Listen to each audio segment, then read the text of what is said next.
Welcome to the Ada K Show. I'm your host, Ada K, and I am a criminal justice major. I am also a deaf courtroom commentator, breaking down the gripping courtroom drama while providing full ASL interpretation, making justice accessible to everyone. Grab a cup of Java and let's dive in. Don't forget, comment, like, and subscribe. And if you love this channel, please become a member.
Good morning, everybody. Wow, what a weekend.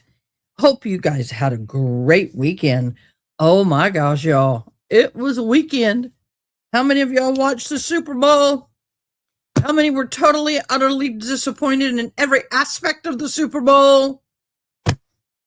I didn't have a team in the hunt this year for the Super Bowl, but I really wanted a really good game, you know, where both sides were close, challenging, fighting it out, instead of this bloodbath that we got.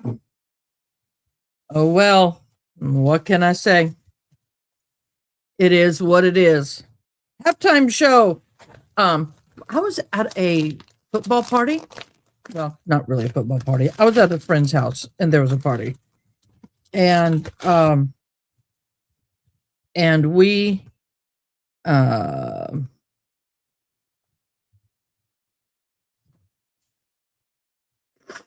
itchy nose. I've got allergies, y'all, and I'm fighting it fiercely. Oh no! Hold on. That's weird. My light just fell sideways. Hopefully it won't do it again. So anyway, I was at a friend's house and they decided to watch the alternative halftime show. I did not know we had an alternative halftime show. That was news to me. So anyway, but I had a great time with all the people we were with. My daughter was with me. We were able to have a good time. We had a good time. But it was out of town. So I had a 45 minute drive home last night. So let's just say we got home late. And it came early this morning. Came early this morning. Let me get into my comments because I thought I popped them out last night. I came in. Let me pop out comments so I can chat back with y'all. I always set my lives up the night before. Hi, Sarah. One sunny day. Pop out chats. And my allergies, guys. I'm so sorry. That time of year. Let me get this down. We are awaiting for the trial to begin. So don't give up on us. If you're coming in and like this live, comment I liked. And tell me, what did you guys do for the Super Bowl? What was your Super Bowl? If you did anything. What did you do? What did you do with the club mic bar? Let me start my poll. Are you happy with the outcome of the Super Bowl? I am doing or don't care.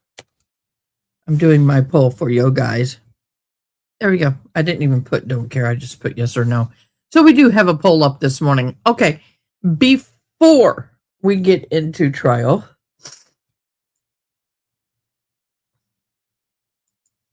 there we go. Before we get into trial, I want to talk to you about and recap this entire week last week. You wanted the Seahawks to win, but I watched the grave and the fireless. Yeah, I went to a movie. My daughter took us to the movie for my son's birthday. And his birthday's coming up, but she came up this weekend to celebrate it with him. And excuse me. Allergies. My eyes are watering. My nose is miserable. And we went and saw a crazy movie, so I'll tell you about it in a minute. Georgia versus Faust. The 5-day trial recap. Okay, I'm gonna recap the entire 5 days. Okay, while we're waiting for them to go live because I have their feed up. The state, they were heavily focused on the forensic evidence on day 5, centered on the hair analysis, the DNA evidence in connection to the 2001 Red Room of the UGA law student Tara Louise Baker. This was the most technical day of the testimony thus far. The state was using forensic experts. There it is. To tie together all of the physical evidence from the crime scene to their theory of the case. Now, hair. Ari, good morning. Hair follicles. Excuse me. Hair follicle testimony took the scene and took center stage for the forensic expert to walk the jury through how the hair samples were collected, what was found on or near Tara Baker's body, how the samples were analyzed, what the results were, could or could not prove that this testimony was a part of the state's effort in strengthening the physical evidence chain in the case that sat cold for more than 2 decades. DNA evidence was introduced to support the state's timeline. The prosecution continued building its narrative by pairing hair analysis with DNA findings. This included the lab procedure chain of custody, examination, comparisons between known and unknown samples, but most importantly, through the known samples and the evidence of the scene. The state used this to argue that the forensic evidence aligned with their theory on how the crime unfolded. Excuse me, nose itchy. Now, the context from earlier days carried into the day 5, while day 5 was primarily forensic. It built on earlier testimony. Tara Baker's roommate, cold case investigator, witnesses who described the early hours of the investigation. The defense had been pushing the idea that investigators may have overlooked other people close to Baker, including the boyfriend. And day 5 evidence was the state's attempt to reinforce the reliability of their forensic case. The courtroom tone for day 5 was much more technical and than emotional. The jury spent most of the day listening to scientific explanations, lab methodology, and evidence handling procedures. This was a foundation building day for the state. Not dramatic, but important, and it establishes the credibility in a cold case. The big takeaway for me was the state's most evidence heavy day thus far. And it was. And the attorney was more behaved than he was thus far. We had the least amount of sound bars, or should I say, is asking the jury to leave the room so he can lay the groundwork for an appeal by asking for yet another mistrial. This seems to be, as the days go on, his behavior seems to tend to be a little more subdued. When day one, he came out swinging mistrial every 5 seconds. Even ended up in a contempt of court, y'all. Ended up in a contempt of court. Y'all make sure that you like, subscribe, do all that. Do all the good likey things. Okay, no wonder that's not working. That's Microsoft. I got to get all this up and running. My apologies for the allergies, guys. Nothing I can do but survive them. How many of y'all have allergies? Tell me, how are they? Hold on.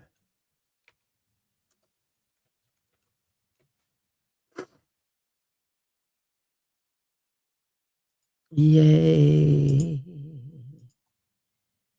Looks like they're trying to get going. We got people moving in the courtroom. Usually they're right on time, so I'm kind of surprised they're not. Because I've come in right on time and we're already 20 minutes behind.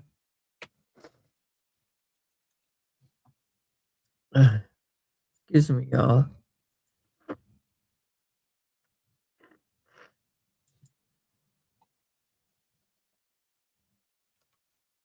I joined.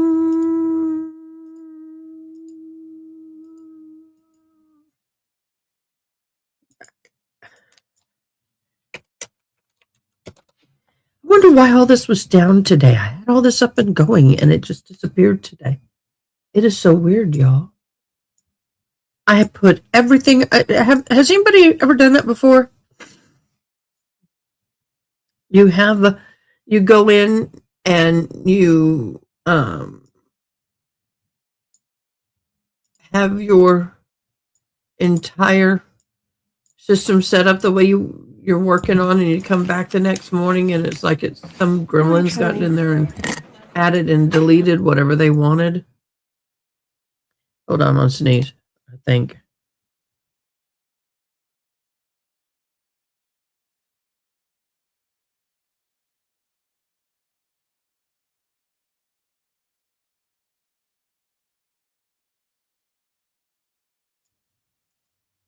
Yep, there we go. I know some of you were so put off that this judge does not wear a robe. I know some of y'all are just beside yourself over the fact that she doesn't wear a robe.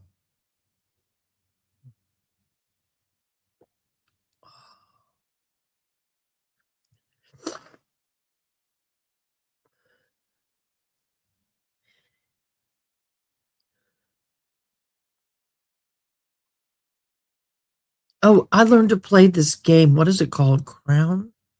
It's a card game last night. It's called Crown. You have allergies year round? Ari, what can I do? I'm not used to this. This is a whole new world for me. I never have allergies until had them a little last year, but this year has been brutal. Last year, I could take a little, allergy pill and I'd be fine. But this year, nothing seems to be working. Nothing. Okay. I do want to tell you that we do have new documents. My mods have been working feverishly and they've been so fantastic. The judge disqualified the rapper Red Room case after the defense let me read this. We do have attorney for Alicia Andrews, who is awaiting sentencing for manslaughter for the rapper Julio Fulio trial. Redrum plans to cite disqualifications, asking for a new trial. So there is a possible new trial. The appellate court in Florida for the Julio Fulio trial this week removed a judge from a high-profile Red Room case after the defense complained of hostile environment and obvious bias. Alicia Latoya Andrews' lawyer plans to seek a new trial, and the Florida Second District Court of Appeals agreed that Judge Michelle Cisco shouldn't sentence Andrews for her manslaughter conviction over the fatal shooting of rapper Charles Julio Fulio Jones in the Tampa in June of 24. Jerry McLamont, or what I can't verify, founder of the some weird name law firm, told them that the appellate court made the right decision. Everyone is entitled to a fair trial, including Ms. Andrews. We are convinced that the new trial should and will be granted for some litigation at the trial and appellate level. Other people who are infected by this judge supposedly is Milagro Cooper and Megan Thee Stallion. Andrews' trial was streamed online, and McLamont includes that this in his petition, 16 video clips and exhibits. He told them that it helped immensely. So our streaming this helped him immensely. You never can capture the mannerisms and the tone through a transcript. It would have been harder with a transcript, but it has been done before.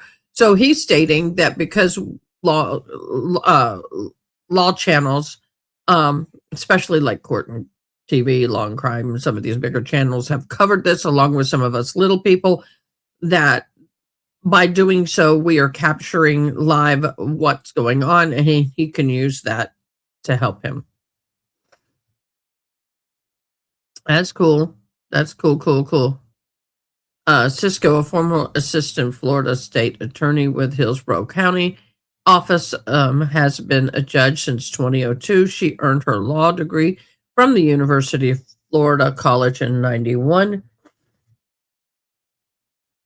The order from a 3-judge panel deemed McClement petition to disqualify her from Andrews' case legally sufficient.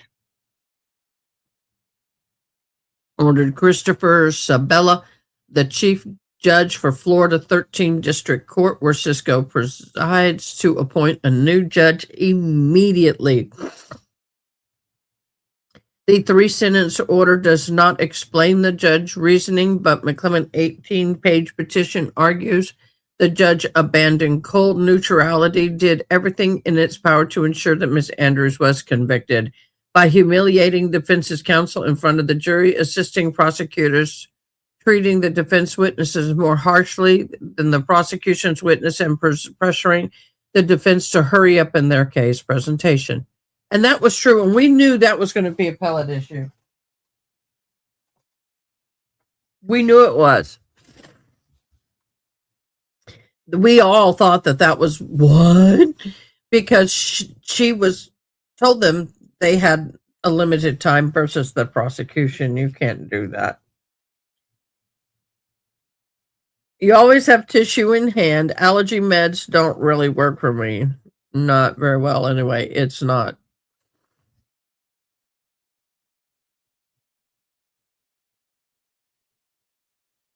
That's true too. It is a double-edged sword. When you get a new trial, you could get worse. But she's not been sentenced yet. So that's not going to happen. She's going to go to a new trial.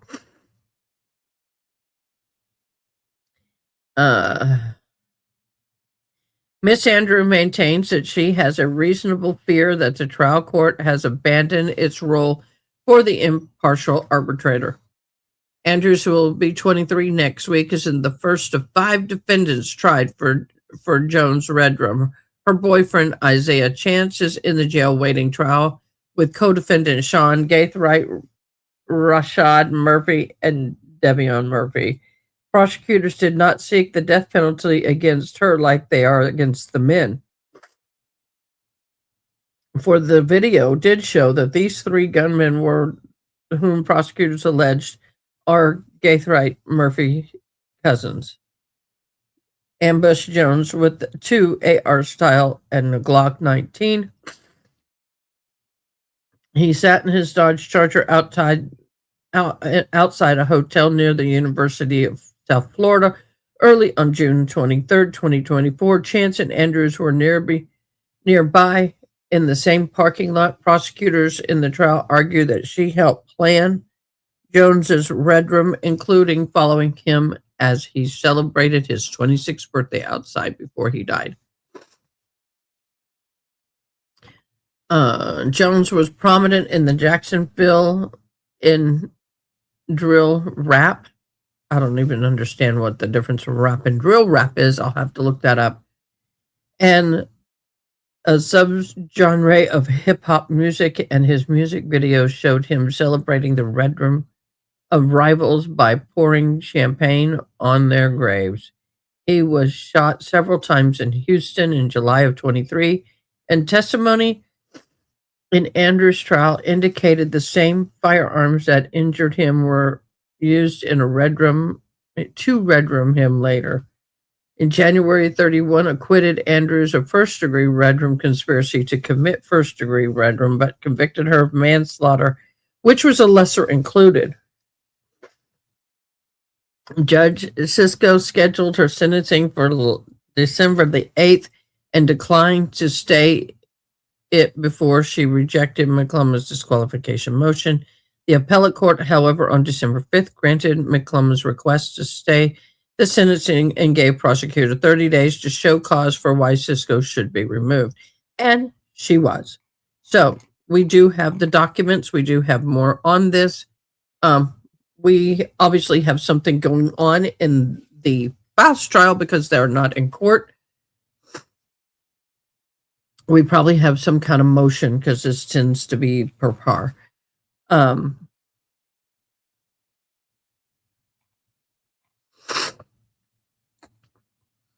McClellan's video exhibits include Judge Sisko not allowing cross-examination about a firearm safety mechanism that allowed prosecutors a hostile, prejudicial commentary towards him and his co-counsel.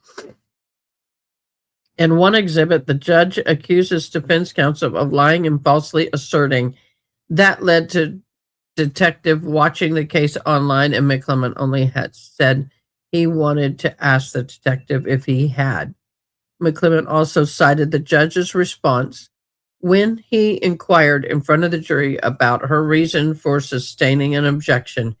McClellan asked Detective Juan Ramo of the Tampa Police Department, quote, "Is it not that you didn't have a way to verify? It's that you just didn't try to do it?"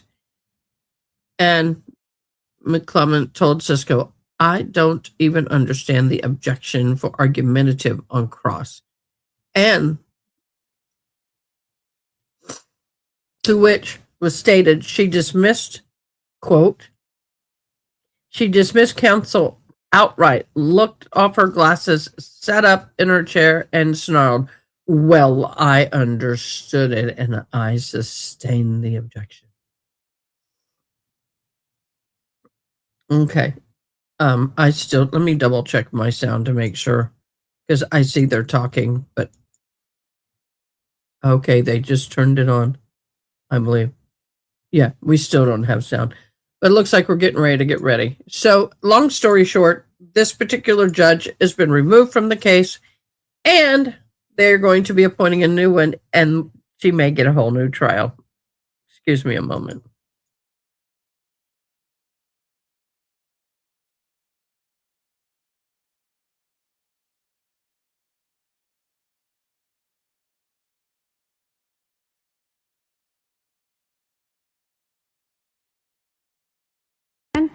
And we are here to begin the trial again, or to resume it, State versus Edrick Faust, SU 24 Sierra 0547.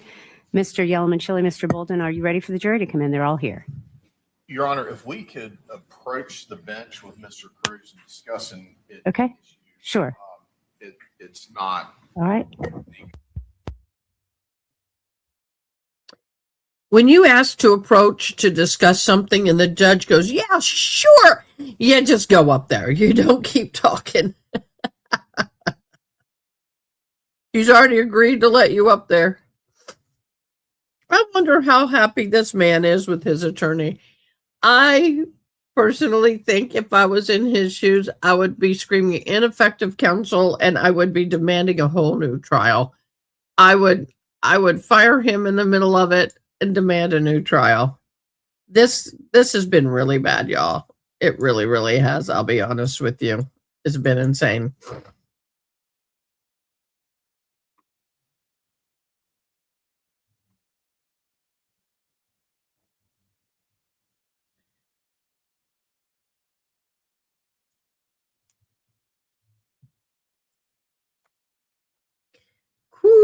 Crazy, I'm crazy for feeling so lonely.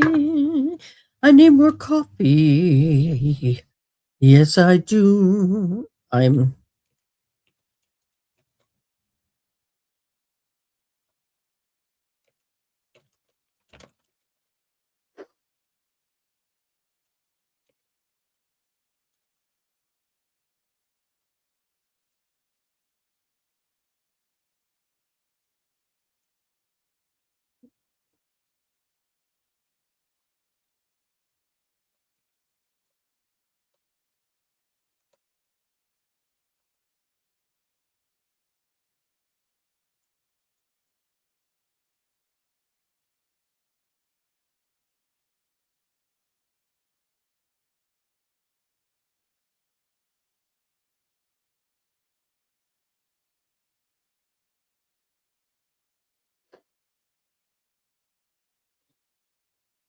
I am speaking at a conference or at a meeting this coming weekend.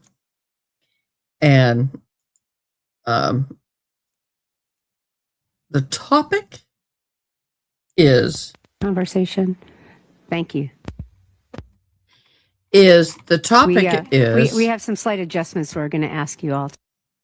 When the waters rise and the giants roar, standing strong in God's strength in the middle of a storm. That's the topic. To consider. Not really in charge, you know. Okay. No, you're good. Thank you. Good morning. Good morning. Uh-oh, they brought somebody up. He does fight for the client. I will give him that. He fights for the client, but he fights to the point that why is all this all cattywampus? Hold on, guys. There we go. My camera everything was all wonkus. He fights for the client. I do not disagree, but I will say this. You can fight for the client, but you don't do it to the point that in your opening arguments, you piss the judge off and you get $1,000 contempt of court. I mean, come on now. Really think about this. Yeah, let's think about this, y'all. $1,000 contempt of court.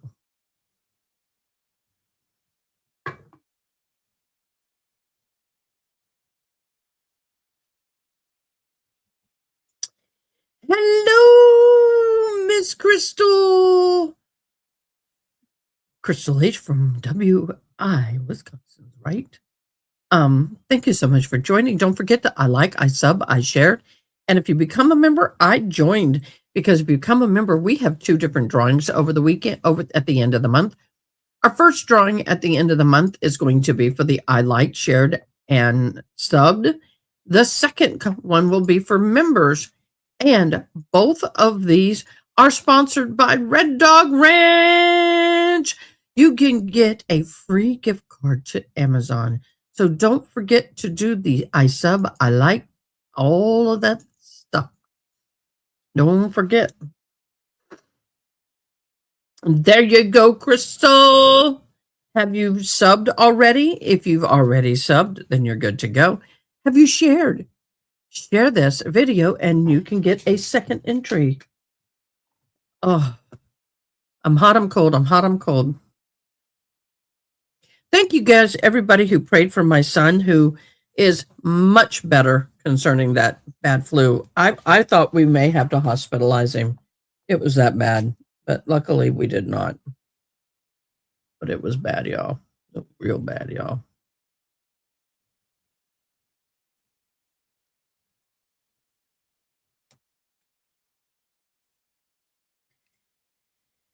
Oh, forgot to charge my watch last night. I slept with it, so I got a charger. How's your ear? I think the new antibiotic is working. I actually could sleep for the first time last night without having a lot of pain. Thank you for asking, Crystal.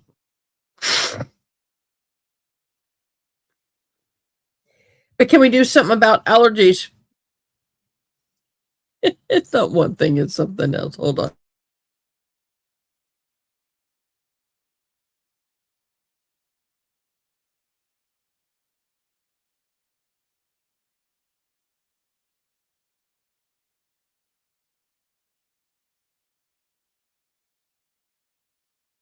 But one thing is another. So I wonder what's going on that the attorneys are having to deal with right now. This is interesting. They are huddled together over from both sides. Both of them are doing a conflab. I wonder what's going on. I wonder who did what. I wonder what the emotion is. I wonder, Judge, come on. Let us know what's happening. Fill me in. The girl needs to be in the know. What's happening? I need to be in the know.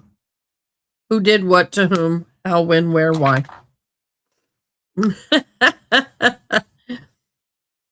So I was saying before, on Valentine's Day, I'm going to be speaking at a Women's Aglow, not a Women's Aglow, at a Glow International Canyon Lake. So I've been working on my speech this past weekend, and I hope I can get through it all in the time frame. I do. So, oh, thank you. I've got people on 3 different, multiple media formats, not just YouTube. And someone just said, what is it about? Well, it's about the Kerrville flood. And I'm comparing it to David and Goliath. When the waters rise and the giants roar, standing strong in God's strength. God calls us not to fear, but to trust his strength working through us, whether we're facing giants or floodwaters. Yeah, it's what I got, y'all. What I got. Those of you who don't know, I live in Kerrville, Texas, where those horrible floods happened on the 4th of July. We are still missing a minimum. They say only 2. No, we're not. We're missing a lot more than that. Publicly, it's 2. We're missing a beautiful young girl from Camp Mystic, and we're missing I think he's a pastor man.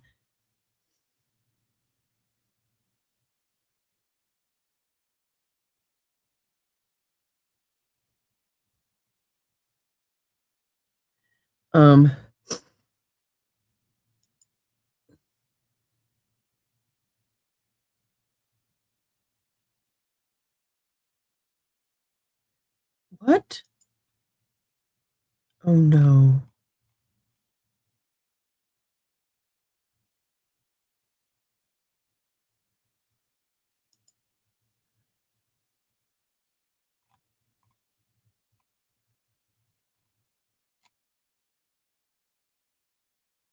Somebody's baby girl was really, I gotta go see this. Somebody I know's daughter, I did not know was in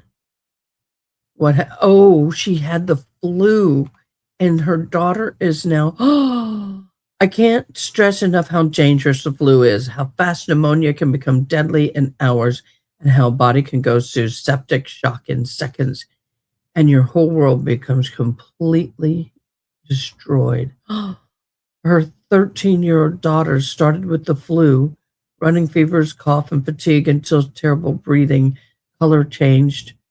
Long story short, she is in a coma in the hospital on life support. Oh, Mija. Y'all pray for this little girl. Caden is her name. Oh, they have her on a, oh my God, they have her on a heart bypass. They have her on a machine that vibrates the lungs. They have her on a full life support. Oh, Caden. Oh, Mija. I'm sorry, I just saw this. Looking for the comments for the show. Kent Mystic broke my soul. Yeah. I don't get into the legalities of all this in my world. I mean, I won't do that. I have my own personal opinions, and that's where they're going to stay.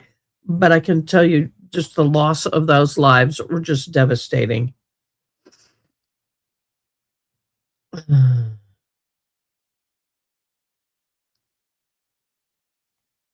Yeah, it is heartbreaking. But I just want to thank all my Facebook viewers. Thank you so much for your support, my Twitter and Twitch. I don't forget you.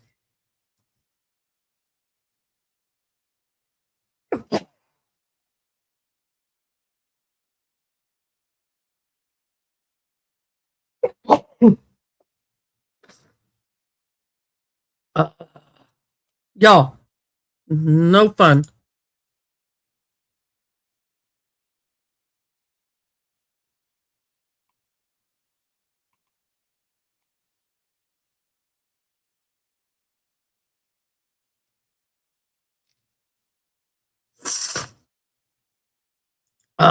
No fun, y'all. This is not happy. Why don't we see whose birthdays are today? And do the happy birthdays. Oh, I got a lot of people's birthdays today. Oh, thank you, Crystal. Hello, Joe Schmo. I've been watching you, boo. Oh. Y'all, Joe's mod, Trace on the case, has taken her daughter to the hospital. Morrison sounds like maybe severe flu. Pray for her too. Y'all, this is serious stuff. If you think you've got the flu, take care of it. Hey, Joe, do you want to come on today and talk about the case and what happened? Actually, Mr. Bolden, anything else we can take up before we bring the jury in? No, Your Honor. Mr. Cruz, Mr. Hill. No, ma'am. All right. Very good. You can bring the jury in. Thank you.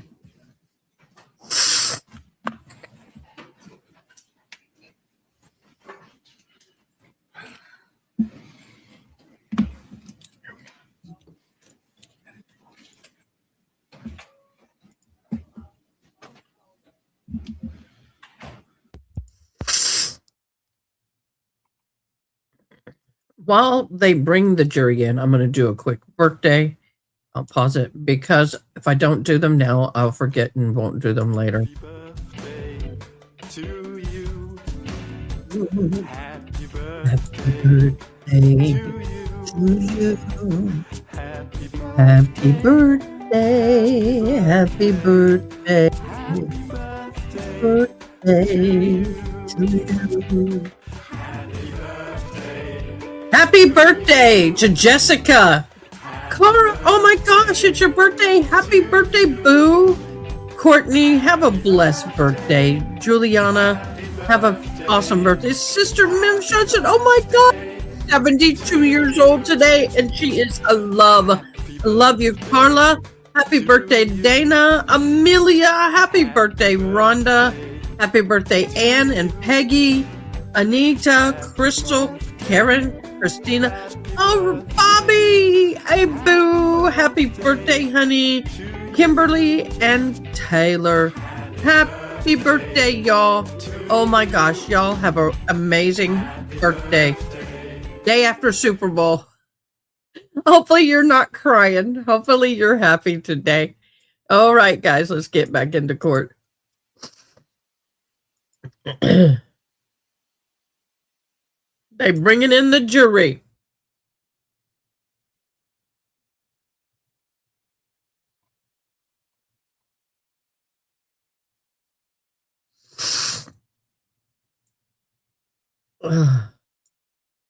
Y'all, I'm sorry for the sniffles. I can't breathe. I can't do anything All right, without please them. be seated, everyone. Thank you. Good morning, ladies and gentlemen. Welcome back. Thank you very much for being on time. We are ready to resume the trial. State of Georgia versus Edrick Faust, SU 24 CR 0547. Is the state ready?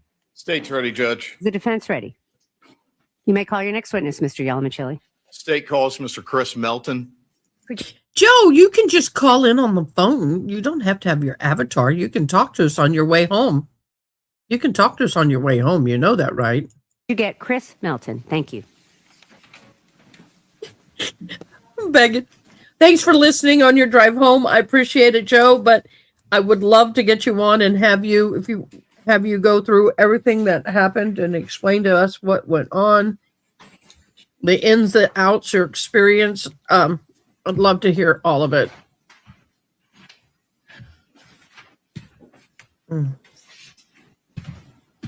Sir, if you would, please raise your right hand, take an oath. Do you swear or affirm testimony you'll give to the court today be the truth, the whole truth, and nothing but the truth, so help you God? All right. If you would, please have a seat and state and spell your name for the record, and just speak towards the microphone both now and when you're giving your answers, please. Chris Melton, CHRISMELTON. And Mr. Melton, where'd you grow up? I grew up in Loganville, All right. South Walton County, and Covington address, but I went to Loganville High School and School District. Okay.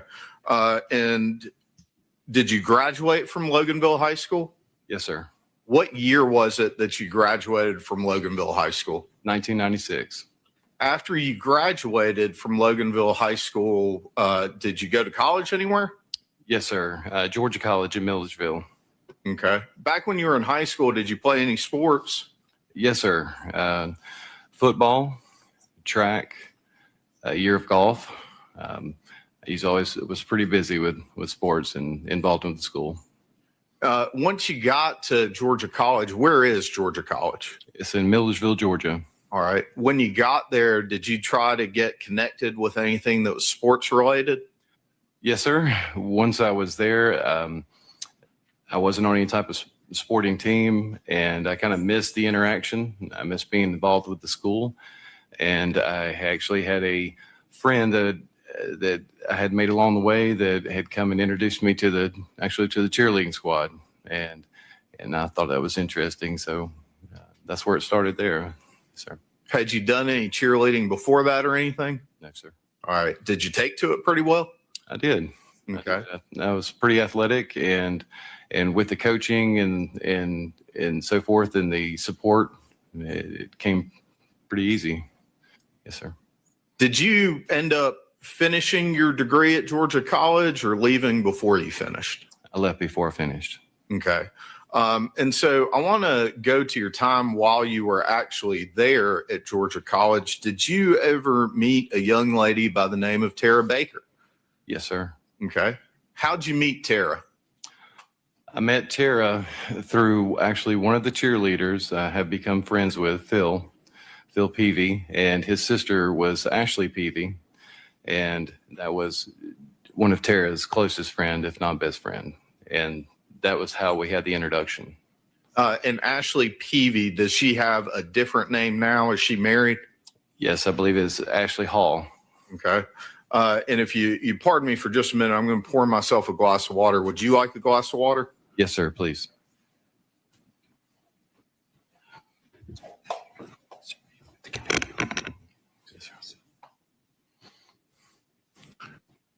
So Ashley Peavy, who is Ashley Hall, now introduced the two of y'all. When you left Georgia College, where did you go? Once I left Georgia College, I moved back home with my parents. So when you and Tara met at Georgia College, did y'all ever go on any dates or anything? Yes, actually, the first date we had was her sorority, 80 Pi sorority, formal, and she did not have a date. And I was approached, would be interested in being her companion for the evening, and I was all for it. Yes, sir. And Okay. that was our first date. At the time, was Tara someone you were interested in romantically? Before that, I would say no, sir. Okay. We had introductions, and I thought she was gorgeous, but I wasn't pursuing. No, sir. Okay. And so did your relationship become more serious after you left Georgia College? Yes, sir. We the night of the formal, we kind of had a spark, and while I was at the school, we kind of would cross paths and so forth. But in social events and so forth, but our relationship took off after I had left, and she had moved back to her parents, and we got reconnected, and that's when it really became an exclusive relationship. And you said when she went back to her parents, do you know where her parents were living? Her parents lived in Lovejoy. Okay. And do you know what she was doing when she went back home? She went back home. She started working at a law firm, a real estate law firm. In Lovejoy? I believe it was. Okay. They're in the vicinity. While she was at Georgia College, do you know what kind of student Tara was? She was an incredible student. Okay. Sure. How long, if you know, did it take her to graduate from Georgia College? I believe it was early. I believe she was a year early on her graduation. Okay. And do you know how many degrees she graduated with? I believe 2. All right. How did that compare to you as a student? She outperformed me by all means, in most, I would say. And I'm sorry, I cut you off. You said "and most." I would say in most, yes, sir. Okay. When you got home, and college didn't work out for you or wasn't for you, what were you trying to do with your life, or what did you decide to get into? Well, I was introduced to a plumbing ad in a newspaper by my mother the first day that I made it home. I came down the stairs, and as I turned the corner, she's sitting at the dining room table with the newspaper open and had already highlighted a plumbing job that was advertised. And she said, you're getting to work. Yeah. So you weren't just going to get to hang out and watch TV, I guess. Is that right? Yes, sir. Okay. Is that something you began to pursue kind of more seriously than just passing the time and making a little bit of money? Yes. Once I got involved, it actually became interesting. It seemed like a different side of my brain was activated. It was actually fairly easy to me. I'm not downplaying what the tasks are, but it's something I connected with very quickly. My father's side, he was a very good engineer, fabricator, pipe fitter. He wasn't necessarily a plumber, but he could build and take down and reconstruct about anything you could think of. Okay. And were you and your dad pretty close? Oh, very tight. Okay. Is he still with us? Unfortunately, no. Okay. And when did he pass away? May 26th of 2024. And so I want to get back to you and Tara's relationship as you're living with your parents and she is back home with her folks in Lovejoy. Around what year is this? 98. Okay. Did you text a lot of people back in 1998? I don't think I could text in 1998. All right. So how is it that you and Tara were able to reconnect after she gets home and you're home?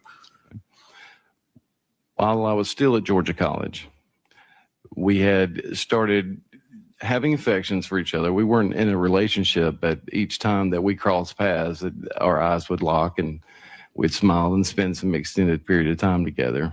And during that time, before she left, before I'd left, she had found me on campus and made sure that I had her information back to Lovejoy, where her parents were, her phone number, her address, and she had written it on an index card. And once she handed that to me, I folded it up, put it in my wallet, and made sure I never lost it. Okay. And so how far away from each other were y'all living during that time period? Quite a distance. Okay. I would say. As best you can recall, do you remember how long it took to drive from your parents' house to her parents' house, roughly? Hour and a half, hour, 45 minutes. Okay. How did the relationship progress? Was it something that started quickly or slowly, or how did that happen? Well, it progressed with the first phone call. I reached out, and our first conversation, it was like we had been talking the whole time. And I recall spending 2+ hours with her on the phone, and it just came naturally. And I recall her just being, so funny, so smart. She was intriguing. She just bragged about her family, her siblings, her parents, what they did. And the conversation would just naturally roll out.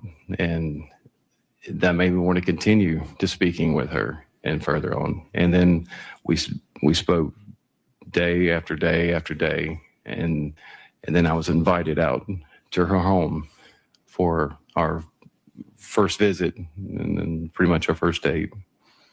Okay. After your first visit and first date, how often would y'all get to see each other in person? On the weekends, mostly. She was working, I was working, and we would see each other like Friday night or like a Saturday night, what was available, working with our schedules. Never spent the night. It was just always a day visit, a night to the evening, and then either I would have to leave, and then we would find things to do, locally, or at her parents' house. We'd watch movies or spend some time with the family or whatnot. But that's how it slowly progressed there. So. As you continued that relationship, did you learn anything about Tara's plans for the future? Yes, she had admirations to go to law school. And at first, I remember she wanted to be a Supreme Court justice at one point, if I'm not mistaken.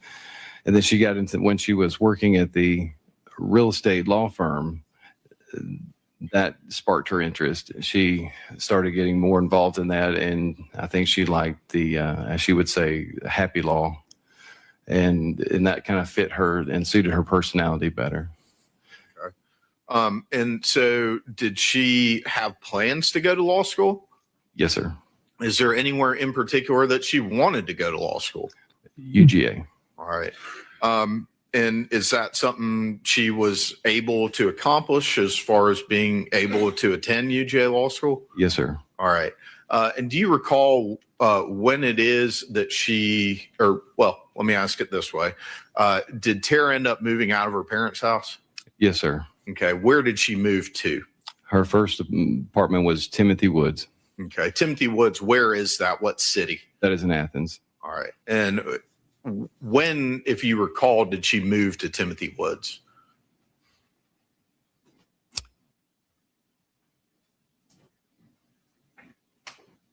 '99, I would say, around that time. 99. Okay. Somewhere in that area. So when she first moved to Athens, did she move here to start law school or to start something else? When she moved to Athens, she had a job at another law firm. Excuse me. Was that law firm in Athens? Yes, sir. Okay. And do you remember how long roughly she worked there until she started law school? Yes, sir. I would close to a year, I Okay. believe. And so when is it that Tara started law school? 2000. All right. And I want to back up and talk about what you were doing in this time frame. We talked about you had kind of found a home in plumbing. It was something that suited you and that you learned pretty quickly. Is that something that you were continuing to pursue?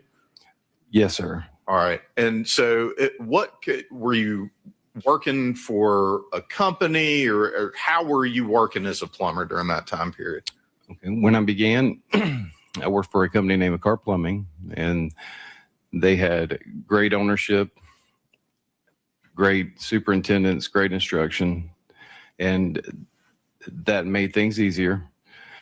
And once I was there and I was exposed to the environment and blueprints and the procedures, it sparked I was a hands-on person. I liked putting things together. And so that helped me in actually pursuing plumbing in itself. I could see the potential. The owners of the business were very well off. They were very successful. So I saw a future in that, and that was a goal at that point. I could see that maybe this is something I need to stick with. Did you ever move out of your parents' home? Yes, sir. Okay. And when you did, where did you move to? I moved to Jamestown North in Athens. Okay. Do you recall where in Athens those apartments are, or what type of residence was it? They're more or less like townhomes, 2 stories that are close proximity attached. And South Millage Avenue is where they're located. Okay. And when is it that you moved to Athens? I moved to Athens in 2000. All right. So at this point, how long had you and Tara been dating as a couple? I would say over 2.5 years Okay. at that point, around 2 years. And so you moved to Athens when in 2000? I'm sorry. I believe it was in April of 2000. Okay. And so you're in Athens also. This is the first time that y'all are living back in the same town since y'all were in Georgia College. Is that right? That's correct. Okay. And it's the first time you're living in the same town since your relationship has been serious over the last 2 years or so. Is that right? Yes, sir. Okay. But y'all are living in 2 separate places, correct? That's correct. Okay. How often would you get to see Tara once you moved to Athens? Definitely, I was happy because we did get to see each other more often. I could see her pretty frequently on a daily, if not a daily basis, multiple times a week, upwards of 5 days a week. Okay. And so we talked about the Timothy Woods address that Tara lived in from 99 to 2000. Did she move somewhere else in Athens around the time she was starting in law school? Yes, sir. I believe it was Deer Park. Okay. Referred to. Who did she live at Deer Park with? She lived with, at the time, Ashley Peavy and Valerie Lang. I believe it was Valerie's last name. All right. And Ashley Peavy, you mentioned her before from Georgia College. Is that right? That's correct. Okay. How is it that Tara knew Valerie? I believe she met her through Ashley. I think it was Ashley's old roommate, but previous roommate before. All right. And so were Ashley and Valerie seeing anyone romantically? Yes. Ashley was in a relationship with Chris Hall, to whom I believe who she's married to now, and they met in Milledgeville also, from my understanding. Valerie, I wasn't as familiar with their relationship, and I'm sorry, but I can't quite remember his name. Well, that's okay. So would you ever go over to Tara's residence once you moved to Deer Park? Yes. Okay. And would Tara come over to your residence at Jamestown? Yes, sir. Did y'all ever spend the night with each other? Yes, sir. All right. And so would she spend the night more often at your residence than you would at hers? The majority of the time would be my place. Okay. Were there times though when you would stay over at her place sometimes? Yes, sir. Okay. And were there times when you would go and hang out there? Yes, sir. Okay. Did you have a key to that residence at Deer Park? No, sir. All right. Are you aware of any of the boyfriends having keys to that residence at Deer Park? Objection. No, Okay. Hearsay. Just saying. All right. So I want to talk to you a little bit about, what that law school experience was like for Tara. Once she started in law school, would that have been, August of 2000? Does that sound right? Sounds right. Okay. What was that experience like for her as far as academically and time constraints and things like that? It was a new challenge. Her academics previously, I would say, came pretty easily to her. And then when she started law school, it was more consuming and definitely much more of a challenge. Okay. Is that something that kind of compressed y'all's free time? Yes. I can rephrase All the right, I'll question. Judge. sustain it, allow you to rephrase if you choose to.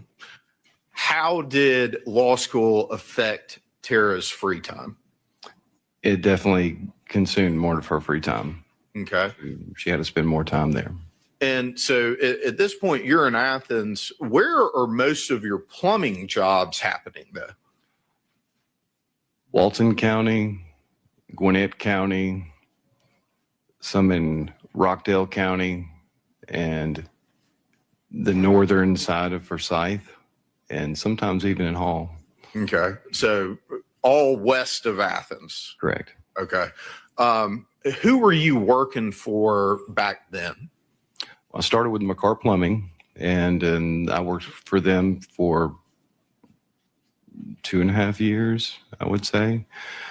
And there was a point that after I really had the hang of it, and I really knew I had a grasp, and I had been a crew leader at this point for multiple years, I decided that I think I was going to pursue a stepping stone, which at that point would be referred to as subcontracting. And so at that point, you would purchase your own vehicle, your tools, your equipment. You would have your own insurance, and you would have your own employment as far as employees that would work for you. Okay.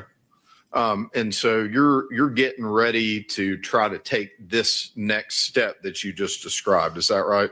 That's correct. All right. Well, I want to back up a little bit and talk about that and kind of the broader context of you and Tara's relationship. Obviously, Tara's a very high achieving person. Is that a fair statement? Yes, sir. She is a large motivation for me to so early want to pursue the next step. And you mentioned it right there. You called it a motivation.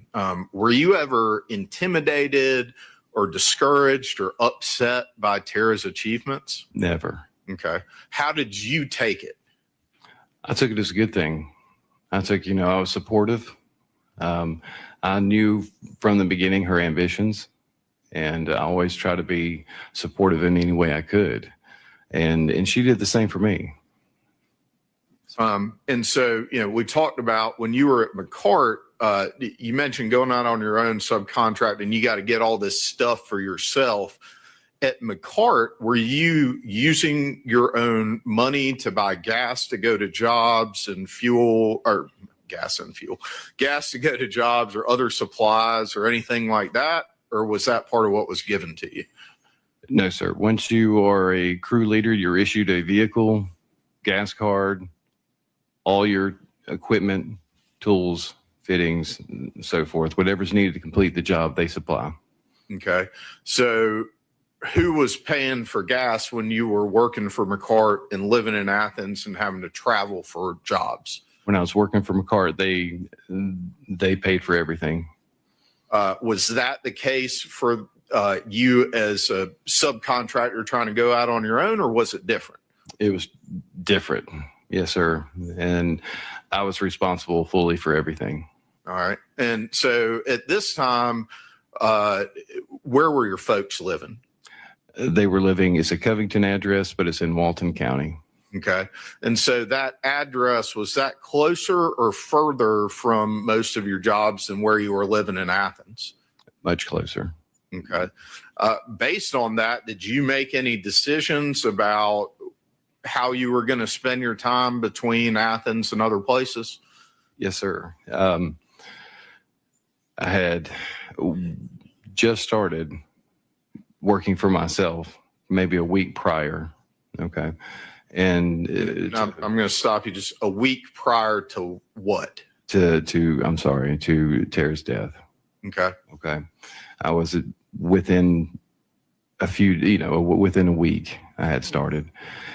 What I had to make a decision was to stay at my parents' due to the cost and the additional expense of the travel. I still wanted to keep my place in Athens. I had no intentions of moving from there, but I did like having my place something close to Tara. So when we did have free time, we did have a place to meet, go. I could have my own space.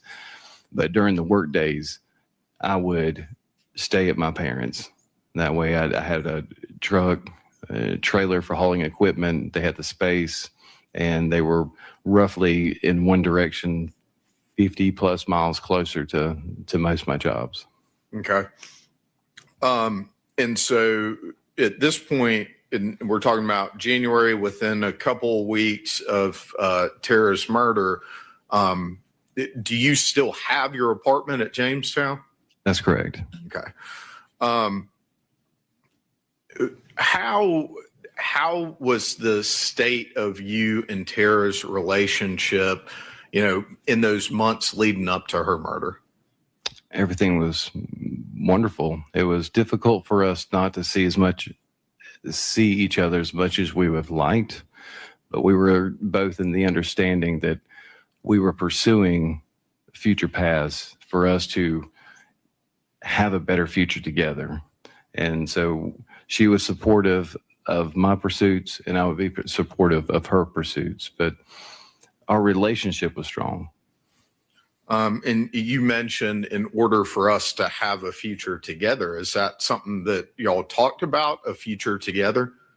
Yes, sir. Okay. So I want to talk with you about some difficult things, obviously. I want to talk with you in particular about the morning of, let's start with Thursday, January 18th, going into Friday, January 19th. Okay. Did you talk, and I don't want you to tell me what people said to you, okay, but did you talk to Tara on Thursday, January 18th? Yes, sir. Okay. And what, if anything, was significant about that weekend that was coming up in a couple of days, sir? It was her birthday. Okay. And what was Tara's birthday? It was the 20th. All right. And that would have been the Saturday coming up. Did y'all have any plans for the weekend based on the fact that it was her birthday? Yes, sir. She had, there was, I believe, law school students and even co-workers from the law firm, if I'm not mistaken. And we were going to go out and have a kind of a mixed mingle drink kind of social event in celebration of her birthday. All right. Is that something you were excited about? Absolutely. Okay. Do you know how Tara felt about it? Yes, sir. Okay. How did she feel about She it? was excited. All right.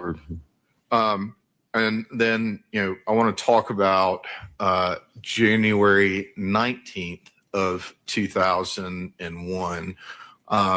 When you woke up that morning, what time did you get up, and what was your plan for the day? Okay. I would have woken up somewhere between 6:30 to get ready. Josh McCurdy, who worked for me at the time.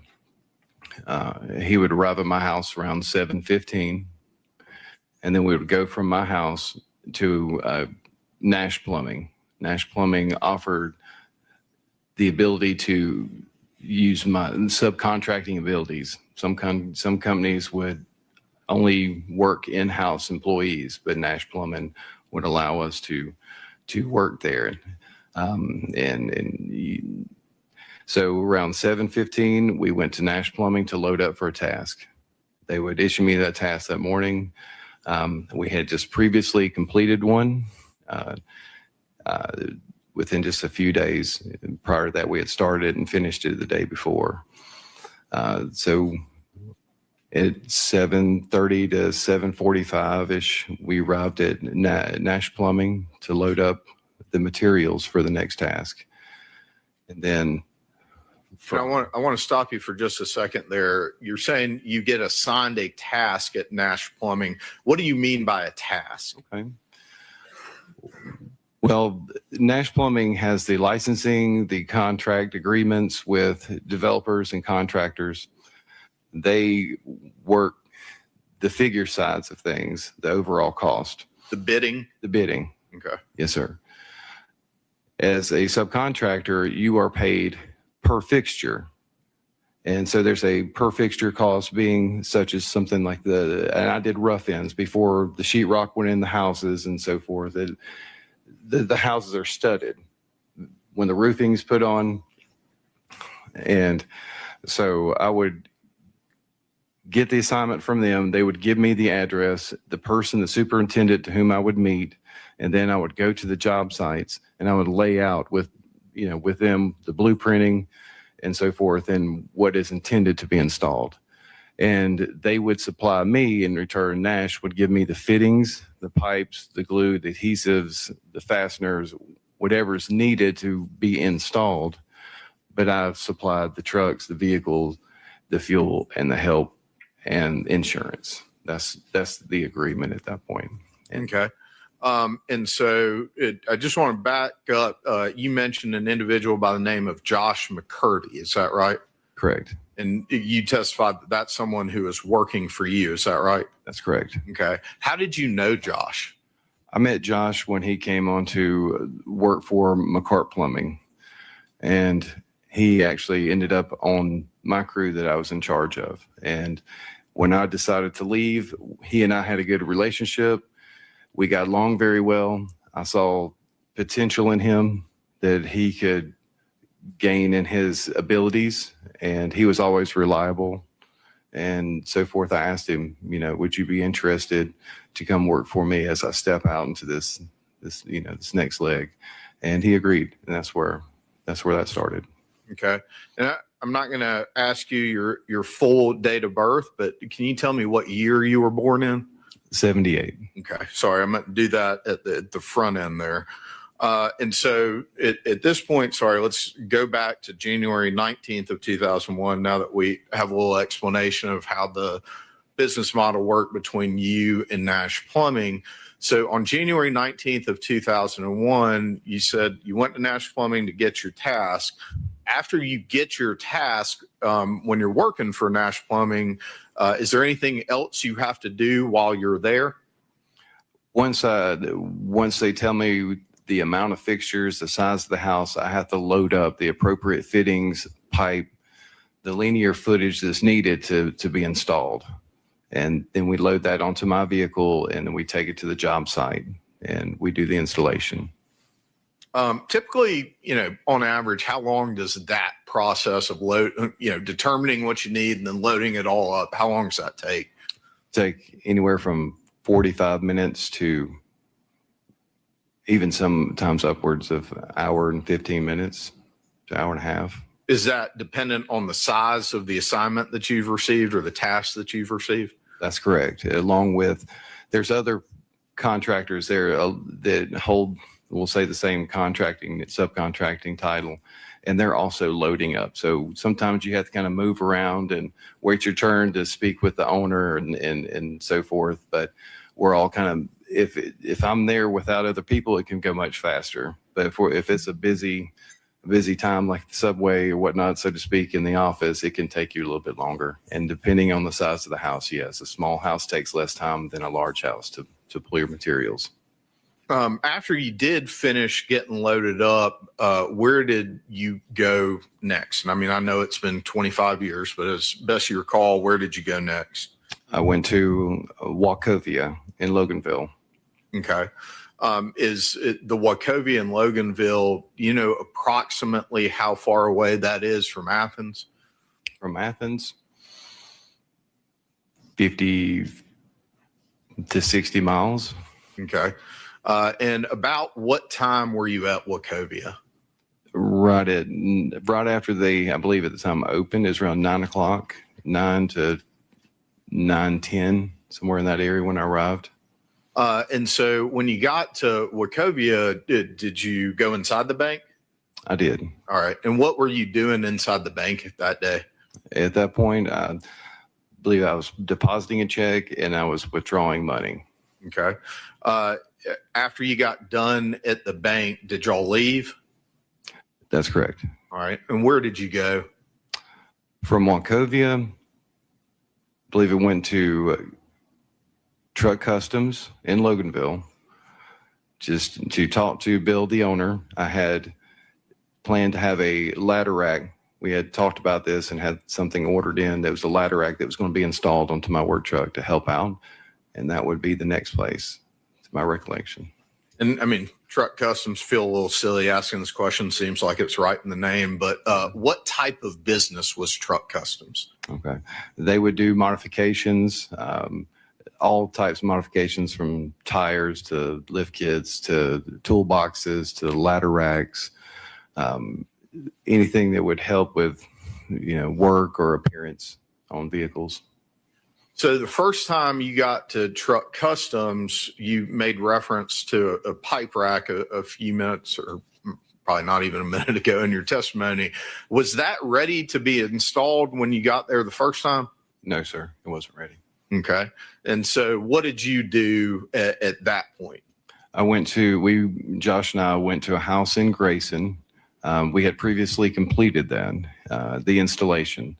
So with that being said, we had to fill the piping with water, pressurized on the water piping size, and then you fill the drain piping with water to have it ready for inspection for the county to come in. And it was my duty to go back and do an inspection to make sure that we didn't have any leaks or any corrections that had to be made. All right. Were y'all able to complete that task? Yes, sir. All right. Was there anything else that y'all were supposed to be doing that day? Yes, sir. We had to go to Forsyth, to the house I had loaded up the materials for earlier that morning. From your task or assignment from that morning from Nash? That's correct. Okay. All right. And where was that house? That would have been, I believe, in the northern part of Forsyth County. Okay. In Forsyth County. Did y'all go to that residence? Yes, sir. All right. And what phase of construction was this home in? It was in the new development phase. So the foundation has been installed. The framing has been completed, excluding the roof. They had not put the decking on the roof, and they were in the middle of trying to get the decking put on.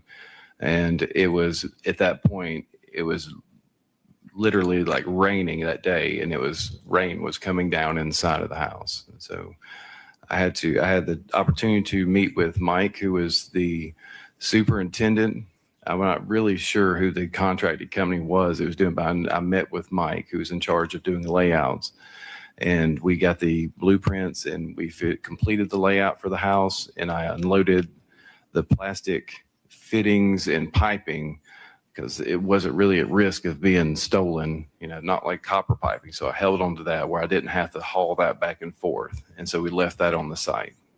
Well, you mentioned risk of being stolen and copper piping. The stuff that you left at the site, is that stuff you can turn in for money at a salvage yard? Not really. No, sir. Okay. And so Given the rain that was coming down, were you able to complete what your task was supposed to be that day? No, sir. All right. And why is that? With the water coming into the house, my next step would have been pulling electrical cords and electrical equipment to drill the appropriate holes in their locations. So once that happens, it's too high of a risk of electric shock. So we just didn't go any further with that. Okay. Where did y'all go from Forsyth County as best you can recall? I believe we went back to Truck Customs. I just swung back in just to talk to Bill to see, get some measurements to make sure he could construct the pipe rack at that point, to the right lengths and distances and pinpoints. And it still wasn't ready at that point. All right. And so where did y'all go next? I recall going from there back to Nash Plumbing and speaking with Jody Nash, who is the owner's wife. This would have been a husband-wife operation, but they were successful and they had lots of work that was coming through. But Jody is the one that was in charge of getting us to our appropriate assignments and paperwork. And I went back there just to swing in to let her know, this is where we're at with the Forsyth house. And I will be coming back, Monday, to get that house started. And where'd y'all go after that? We went back to my house. Went back to my parents' house. Josh's vehicle was there at this point. He could go back home. He lived in close proximity. Go back home. We're on some downtime for the moment because at that point, when I went to Truck Customs, we had established a time that I could return and it would be ready for the installation. I could leave the truck with him for an hour or so and he would complete the installation. And that's why we went back to my house for a short period of time. Okay.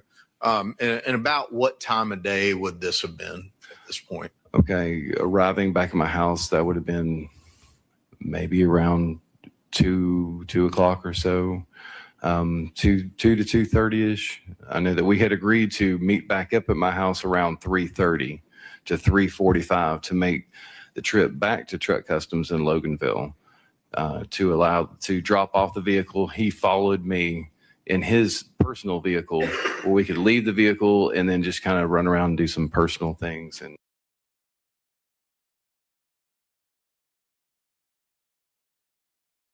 Sorry about that. I believe it was a boyfriend of the victim. and errands and so forth while that installation was being completed. And what time, And welcome in, Miss Rachel. And today is World Pizza Day. Go get yourself a piece of pizza. if you recall, were you supposed to be back at Truck Customs or could be back at Truck Customs to pick up your truck? That once it would take about an hour or so. Once I would drop it off at 4, it was going to take an hour and 15 minutes, he said, to have the installation complete. Okay. Did y'all ever go back to Truck Customs to get that installation done? Yes, sir. Okay. And about what time was that? We arrived approximately around 4 p.m. All right. While you were at Truck Customs, well, let me go back and ask this question. At that time period, what types of communication devices or ways that people could contact you did you have? I had a pager, a cell phone / Nextel, if anybody recalls what Nextels were. So that's the Nextel aspect of it was mainly used like through the contractors and glorified walkie-talkie. But I had a cell phone and a pager. Yeah. Well, and it just for folks that might not remember, and I think I remember, but can you explain, what was it about those Nextel phones you said was a glorified walkie-talkie? What do you mean by that? All right. Nextels could only communicate with another Nextel. And so you didn't have a phone number, so to speak, but you had a pre-issued number that you could type in, and then basically you would push the button and speak, and then that would directly alert the other person on the other line, and they could hear you, and then you would let off the button, and then the communication could continue back and forth. So it wasn't necessarily like a ring and answer. It was almost like a system where you come on like a public address system. More or less. Okay. And so did you receive any kind of alert from anyone while you were at Truck Customs? Yes, I received a page. And that page, do you know who that came from? It came from Miss Baker. Okay. And when you say Miss Baker, are you talking about Tara or somebody else in her family? Tara's mother, Virginia Baker. All right. And if you recall, what was the initial page that you received? If I can recall, I believe it was her home phone number. Okay. Came through. And did you reach out to Miss Baker? Yes, sir. I reached out. I asked if I could use Bill's phone number, Bill's phone at Truck Customs, and he allowed me to use his phone for a moment to return the call. Okay. And I don't want you to get into the specifics of words that someone said to you. But what did you learn when you called Miss Virginia Baker? She had told me that there was a fire at Tara's residence. Her car is the only one in the driveway, and there was a body discovered in the fire. Okay. In that moment, what was your reaction to hearing that information? Devastated. What, if anything, did you do right after that as far as where you were going to go or what your plan was or what you were trying to do?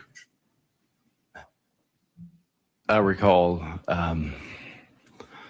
once I got off the phone with Miss Baker, I kind of just was in shock, and I had to take a moment, and I recall, I believe somehow either I ended up taking a knee or two knees or sat down on the floor to have a moment to recover in the showroom. And then once I came around, the attention was on me, and I remember Bill, I believe, reaching out and asking if I was okay, and Josh was like, "Are you okay?" And I looked at Josh and I said, "You need to get me to Athens right now." And he agreed. Okay. So what did y'all do from there? Josh took me in his vehicle. They had already taken my vehicle back for the installation. So we jumped in his vehicle and he drove. And as we're en route to Athens, I'm trying to reach out I'm calling 411, trying to find Ashley and Valerie's parents from their last name. And kind of at that time, I believe I knew Ashley was from Milledgeville area, and I can't recall now at the moment where Valerie was from, but I did at the time. And I had also, when I was on the phone with Miss Baker, she had stated there was a body in the fire, and they did not know where Valerie or Ashley were at that moment. They had not made contact. Was that part of the reason that you were trying to get a hold of them or their families? Yes, I was. I'm going to sustain that, ask you not to lead the witness. Thank you, Judge. Why were you trying to get a hold of Ashley and Valerie? I was trying to figure out where everybody was. I had, with the information given to me, I already felt at heart that I knew who this was just based on whose car was in the driveway, but I was uncertain, and I wanted to reach out to her parents and anybody I could get a hold of to see if they had been in communication, and also to inform them of what had happened. Did y'all eventually arrive in Athens? Yes, sir. Okay. When you arrived in Athens, where did you go? When I was what I can recall is when I was on the phone with Ms. Baker, I think Athens Clarke County had reached out to her and she informed me of that. So I reached out to Athens Clarke County and called, and I went straight to the police department is where I was told to go from the police department. They said, come straight here. And so that's where we were. And I think that it's kind of indicated in your answer, but let me just ask it to clarify. When you say that you reached out to Athens Clarke County, is there a particular department or agency or part of Athens Clarke County that you reached out to? Not that I recall. I think it may have just been like the main number at that time. The main number for what? For the police department. Okay. All right. And so you went to the police department. At any point, did you leave the police department to go somewhere else? Yes. Once I was there, they had asked me a few questions in a room, and then they asked me if I would identify her body. What went through your mind when they asked you that?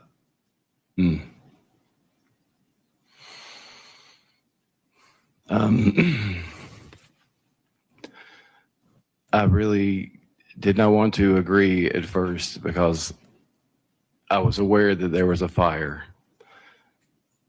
and I didn't want to see any of them. You know, no matter who it was, I didn't want to see what devastation I may have caused. And it was difficult just to comprehend. And then the detective, he asked if I would identify the body because he did not want the parents to have to identify the body, and could save them some grief. So I agreed. Where did you go at that point? They took me to Deer Park and they took me to the scene. When you got to the scene, what did you do next? Once we got out of the car, the detectives wanted to walk me into the house to identify her. And we were stopped at the door, I believe, by a fireman, if I can recollect. And he said, he cannot come in here. And at that point, they came up with a different plan. They walked me back to the curb and said, we're going to do this a different way. And they took a picture, and I got to identify her through a digital camera image from the camera itself. I want to take you back to July of 2000. Were y'all, when I say y'all, I mean you and Tara, were y'all celebrating anything special as far as a milestone or anything in that time period? Yes, sir. Along the way of starting to date back when she was at her parents', when we kind of considered us exclusive, we both would agree upon that first date, that when I came to visit would be our first, date timeline. And so it was July 4th weekend. And so July 4th, we considered that our anniversary. Yes, sir. So July 4th of 2000, based on what you were saying, 1998, is that what you just said? Yeah. Yes, sir. Okay. So what anniversary would that have been for y'all? We're looking at, what's that, 99, 2000, close to, I would say 3 years. Well, so from July of 1998 to July of 2000. To 2000, okay. Yeah. 99, 2000, 2 years. I Okay. apologize. Did you get Tara anything special for that anniversary? Yes, sir. I got her diamond studded earrings. How did she feel about that gift that you had gotten her? Oh, she adored them. She realized, and we had discussions that, this is representation of where we've been and where we're headed. And once she put them in, to my knowledge, unless she was to clean them or whatnot, she always wore them. Every time I saw her, she always had these diamond earrings in. On January 19th of 2001, did you talk with police about those diamond earrings at all? Yes, sir. Okay. When I was shown the pictures of Tara, I was in utter shock just in the moment. But as I got to gaze upon these pictures, it did not look like Tara. And I couldn't, for certain, even identify her. And it just came to mind, if this is Tara, she's wearing the diamond earrings. And so they returned into the house. And then he returned back to me. And when he opened his hand, he had one of those diamond studded earrings.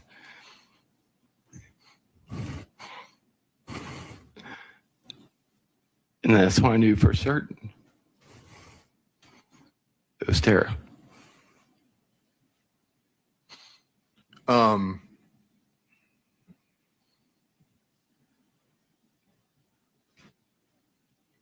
So you see the diamond earrings, and do you communicate your certainty to them that that is Tara? Yes. Okay. At this point, about how many police officers are out there at the scene, as best you can recall? I know just regular uniformed police officers, I would guesstimate maybe 3 or 4. But surrounding me at that very moment, if you include the person that's holding the camera, I'm not sure if these are detectives, there's approximately 4.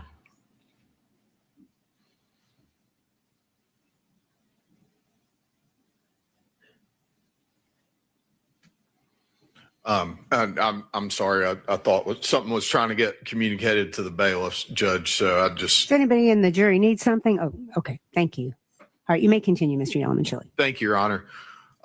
So about 4 uniform patrol, 3 or 4, and then you're surrounded by some detectives. Is that what you just said?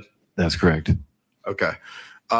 What type of feeling were you getting in your perception of the way that those detectives were interacting with you and talking to you? Objection, Your Honor, speculation. Mr. Yellman-Chili, any response? Yes, Judge. I don't think that it's speculation to ask Mr. Melton what his perception of certain people's actions towards him were. Overruled. You may continue. Mr. Melton, I'll ask you the question again, sir. What was your perception of the way that those detectives surrounding you were treating you and speaking with you? And I'm not asking you to say what people said, but what was your perception of the situation? I felt as if they were gazing upon me, and I could feel the intensity from them staring at me as they were angry. And I would say, Did you? Anger.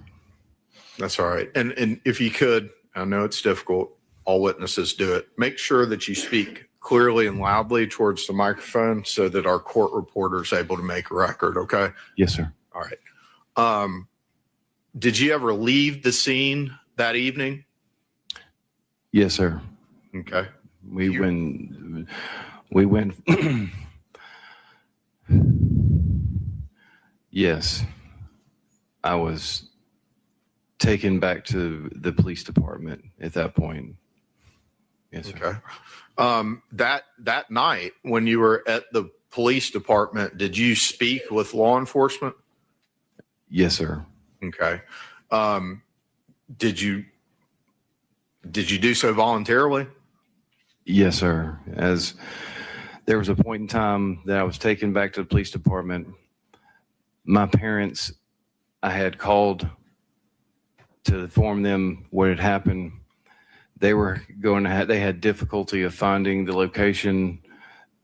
They knew where I had an apartment at Jamestown North, so the police gave me, they took me in an unmarked vehicle back to my place where I could meet with my parents. And then my parents, we went back to the police station.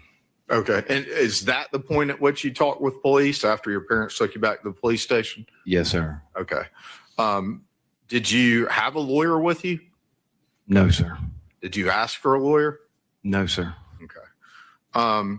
When you spoke with the police that evening, did you tell them or did you answer all their questions truthfully? Yes, sir. Okay.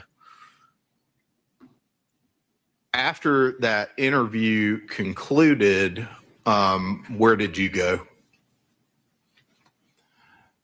We were put up in a hotel, Holiday Inn, near the downtown area, and that was provided by the police department. They said you can, it was, when it was all concluded, it was late, and it had been an emotional day, and we were all exhausted. And we were put up in a hotel room, my parents, my mother, my father, myself. Well, and let me ask you this and back up a little bit. When you interviewed with the police on January 19th, did you have any kind of things on your hands from working? Yes, sir, which I usually did, like primer, if you're in glue, solvents, you know, they can stain your hands. You know, primer is purple in color. Some may even say kind of purplish blue, and whatever it touches, it stains. Piping cement, it kind of adheres to you pretty well. And I had things such as, I believe, that on my hands. Yes, sir. Okay. So I want to go forward now to January 20th of 2001. This is the day after. At that point, did you ever return to those Jamestown apartments that you had an apartment at? Yes, sir. Okay. My parents had taken me back to the apartment to grab a few things. Well, let me ask you this, Mr. Melton. How do you typically deal with very stressful situations with difficult emotions involved? Traditionally, I bottle it up inside, and I bottle it up inside and try to hold a secure presence for myself and the people around me. And yes, sir. What happened on that day on January 20th, the day after Tara's murder, once you got inside of your apartment, townhome, however you want to describe it? Once we entered my apartment, my parents were with me, and I started having an extreme emotional moment. And they recognized that it was hard for me to hold it in any longer. And I do recall my parents coming to me and wrapping their arms around me and trying to get me to calm down. And in that moment, I actually felt claustrophobic. I felt restraint. And I remember pulling away from my father to get away from him. And then I spun around, and there was a wall in front of me at the bottom of the stairwell. And it was the sheetrock wall. And I just remembered unleashing my emotions on the sheetrock wall. And I punched it, I don't know, maybe 30 times, maybe more. Did that do any damage to that wall? You Yes, sir. think? Did it do any damage to your hands? Yes, sir. Okay. Good. What kind of damage did it do to your hands? It scratched my hands up. It swole my hands up. Fortunately, I didn't break anything, and I guess fortunately, I didn't find a stud in the wall. It was mainly sheetrock, and as I went through the sheetrock, I was finding, I believe it was the concrete siding on the outside. It was an exterior wall, so I was punching through the sheetrock and hitting the concrete siding to the outside, and I was knocking, to my knowledge, I was knocking the siding loose also. Okay. The next day, that's January 20th of 2001, after you stopped at your, townhouse apartment, whatever you want to call it, at Jamestown, where did you and your parents go after that? We went back to my parents' house. Okay. So on the 21st, did you speak with law enforcement again on that day? Yes, sir. Okay. And what is it that you were going back to speak with them about and do? I believe to answer further questions. At that point, they were asking for further information to my knowledge. Okay. And once I got there, we had discussed blood work and other, blood work and other things that may be needed, like hair samples and such. Okay. Was this something that you were having to do because of a court order or search warrant or something? No, sir. Okay. Is it something that you did voluntarily? Absolutely. Okay. At this point, we're 2 days away from January 19th. You've already testified about how you felt the police were looking at you. Did you take a lawyer with you to that meeting on the 21st? No, sir. Okay. Were you honest with police about the questions they were asking you to the best of your recollection? Absolutely. Stand, I'll ask you to rephrase if you choose to rephrase. Okay. Did the police ask you questions? Yes, sir. Did you answer them honestly? Yes, sir. Okay. On that day, January 21st, were there any photographs taken? They had taken pictures of my hands. I had to remove my shirt. They had taken pictures of my body, I believe, which included from my head to my waist, and I can't remember if I had to remove my pants, but I do remember from my waist up having to strip down to have photos taken also. Okay. After you finished having photographs taken, did you end up having blood drawn? Yes. Okay. And do you remember, and if you don't, that's fine also, but was it the same or a different detective who talked to you on the 19th and the 21st? I believe it was the same. Okay. And so after you finished that interaction with police officers, what did you do? As far as, can you rephrase? Can you ask Sure. me once again? Yeah. So we've talked about you go and talk to the police, then you go and do a blood draw. What did you do after you got done with the blood draw? We went back to my parents' house. Okay. Obviously, there's an investigation going on during this time period. Did that investigation continue to your knowledge? Yes, sir. Okay. How during this time period, how are people who were in your life reacting to the investigation and to you? I noticed distance. Overruled. You may continue. I'll ask the question again, Mr. Melton. how were people in your life or around your life reacting to the investigation being ongoing and reacting to you? I could see that there was distance occurring. Like people would just it started fading away. Friends, and even, I hate to say, even family members that would just stop communication.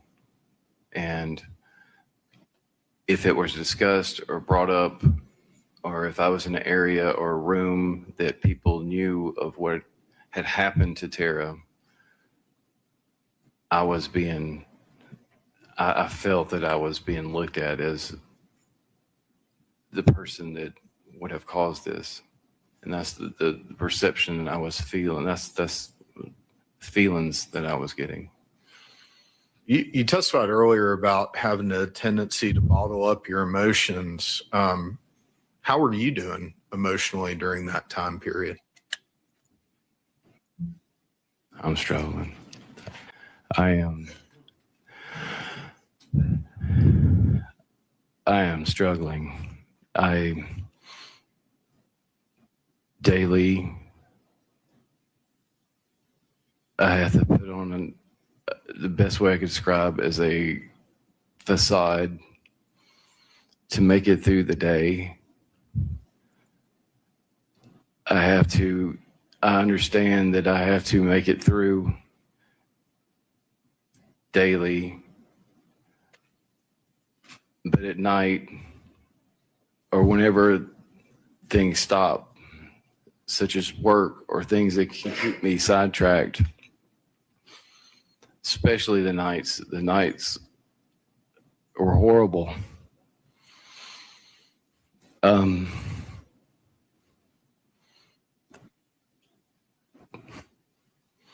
would find myself on my knees, pounding the ground, the sand, whatever, just finding myself so mad at God that I couldn't understand.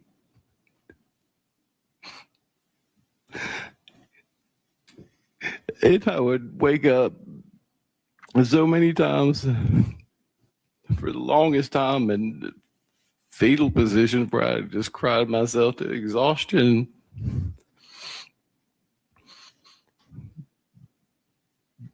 But every day, each time I would be so angry and find myself in this position. As mad as I was and not understanding how God could allow the devil and his angels' house. Okay, I have to stop. Why are they permitting this narrative? This is not appropriate, but let's keep watching. I would feel warmth and thoughts in my head that weren't my own, telling me not to give up, not to give in.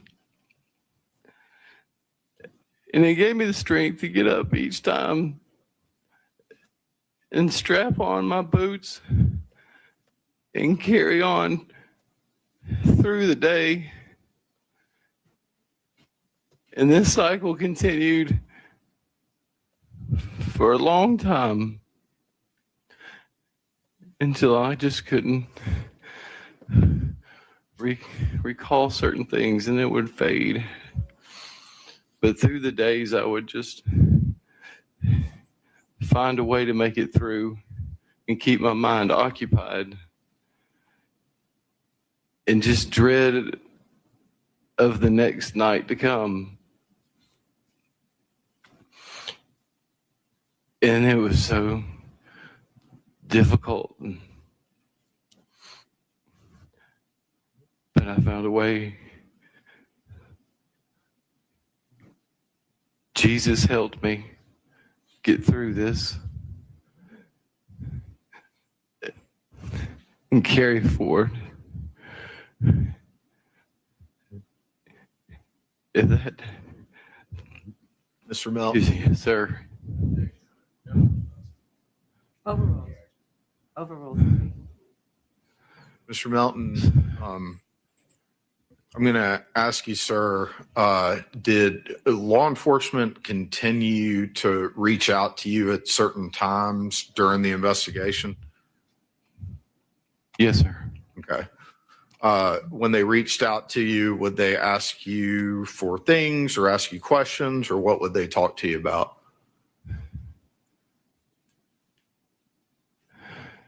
Just different things. I'm sorry, it's hard for me to get my thoughts together at the moment. Well, that's okay. Let me ask you this, at any point, did you refuse to speak with law enforcement or retain an attorney to speak with law enforcement? No, sir. Okay. What was your mindset as far as, why you were continuing to be cooperative with the investigation? I always believed that the truth would set me free. I had nothing to hide.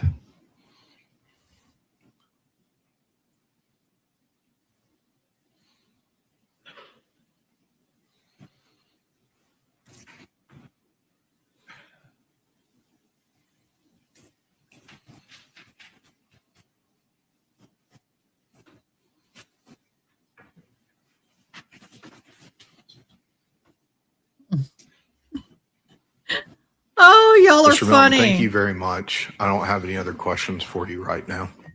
Cross-examination, Mr. Cruz.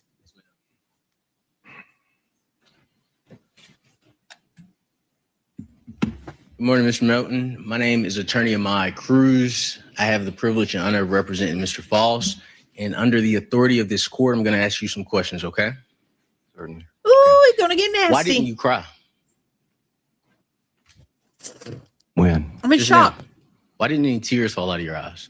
Oh, They are falling now.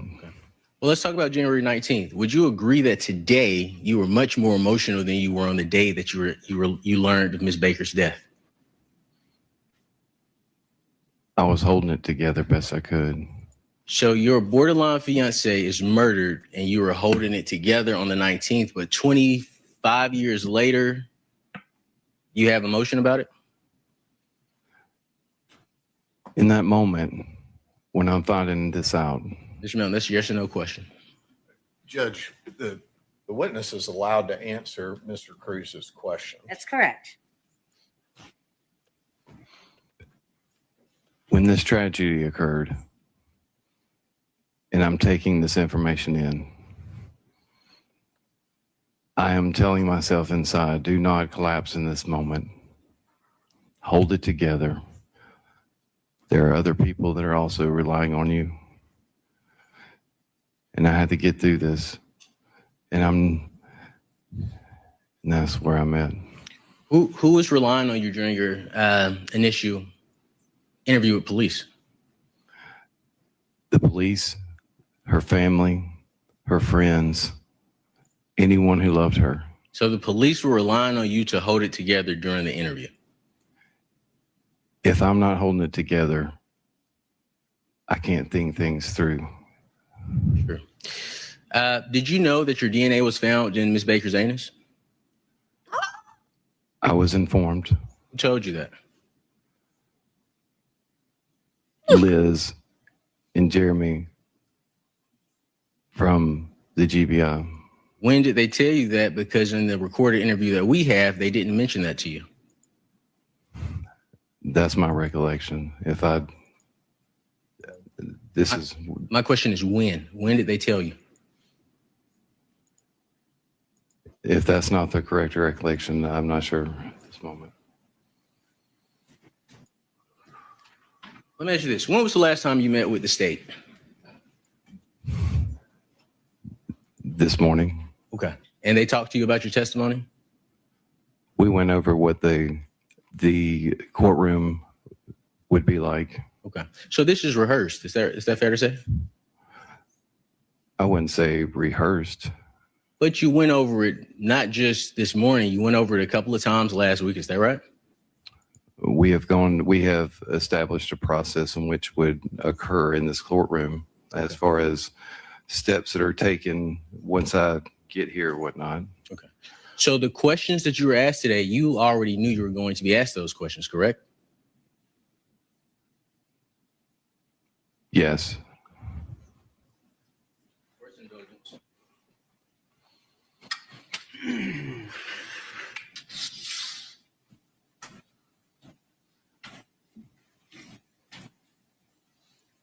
Mr. Melton, I am going to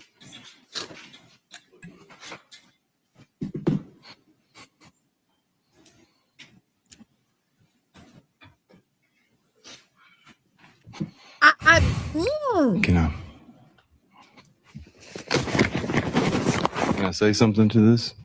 Thank you, ma'am.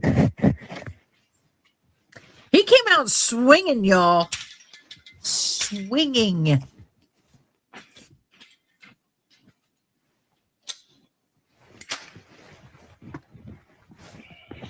He's bringing out a demonstrative. Exhibity. Just saying.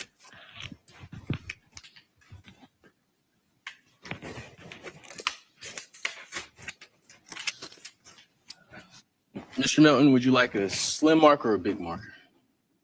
I don't know. Slim. It's like, I don't know what you want me to do yet. You haven't instructed me, so how can I pick my marker when I don't know what I'm going to do? What am I going to do? Oh, this is going to be good. All right. Let the record reflect that I am going to give you a black Sharpie, okay? I'd like you to write the very first time that you mentioned during your direct examination in regards to your actions or where you went on January 19, 2001. Do you understand that? Yes. May I approach the witness, Your Honor? May. Can you please write the first place you went on January 19th on that board there?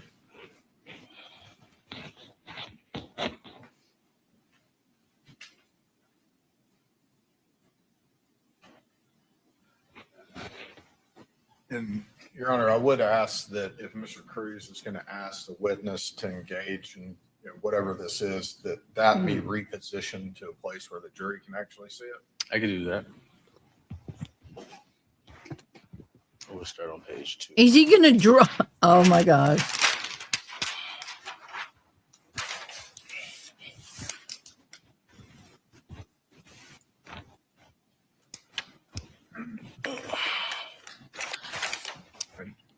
We'd like to also be able to see it. I guess, Judge, do you want us to move or do you No, I want think- him to move it over there? Mr. Cruz, I think perhaps moving that back would be best for everyone to take a look at it. Thank you, Mr. Hill. Sure.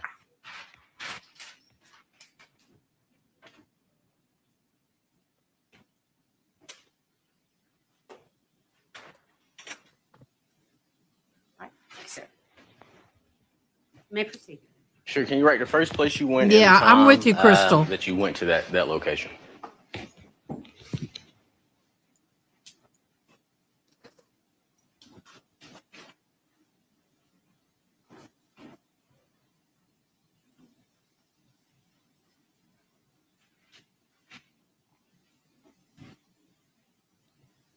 Okay, so I want to make sure I'm correct. You wrote Nash Plumbing 7:30 to 7:45. Okay, so you remember from January 19, 2001, you went to Nash Plumbing between those times. Is that fair to say? Okay, but you could not remember when law enforcement asked you if you knew Ms. Baker was going to be alone in 2006?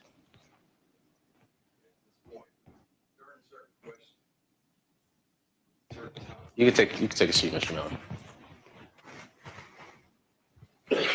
That's it?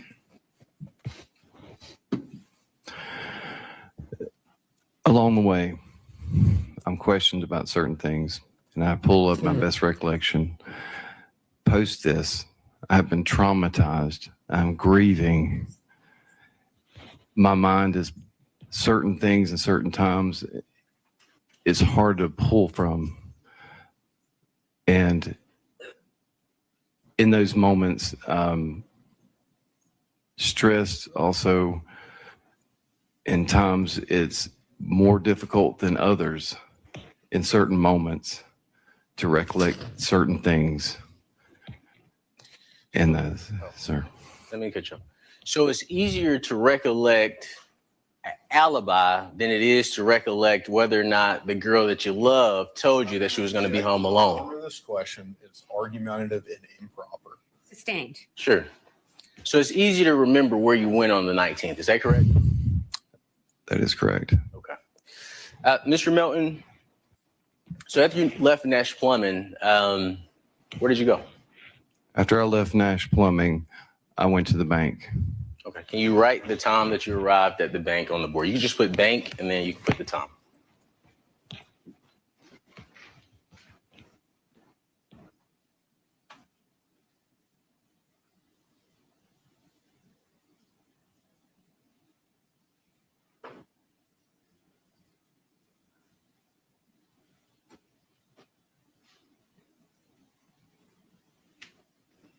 Okay. Sure.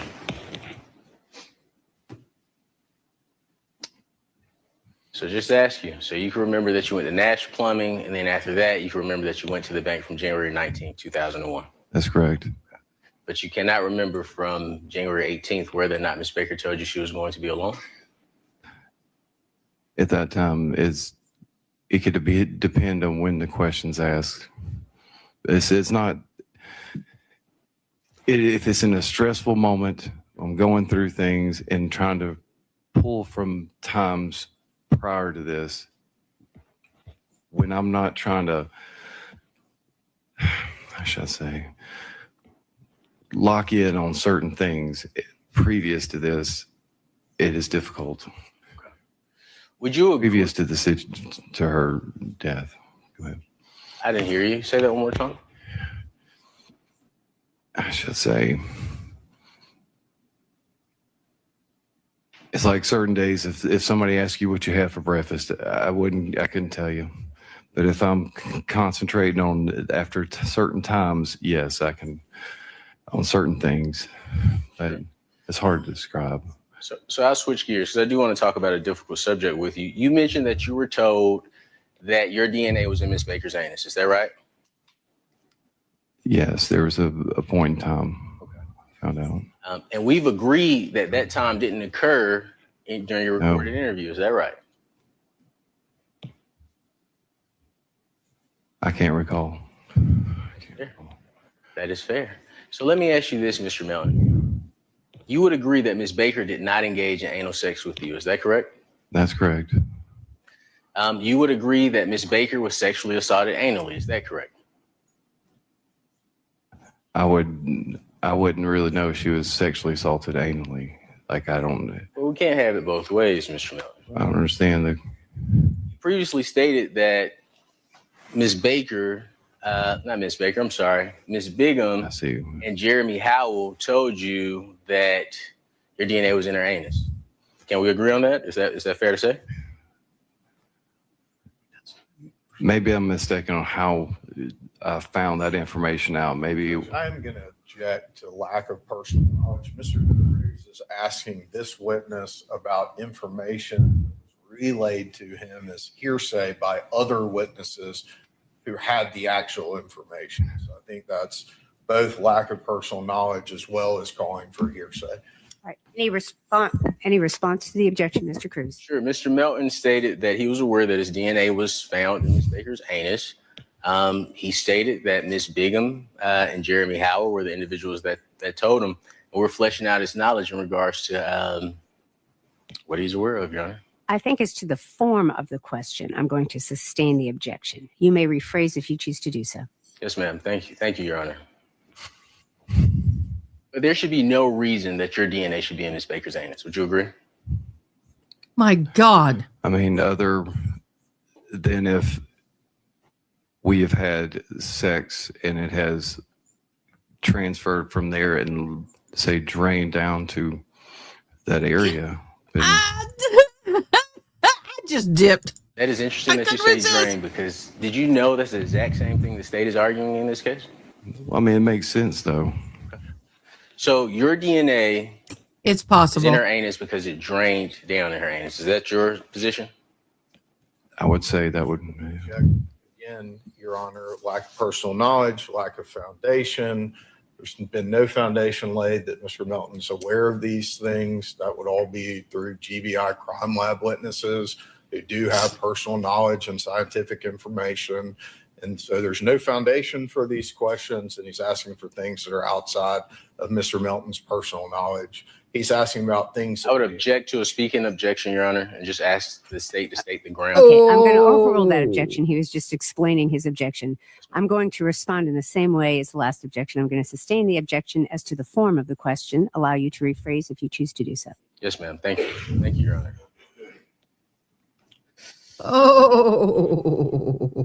Oh, this is getting good, y'all.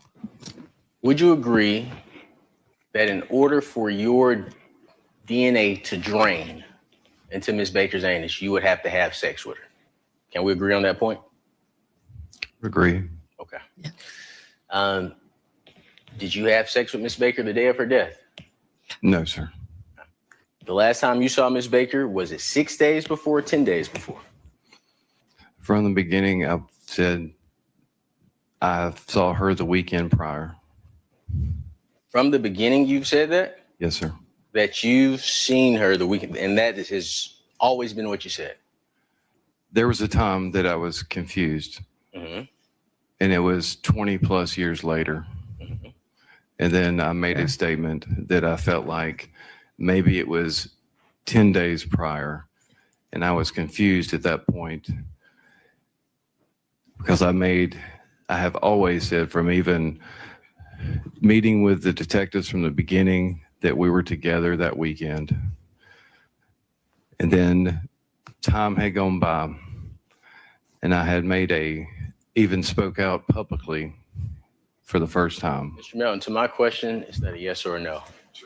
He's in the middle of providing his answer. Again, the witness has a right to answer Mr. Cruz's questions in the manner that he believes the answer should be given. It's non-responsive, Your Honor, and I would ask the state to stop the speaking objections because they are coaching the witness in the middle of his testimony. Okay, I'm going to overrule that objection, and I'm going to sustain the state's objection. This witness is allowed to respond to your question, and if he's in the middle of responding, no one can interrupt. You may continue if you choose to do so.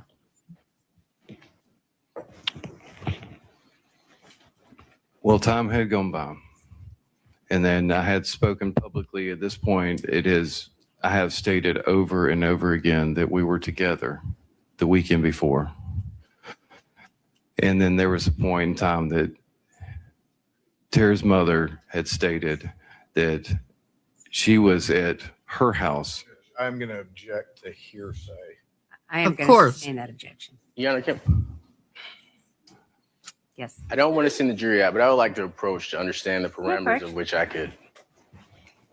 She's like, all right, well, do you know what? We have gotten in. How long have we been live? We've been live an hour and 40-ish minutes, and this is the first time the jury's being sent out. Congratulations, you guys have now broken your record. I'm just saying. Thank you for sharing. Don't forget, you guys, if you share or like or sub, you get a drawing into the end of the month giveaway. Read the ticker below. And also, if you become a member, you get your own separate drawing for new members or an Amazon gift card at the end of the month. Good morning, Miss Angela. I see you there. I just didn't want to break in. 13 plus cover page will be 14 times 30 equals times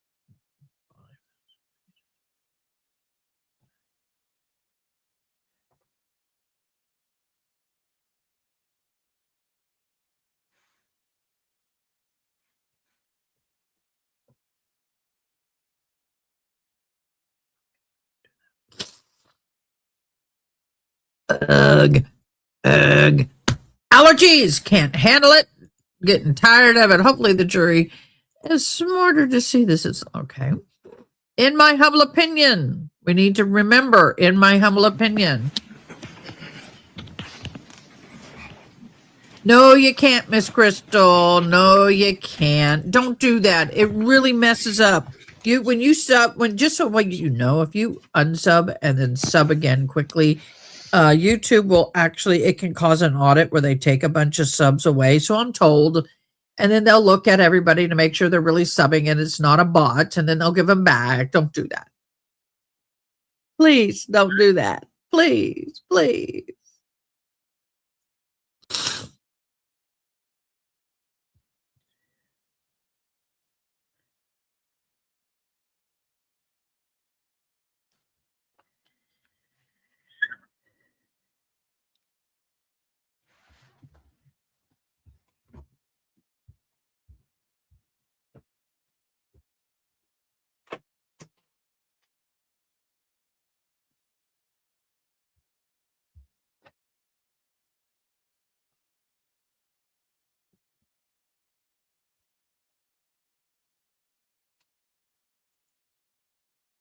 It's a little nippy in my room this morning.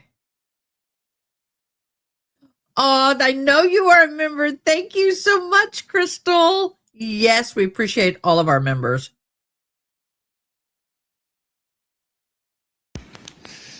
Your current residence, I won't say your address, but your current residence is the same residence that your parents stayed in 2001. Is that correct? That's correct. Okay. And at that time, you stayed in the basement. Is that correct? At that time, I would have been on the second story. Forgive me. Bedroom. I asked that question wrong. The week before Tara's death, you went to your parents' home. Is that correct? That's correct. During that time, you stayed in the basement. Is that right? No, sir. I think it was in my old bedroom in the second story. Court's indulgence, Your Honor.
So, Mr. Melton, this isn't the first time you've been asked that question, is it?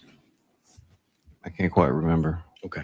Do you recall on May 5th, 2024, being asked where you resided when you went to your parents' home the week before Miss Baker's death? I don't recall the question. Say that one more time. You don't recall what now? I don't recall. Being asked that question? Yes, sir. Okay. Do you recall making the statement? So I was working there and driving back and forth. Well, my parents, we had a furnished basement. So then that's where I was. Do you recall making that statement? I don't recall making the statement, but it seems okay. Judge, I move to introduce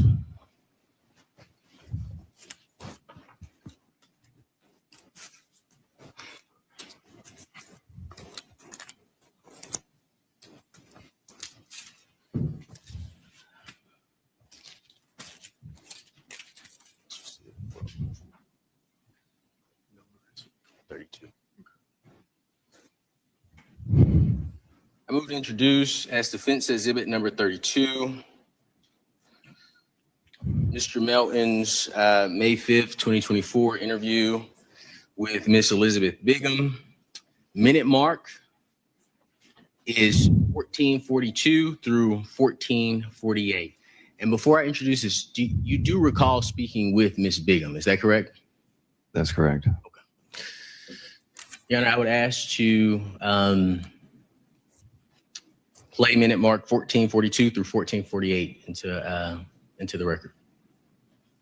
All right. Any objection from the state?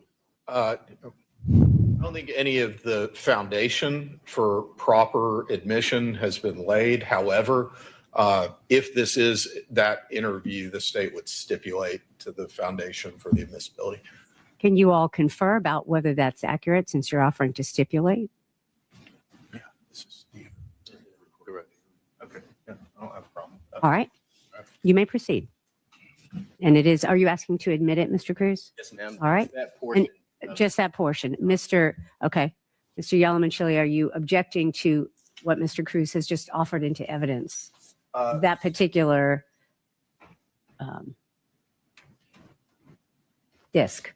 I don't have a transcript pulled up, Judge, but accepting Mr. Cruz's representation that what he's going to play is the answer that he just asked Mr. Melton about that he didn't recall, I don't have any objection. All right. And it is at that minute mark that the defense has just articulated is admitted. Thank you, Your Honor. And you said that was what, Mr. Cruz? I'm sorry, 14. 1442 Thank you. Go ahead. through 1448. Okay.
Your Honor.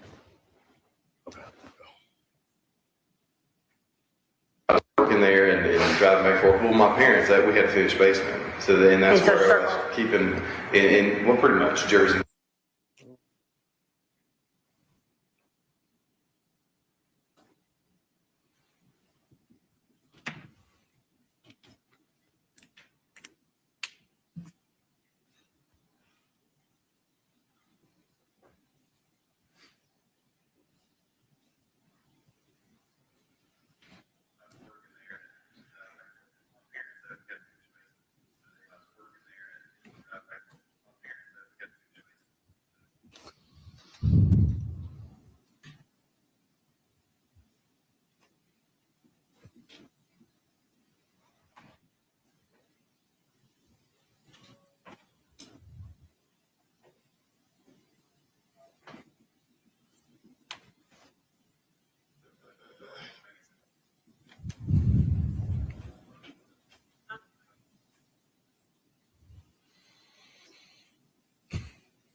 There and driving back and forth. Well, my parents, that we had a finished basement. So then that's where I was keeping in well, pretty much Jersey. Okay, did you hear that? I was driving back and forth. We pretty much had a huge basement. That's where I was keeping, and then I cut the audio off. I hear that. So you were staying in the basement, is that correct? I would stay in, there's times I stay in both. We had finished basement and I had the bedroom upstairs. Okay. And the furnished basement was set up as a place to stay, a place to hang out for whoever. And then also had my, Overruled. So You may continue with your response. the finished basement would have like a couch, sofa, TV things, and my old bedroom upstairs also had a bed and so forth. And I would stay and, hang out in one, stay in the other. depending on who was there at the time, if we had visitors or whatnot. So I would stay in the basement if nobody else is using it. You're under narrative. I'm going to overrule the objection. Yes, ma'am. You may continue. So with that being said, I feel like kind of both are true. I had my old bedroom and they had a furnished basement. I'd like to show you what's been marked as Defense Exhibit 33 and Defense Exhibit 34. Let the record reflect that I'm showing Mr. Melton what has been marked as Defense Exhibit 33 and Defense Exhibit 34.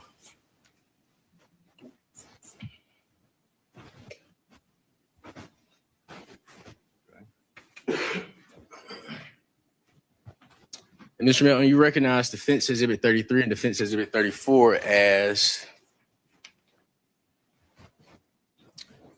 photographs of your house. Is that correct?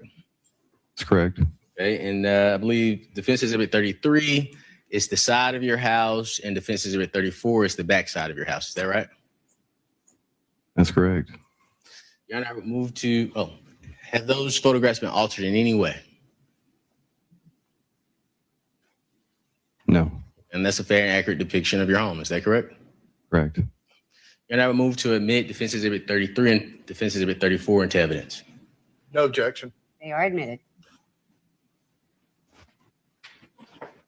Now, Mr. Melton, you would agree there's a reason why you would say that you were staying in the second story of the house, correct?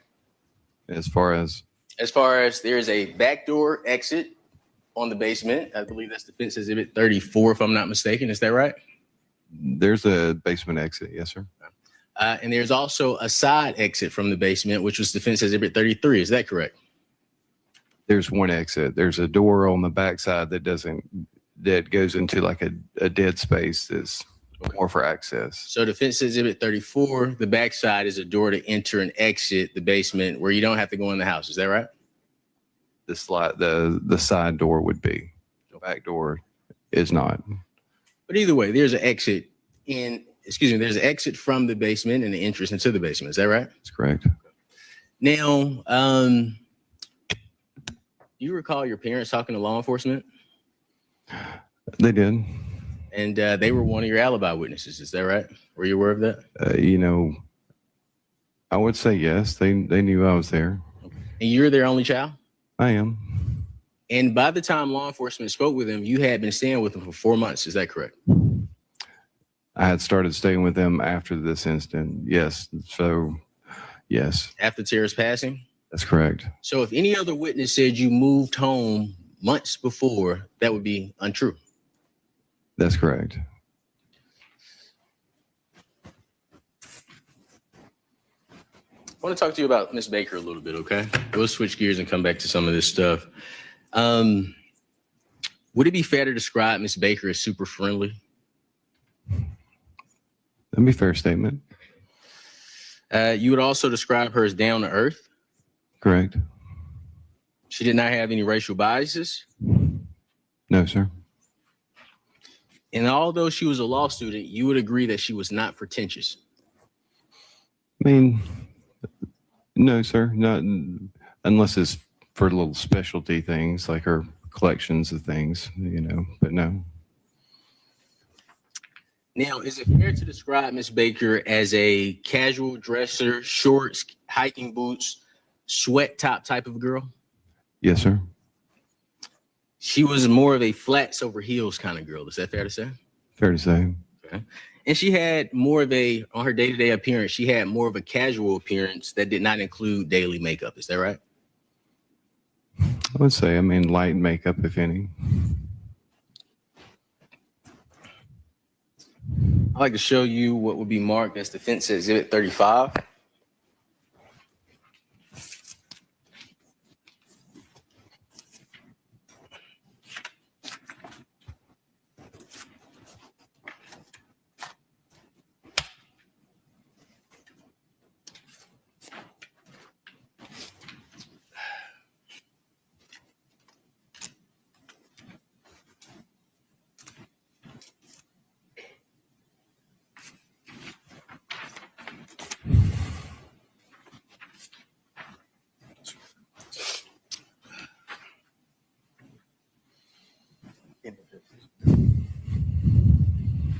Your Honor, I'd like to approach the witness to show him Defense Exhibit 35.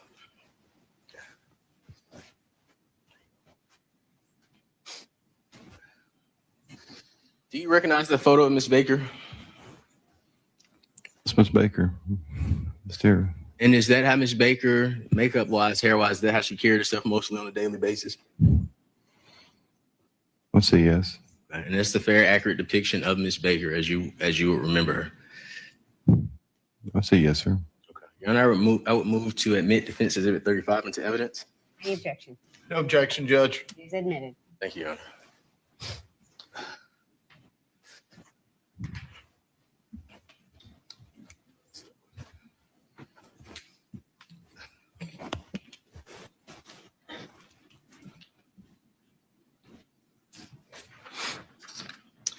Now I'd like to ask you about the times that you visited Miss Baker's home in Deer Park. Is that okay? Okay. All right. Is it fair to say that you've probably visited Deer Park more times than you could count? I mean, she wasn't there a terribly long time, but I would say, yeah. I mean, we've been there many times. Okay. And during the times that you'd visit Miss Baker's apartment, you'd see normal foot traffic. Is that fair to say? That's fair to say. And that foot traffic was due to a Walmart being on the opposite side of the neighborhood. Is that correct? I'd say there's a Walmart. Yes, sir. And Now, the majority of that foot traffic, it was African Americans walking. Is that fair to say? it's fair to say. And those African Americans were typically in the late teenage, young adult range. Is that correct? I would say it would vary, but I would say young teenagers, I would say. Now, in regards to Miss Baker's passing, on January 19th, you testified that you went to the scene of Miss Baker's death. That's correct. And while at the crime scene, you were asked to identify Miss Baker. That's correct. Okay. And you were shown a single photo of Miss Baker. Is that right? That's correct.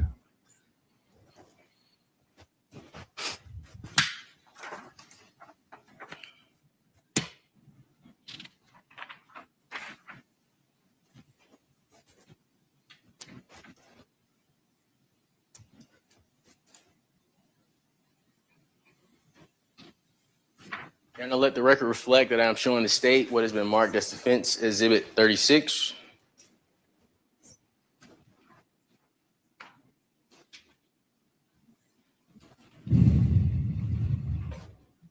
Let the record reflect that I'm showing Mr. Melton what has been marked as Defense Exhibit 36.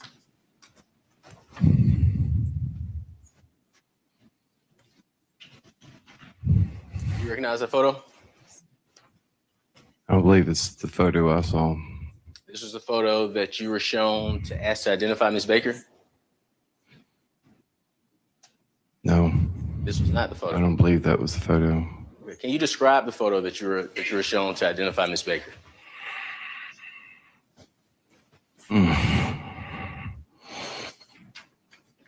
I believe that her head was turned slightly. And there was coverage that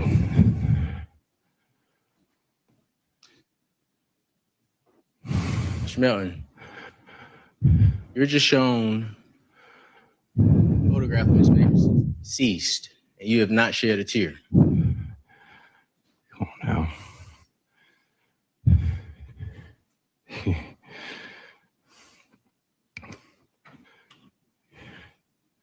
I think I need a moment, like, Sure.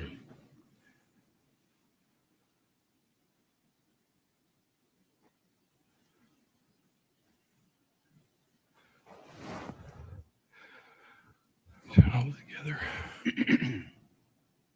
Okay. So let's switch gears while we're here. You testified on direct examination that you became so upset that you punched the wall in your apartment. Is that correct? When I unleashed the emotions, yes. Okay. And when you unleashed the emotions, you became extremely angry. Is that correct? I was upset. Yes, that would. I was upset at the situation. And the way you chose to release your emotions was through violence. Would you agree? Towards that wall. But you told the jury that the injuries to your hands came from punching the wall. Is that right? My injuries came from punching the wall. Okay. And we've already agreed. Well, you've testified that the wall was sheetrock. Is that correct? That's correct. I'd like to show you what would be marked as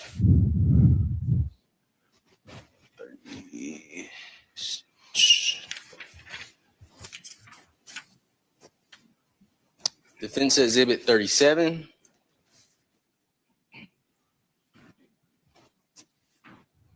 Defense Exhibit 38.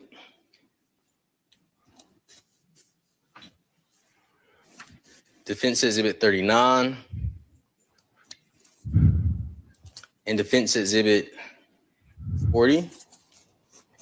Let the record reflect that I am showing the state what has been marked as Defense Exhibit 37 through Defense Exhibit 40.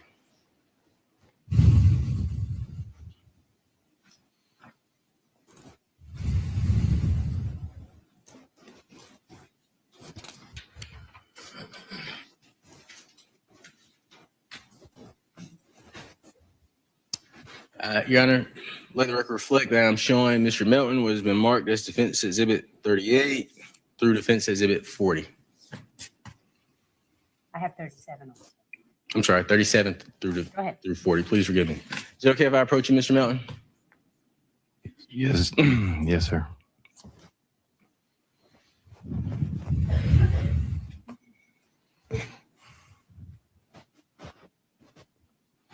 Please take a moment and take a look at Defense Exhibit 37 through Defense Exhibit 40.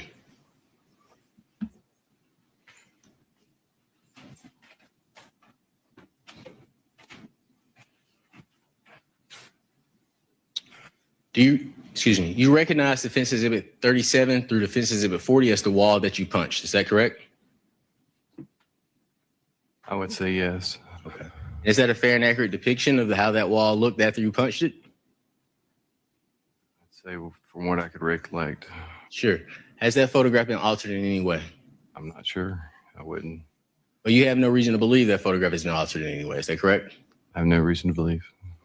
Your Honor, I would ask to admit Defense Exhibit 37 through Defense Exhibit 40 into evidence. Any objection? No objection. They are admitted. Thank you, Your Honor. I would ask to publish to the jury. Granted.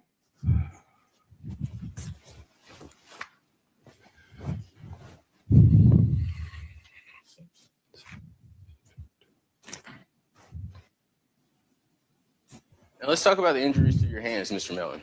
Yes, sir. Court's indulgence.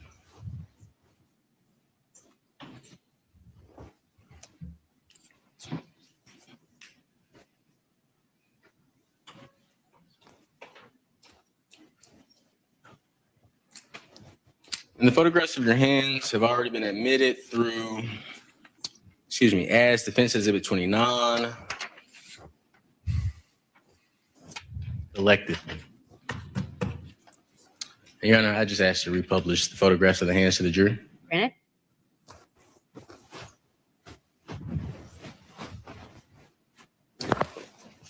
Court's indulgence, Your Honor. I need one of these photographs.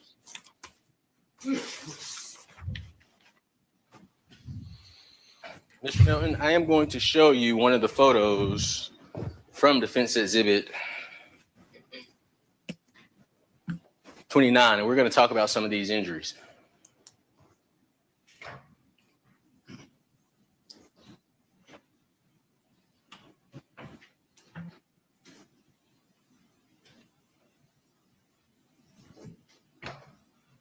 All right, can you see your hands on the screen, Mr. Melton? Yes, sir. Okay, and you would agree, for the purposes of the record, I am making a fist. Mr. Melton, you would agree that a fist looks like this, is that correct? Yes, sir. Okay, can you make a fist and show the jury what your fist looks like? Okay, excellent. I want to talk about this injury here on the side of your thumb. Can you explain how you got that injury from punching drywall? My hands are from work. Are they? I mean, no, I'm just saying my hands from work are naturally have nicks and such on them, but that very well could have occurred. I mean, from punching through a wall, there's also things inside the wall. There's siding on the wall that has, once you go through, there's nails that may have been there. But at that point, I mean, I have little nicks and cuts just from my profession. But Mr. Milton, isn't it fair to say as a plumber, you wear gloves? No, sir. You never wear gloves? I wear gloves, but not 100% of the time. No, sir. Well, I showed you Defense Exhibit 37 through Defense Exhibit 40. There's a pair of gloves hanging on your wall, Mr. Milton. Hanging on my wall. But you don't use them. When you're working with your hands, you work quickly also. And you don't have time to always have gloves on. And at that point in time, I'm not working with raw sewage or anything. This is new materials. So with that being said, you not worried about bacteria or anything infecting your hands. You just work through it. So today, on February 9th, 2026, you remember exactly how you were working on January 19, 2001. It's easily to assess because I worked it for so long. Sure. But you don't remember whether or not Ms. Baker told you she was going to be home alone the day before her death. You know, in moments under stress, I can't recall everything. So let me ask you about this injury here. So did this come from the wall or did that come from work?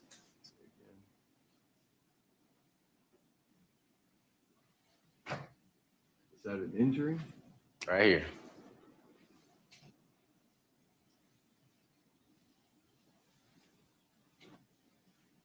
I don't know if I... Or how about this injury here, Mr. Melton? How would you get this injury on the top of your hand going in this direction from punching sheetrock? That even appears...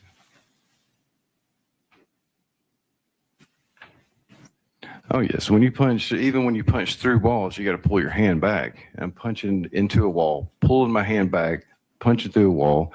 And even at work, I have nicks, cuts, and even burns from soldering pipes and hot materials. I can't tell if that's an injury from hitting something or an injury from work. And it may look like that even looks like it could be even a slight solder. It's hard to say. I mean, it's hard for me to assess that. But this is the first time in 25 years that you've ever made the statement that these injuries were from work. Would you agree? I've never been asked the question. Never been asked. And just to make sure we're on That I can recall. Just to make sure we're on the same page, your exact statement was to law enforcement is the injuries. Matter of fact, we don't even have to go to law enforcement. Your exact statement in the court before these jurors was that these injuries came from punching the wall in your apartment. Do you recall making that statement? Was this prior to being shown pictures? Mr. Melton, do you recall making that statement? Yes, I had injuries from my hands from hitting the wall. That's what I recall. But when I asked you about the injuries, you are now saying that they are from plumbing and hitting the wall. Is that right? Well, when you're pointing out specific things, like I do have from plumbing, you're going to have nicks and cuts or whatnot from that.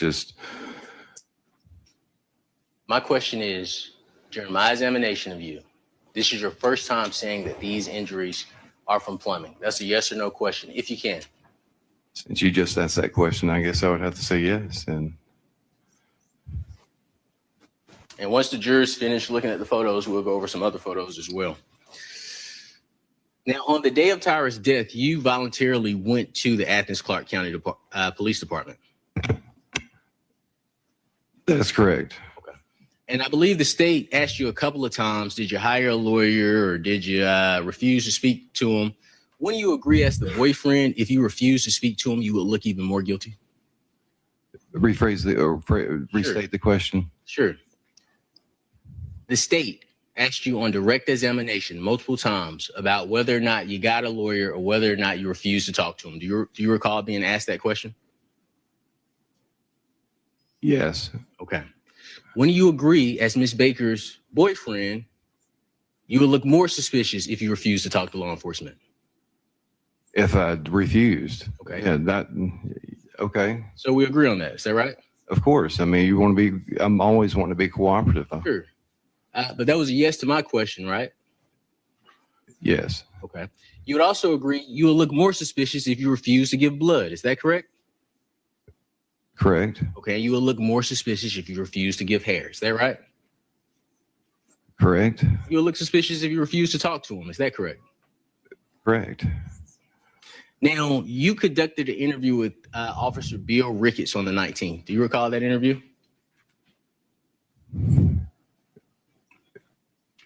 I believe so.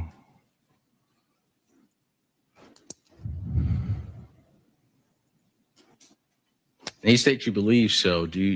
Are you certain that you remember conducting? Yes, I remember an interview on the 19th. And your father was present with you during that interview. Is that correct? Yes. Okay. And he sat with you for the entire interview. Yes. Okay. And during that interview is when you told law enforcement that you were at your parents' home at 7:15 on January 19th. Is that correct? Yes.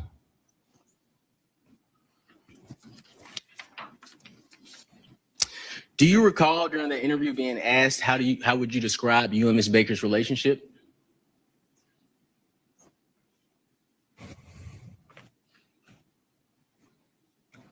Yes. And your response was that she was your borderline fiance. I recollect. Okay. And you advised him that you and Miss Baker were very serious at the time of her death. Yes.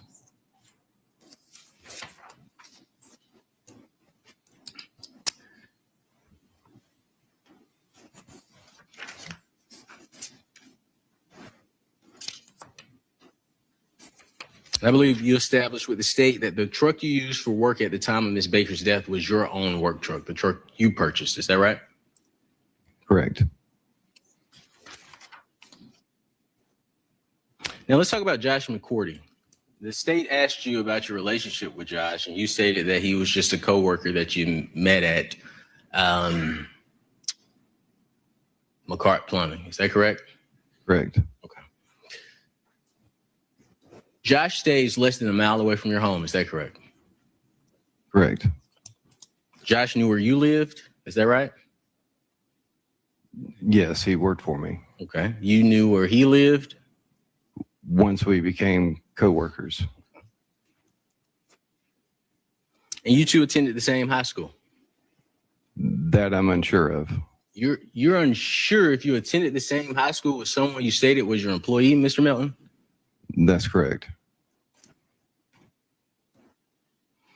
But to law enforcement, you only identified Josh McCourty as somebody that you work with. Is that right? Correct.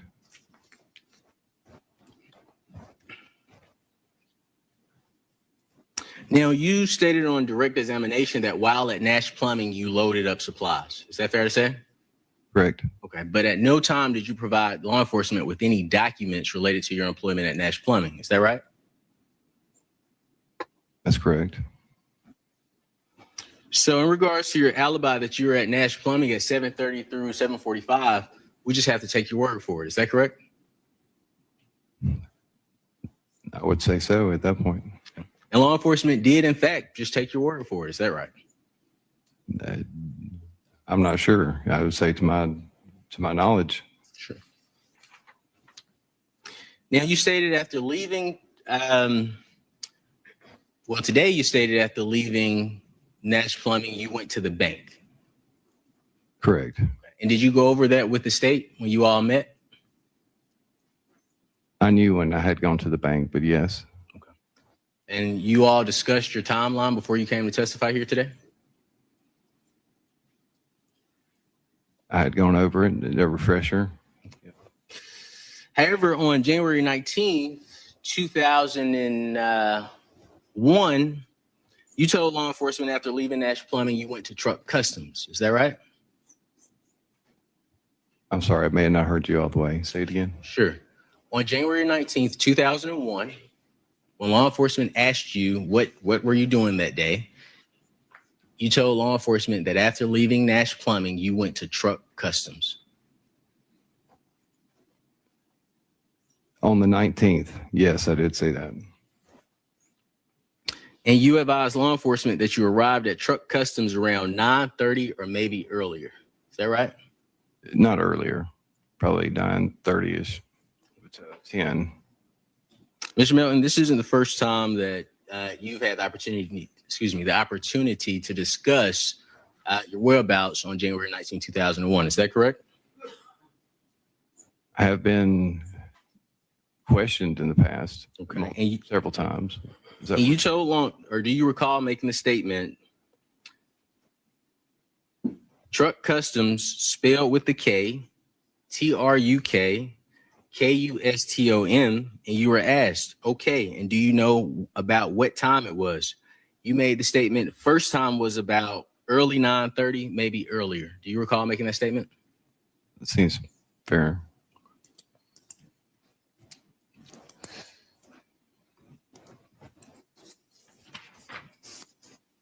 So at some point you leave Truck Customs, is that correct? That's correct. And I'm sorry, Mr. Melton, do you still have that marker I gave you? All right, perfect. Can you write Truck Customs on that under the bank? Really? And the I time have a that you were struggle at with the Truck Customs? demonstrative.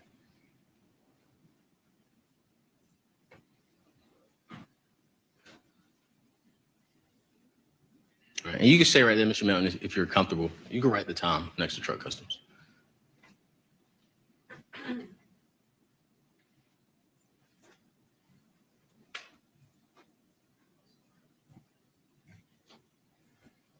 Okay, so now it's not 9:30, it is 10 o'clock.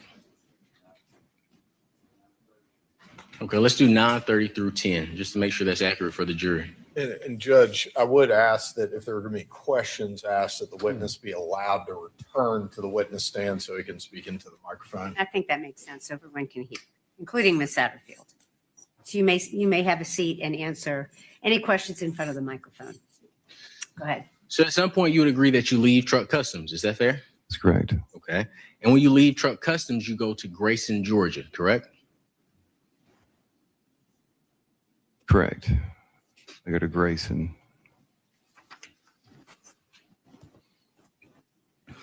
Now, and you can write Grayson on the board for us, please.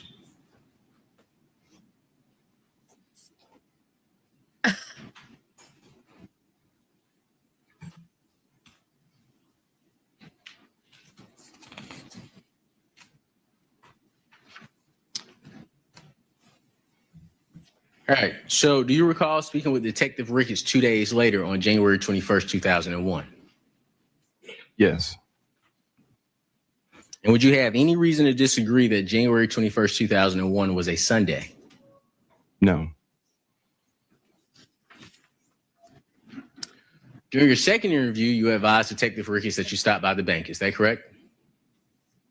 Yes. Then I had failed to mention that I went by the bank that morning. Yes. And you stated that you were in the bank for a total of 35 minutes. Is that right?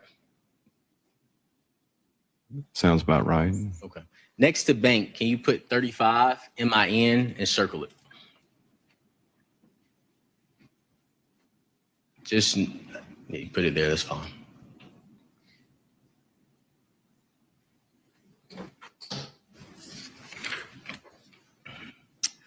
Now, during your second interview, do you recall Detective Ricketts coming to you and telling you that he went to speak with someone at Truck Customs? Yes. Okay. And in response, before he could tell you what he learned, you would agree that you changed your answer about the time that you went to Truck Customs. Is that correct? I'm not sure. Not. Do you recall making the statement, it's like before 12? I mean, it was probably 10:30, 11:30. Do you recall making that statement? I don't recall the statements, but yeah, I would say, I would say, okay. Yes, Yes or no, Mr. Melton? Do you recall making that statement? I'll say yes. Yeah. Yes.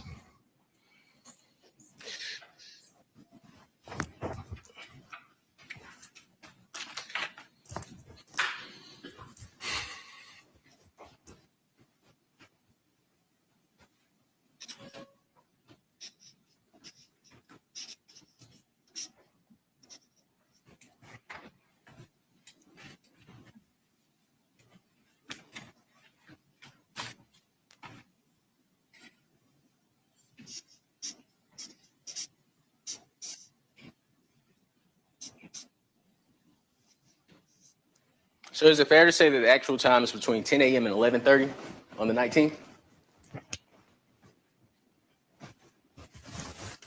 Based on your statement? As far as being at Truck Customs, Yes, sir. and you stated what you did say. What did you just say? I'm sorry.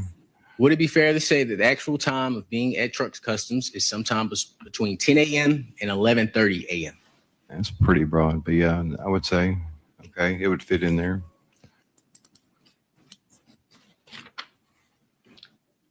Now, during the January 21st, 2001 interview, you were told for the first time that Ms. Baker was sexually assaulted. Is that fair? Can you repeat the question? Sure.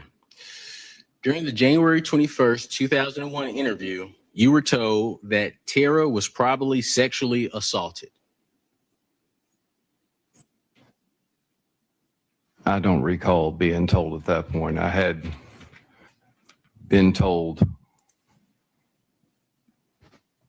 Adam, Tara's brother, had called me that morning and had kind of informed me that this is what we're looking at, that they had been informed.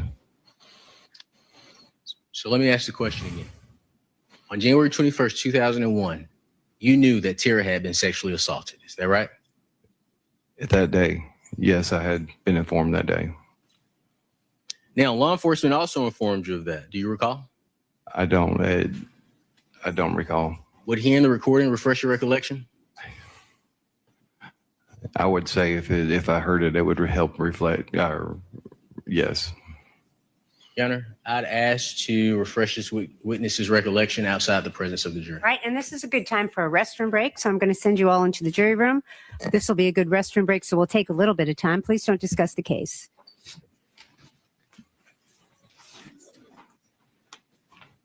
And we're going to take a break as well. Yes, ma'am. Do you want me to wait before I play it after the break? Yes, sir. I think that would be best.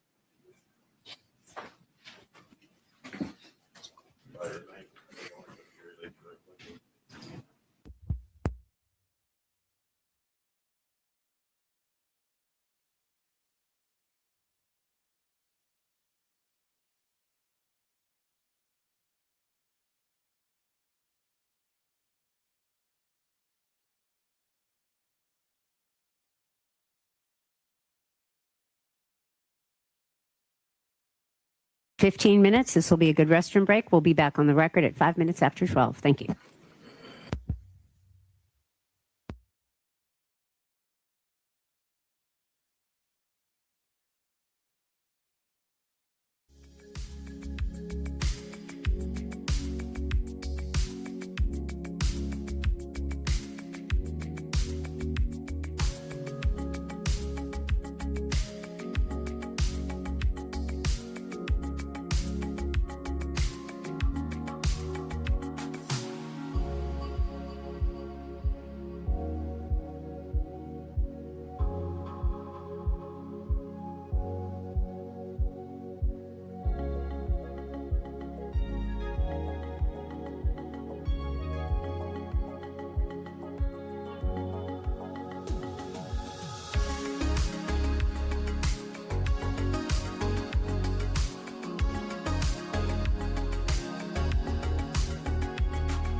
my mods have been busy. We've got a couple of things to talk about. Alex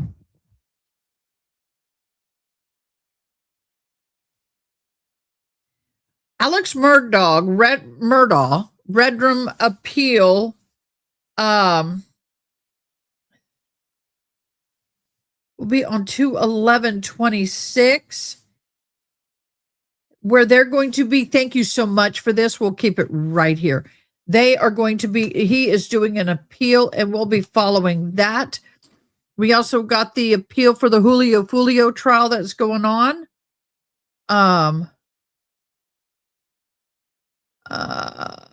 Updated calendar. Thank you for that so much, Miss Angela.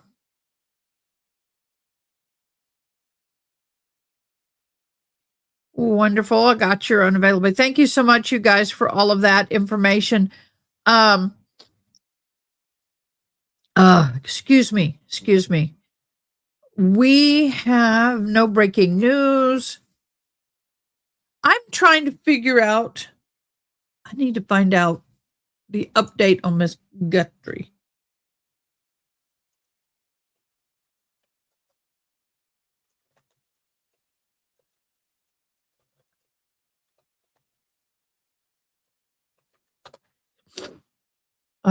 My nose.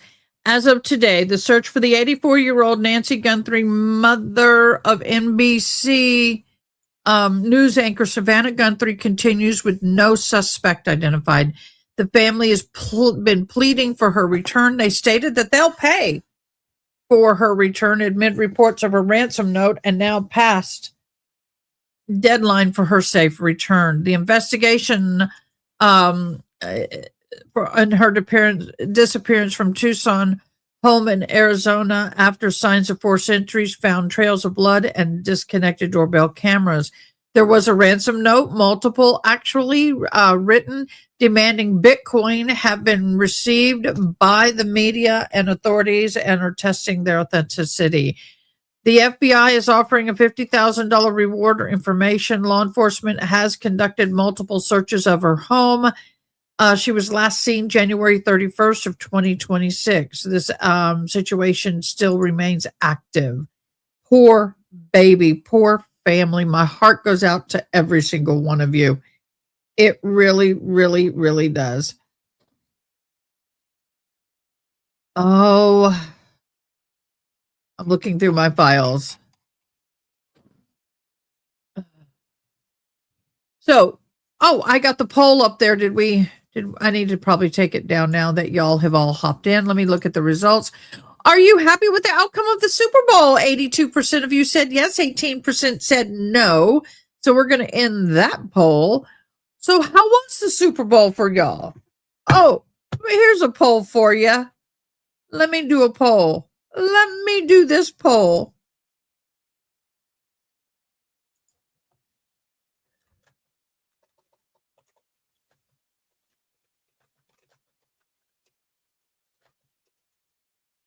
Who liked the halftime show? Yes. No. I don't care. Yes, no, and don't care. Okay, let me know what you think. I didn't know that. Why did they have a secondary? Talk to me, people. Why did we have a secondary?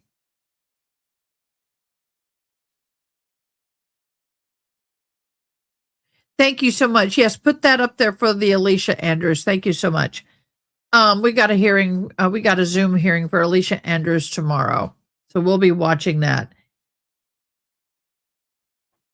Why was there a secondary? I don't get it.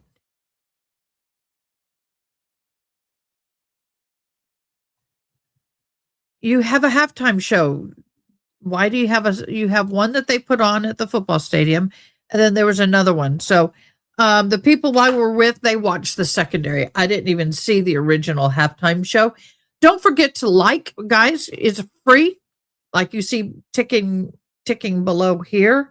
Comment if you liked. Click the thumbs up. If you subscribe or you share, comment I liked all caps. I sub all caps. I shared all caps.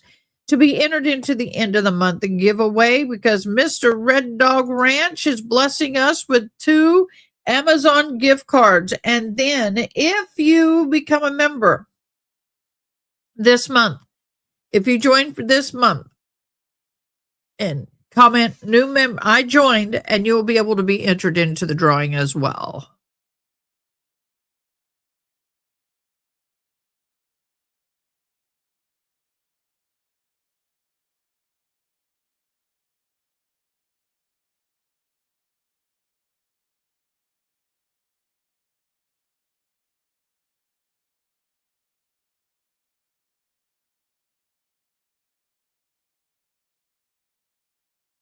My son's birthday is in the next few days, and my daughter came up from college and she's getting ready to head back. I always get emotional. She doesn't know that. I don't like it when she leaves. How many of us have children in college and they leave and it's like, no. But then again, some of you may be going, yes. I don't know. Comments. The halftime show was a political. Oh, okay. Maybe I ought to Google this and figure out more because I didn't pay attention.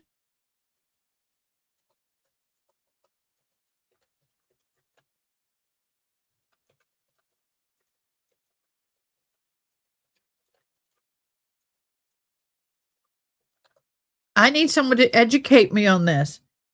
All right. An alternate conservative theme halftime show was organized by Turning Point USA as a counter programming effort to the official Super Bowl. Let me get it where I can read it. The All American halftime show featured Kid Rock, Brantley Gilbert, Lee Bryce, and Gabby Barrett, focusing the theme on faith, family, and freedom. Okay.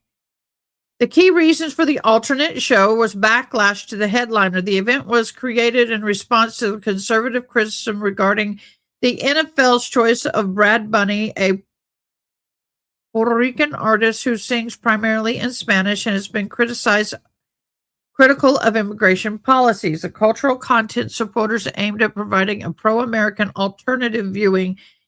The official show was not aligned with their values. The counter-programming shows that they aimed to capture viewers who were dissatisfied with the main performance, with Kid Rock headlining the alternative, which was streamed on platforms like YouTube, Rumble, and others. Oh, okay. Well, there you go. I just got educated. I don't know. I didn't know. Y'all, I didn't know. Duh. I mean, I thoroughly enjoyed the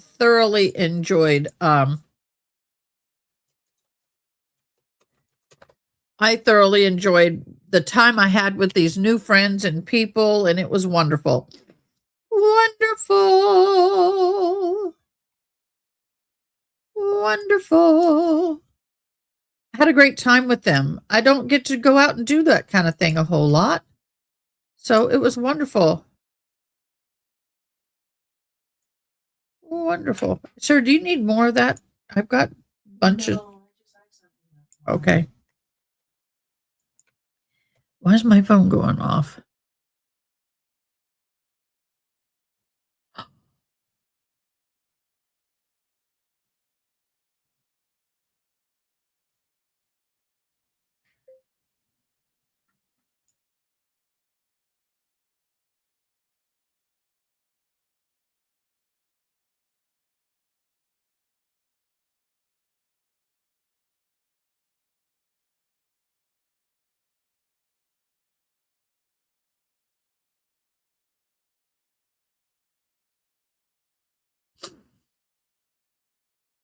Because Bunny made it political by his comments at the Grammys. That is interesting. Interesting.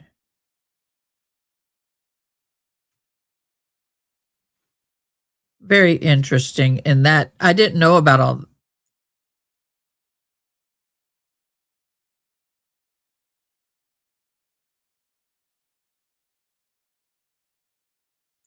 I'm learning. I don't know so much about. I don't even know who Bunny is. Never seen him. Never followed any of it. I don't know. No clue. None at all.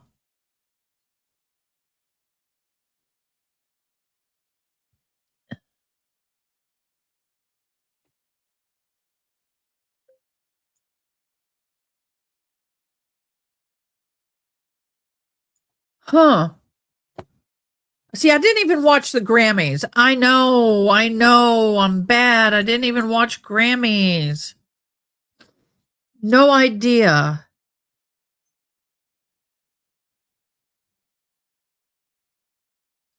I have young children, don't care for his music to begin with, so we weren't going to watch it to begin with. And we're so excited to have the alternative.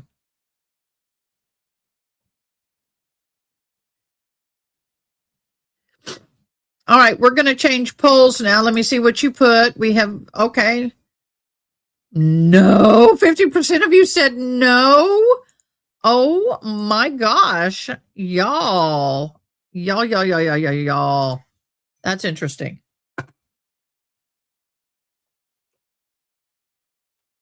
Wow. Here's another poll question coming in.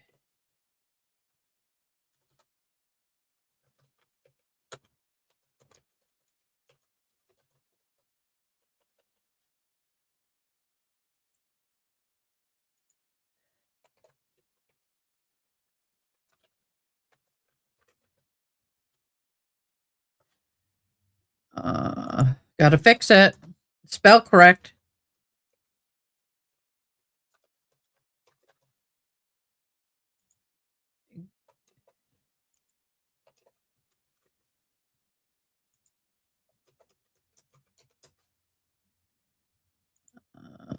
Add one. Come on. Okay, new poll up. Thanks, Joe. Gotcha, boo. We are about ready to come back, they said, at 5 after, so it's going to be 5 after. We'll see.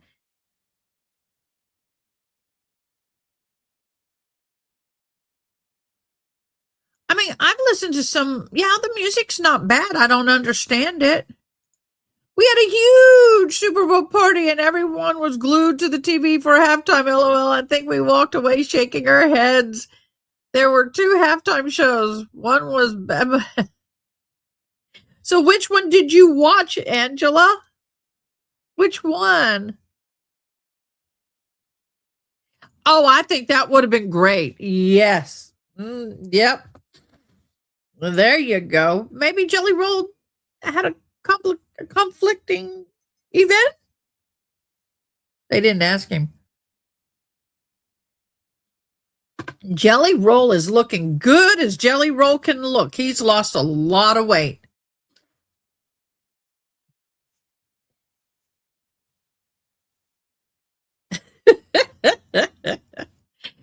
Yeah. I think what I might do just for giggles and grin is I may go back and just see if I can find a video and watch just portion of it to see what the show looked like. Just to see what a portion of the show actually looked like. I think that would be something I should do.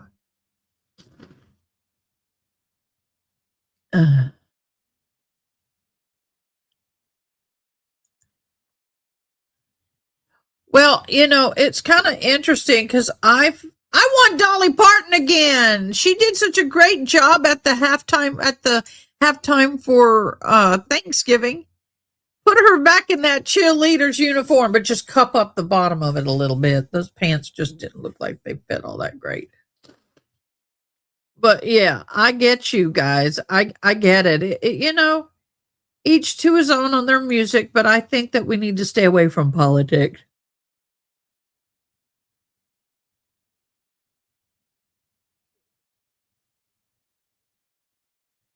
So just saying.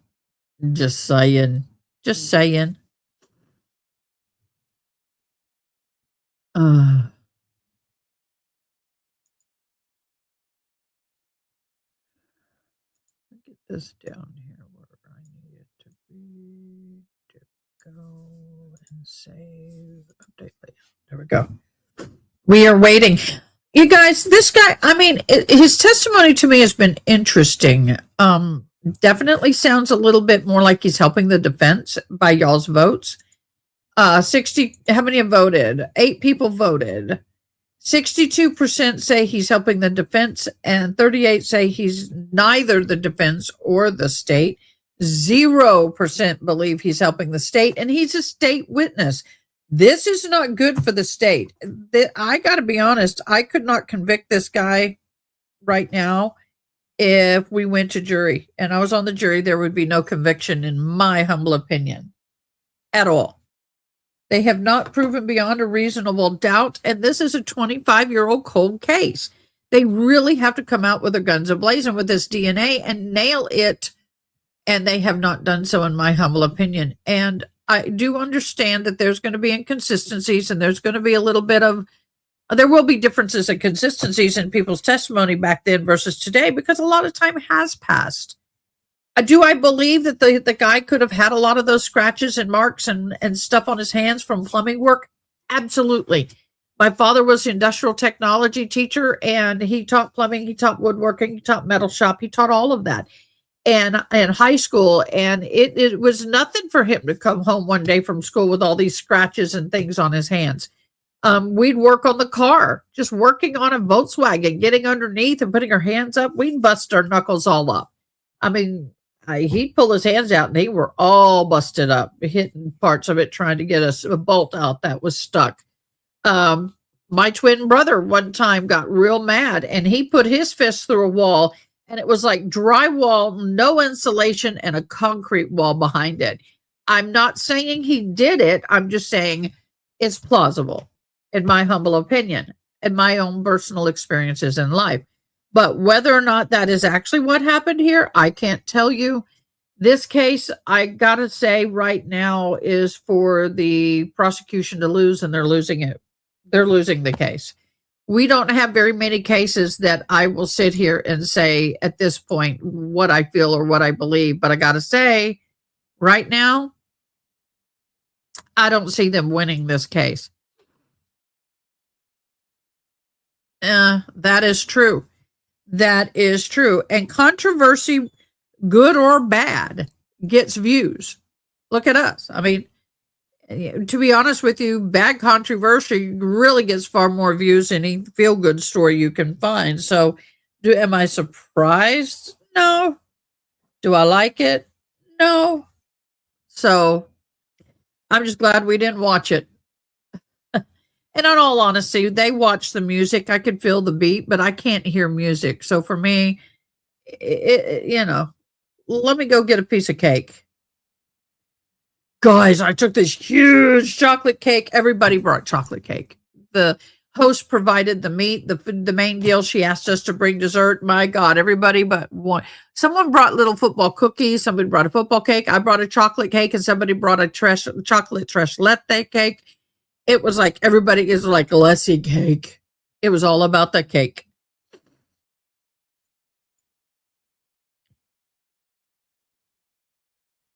Yeah. I mean, and plumbers, you got the pipes that bust your knuckles. You do have some soldering. You got metal. You got woodwork you're working around. You got some wire. I mean, it is not unusual. It's not unusual to be loved by anyone. So no, it's not unusual to have all that kind of markup on your hands. So for me, I don't understand why I do understand where they're going with it, but I think the defense cross-examination needs to move on and go to something else. But explain to me what this demonstrative is. He brings up this paper easel and he says, "You want a thick or a thin pen?" He's like, "What am I doing?" So he gets a thick or a thin pen, and then he just has him writing words. I'm like, why are you just writing words?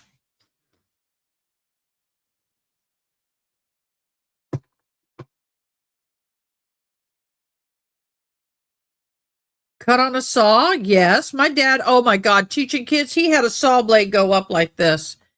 Because a kid didn't do a kid did something stupid and he tried to he did save the kid's hand, but he sacrificed his own. Probably needed stitches, but he chose not to, so we're keeping an eye on it. Yeah, I have found that there's these bandages that have little hooks in them here and hooks on this side, and it pulls together the skin. Those work really well. Works really well. Hold on a minute.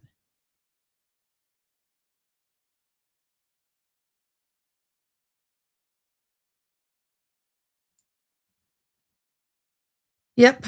Probably needed stitches, but he chose not to. Keep an eye on it, Boo. Definitely keep an eye on it. Can you grab what just got put in the mailbox for me, pretty please? Thank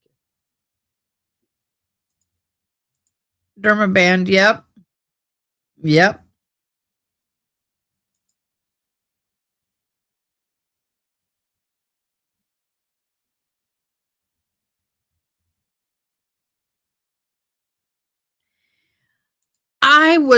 I kind of, he came out guns a-blazing about the otomy and where certain DNA was found in her backside. And I'm all like, dude, why? He came out with that as a shocker to get the attention of the jury. Well, okay, so you got their attention, but guys, I know. I'm like, I don't understand. Ugh. Yes, I know how it gets there. Thank you, babe. That's it? It said it was delivered. Oh, well, thank you very much, Boo. Are you leaving? Hold on, guys. I'll be back. I'm going to say goodbye to my daughter. Y'all have a restroom.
Had to go say bye to my daughter, my precious daughter, going back to college. This is her last semester. She is graduating in May. I am so proud of her. So proud of her.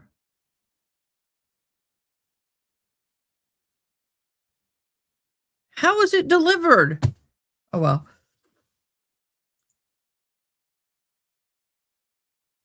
Yes, that was one of those moments that's going to go with the my hair is all crooked with the jury. That was definitely an attention grabbing moment that the jury will not forget. There we go. Definitely attention grabbing moment.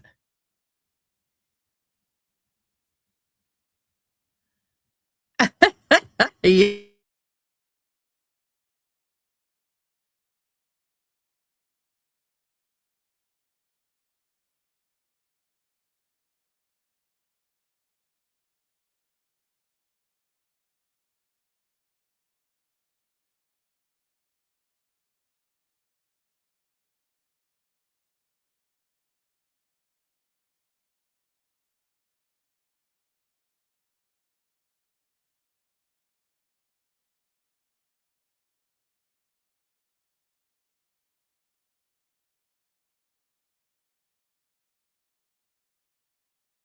Got that. Need to help her for a second.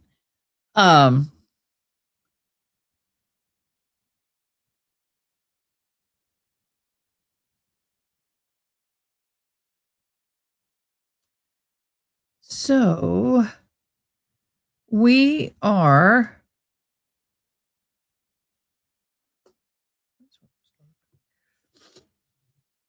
Oh, it looks like they're coming back.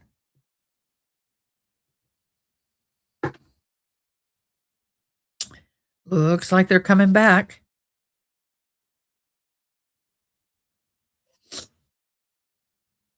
Hopefully they're coming back. You agree? Yeah. Yeah. In the end, it's really sad how all. Don't you hate it when you have those hair days? It's just nothing you do works. Really sad how this woman died, and the fact that he's saying that he had to identify her based off of her earring. That is horrible, y'all. That is horrible.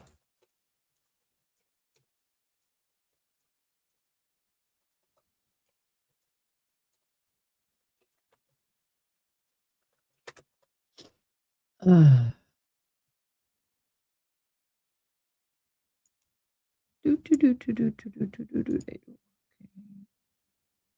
Thank you so much for that. So they're stating, so just so you know, I want to go do a quick kind of a review of what this, my mouse is getting a little funky again, of what the state is stating. The state is saying that Tara Louise Baker, the victim in the GA versus Faust trial, passed away from multiple forms of violent trauma. According to the medical examiner's testimony and pretrial filings, she was unalive through a combination of events: strangulation, stab wounds, and blunt force trauma. Her body was found inside a burning apartment, and the investigators determined that the fire had been intentionally set to cover up the homicide.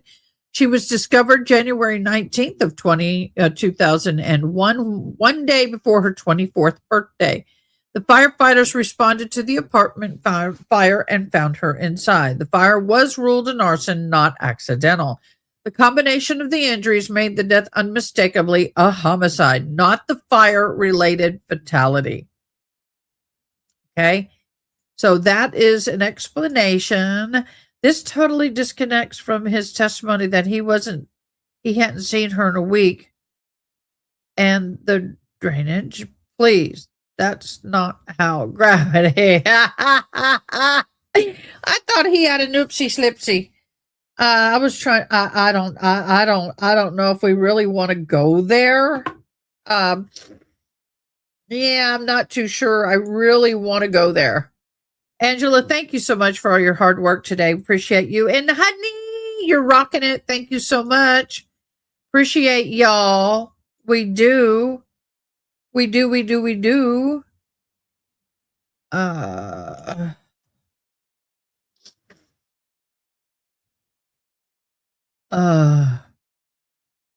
want to get rid of these allergies, y'all. Everything I've tried has not worked, y'all. This is so frustrating. I do not want to go to shots, which is what I'm being told may have to happen in order for me to get any relief. I am not looking at getting any relief via injections, but I may have to. Which is going to be difficult. Don't want to go there. So I'm hoping to just wait it out for the ragweed and all of that to finally just move along. It looks real hazy outside, almost dusty right now. Central Texas, for those of you who don't know, all of your allergy medications that we all take in the world, all of them are tested here in the beautiful hill country of Texas. We are the central location for allergy testing medications. FYI, yes, we are. Yes, we are. Yes, we are. Y'all be in prayer. I'm looking for a new job and I have to move out of the house that I'm living in. They're putting it up for sale.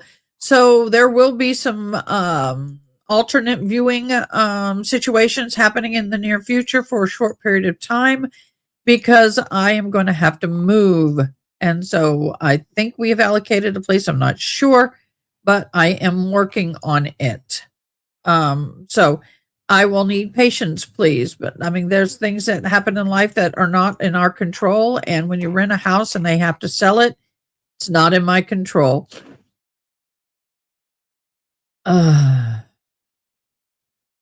So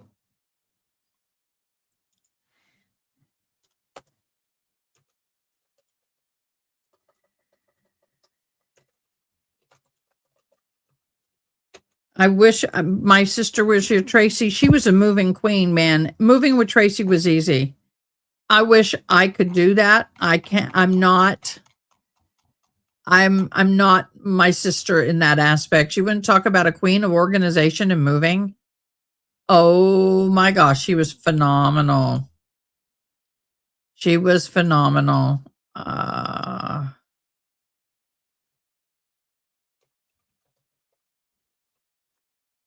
She was phenomenal. I don't know how she did it. I never do. I do not know how she moved like she did. I mean, she just knew exactly what to move first, how to pack, who to pack, what to do, where to go. Let's see. Cedar pollen and juniper are horrible. Yes, they are in the 25,000s count. 25,000. That's high, y'all. That is really high.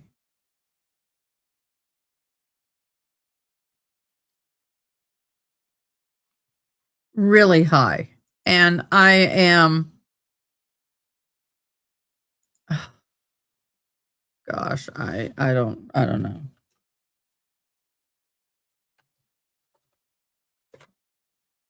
I don't know.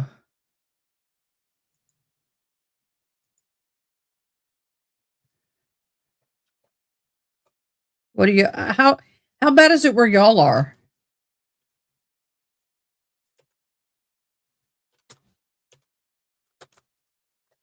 Because here it's horrible. The freeze kind of helped a little bit. It did. Helped a little bit.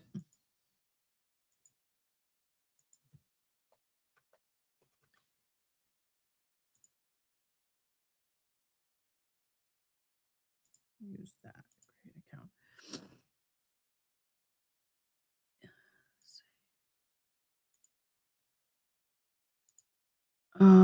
I'm looking. Why is this taking so long? We are 21 minutes running behind. So what's going on? What is going on, y'all?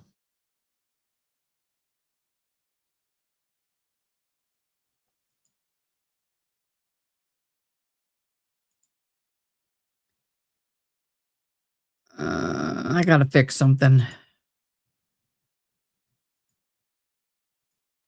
We got movement. We got movement.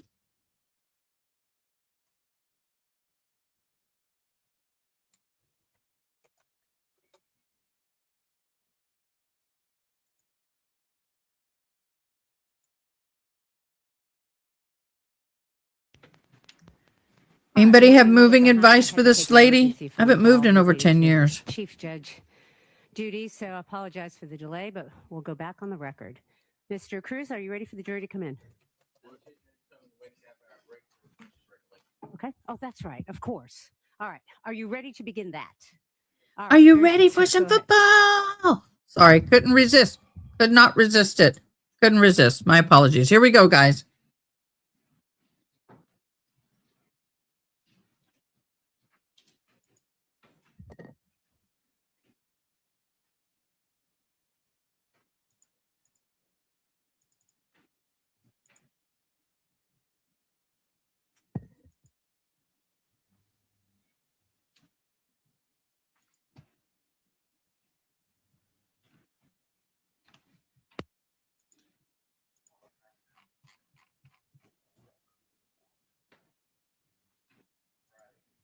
Let's see where this lawyer takes it.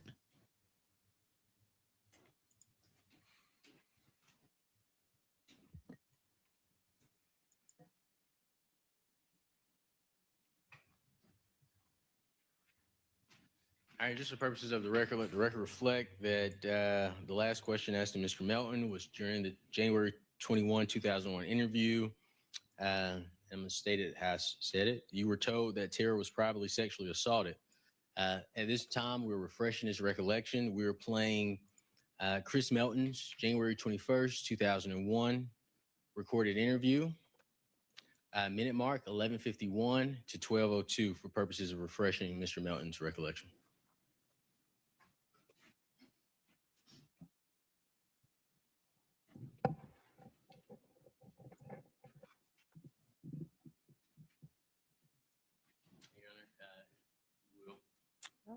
Oh, it reverted. Well, it's on lawyer right. Oh, thank you.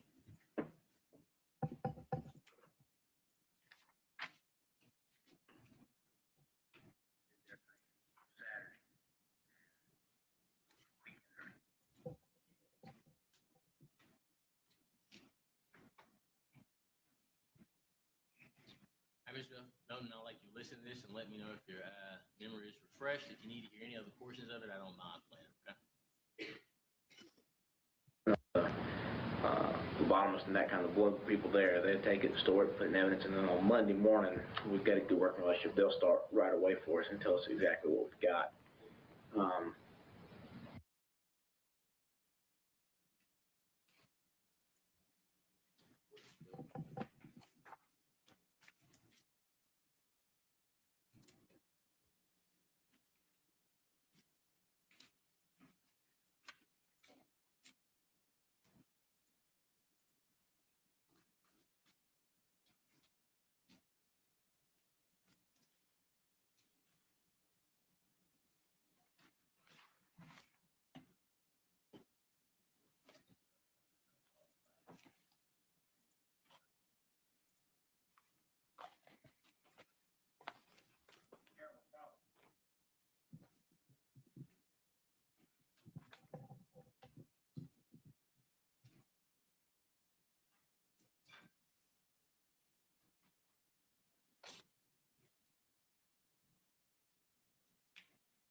Did their thing Saturday, and of course on the weekend there's none of the phlebotomists and that kind of blood people there. They take it, store it, put in evidence, and then on Monday morning we've got a good working relationship. They'll start right away for us and tell us exactly what we've got. Tara was probably sexually assaulted. Yes, sir. All right, Your Honor, the witness's recollection has been refreshed. All right. I am ready for the jury. All right, could you bring the jury in, please, sir? Thank you.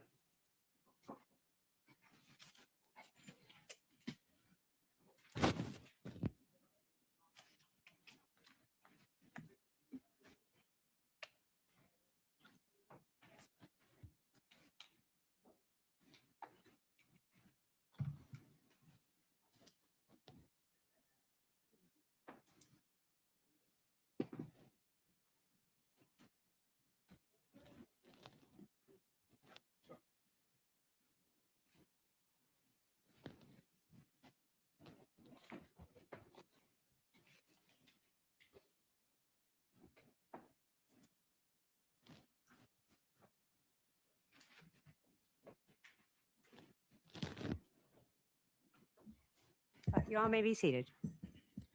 Mr. Cruz, you have the floor. Thank you, Your Honor. And Mr. Melton, during the January 21st, 2001 interview, you were told that Tara was probably sexually assaulted. Is that correct? Correct. All right. You would agree that you didn't start crying. Is that correct? Correct. You didn't become upset. Is that correct? I would say not correct. You said that's incorrect. Incorrect. Did you make outward expressions of anger? No. You didn't say you needed a moment to yourself, right? Correct. You didn't even say, I hope you find who did this before I do, did you? Correct. Instead, you asked calmly, did you find some stuff on her like semen? Is that right? Correct.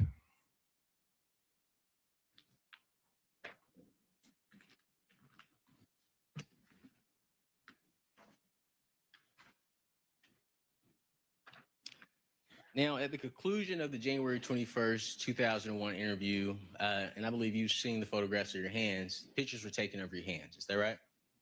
Correct. And I think I have a better version of those hand photos I would like to show you.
Sorry, just came in the mail.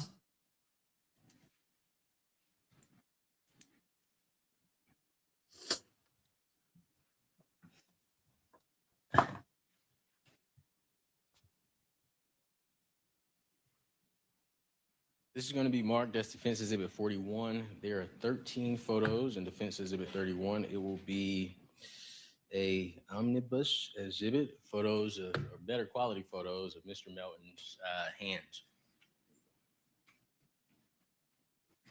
While the state is reviewing the same, Your Honor, I'd just like to clarify the record. With Defense Exhibit 29, there are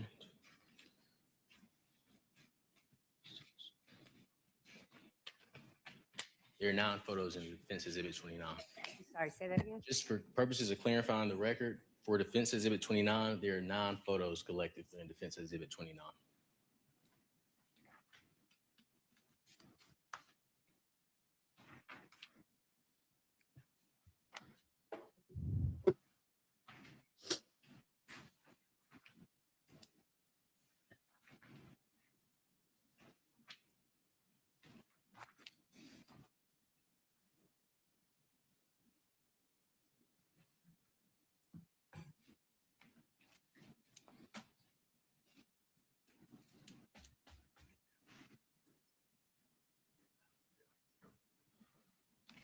Thank you.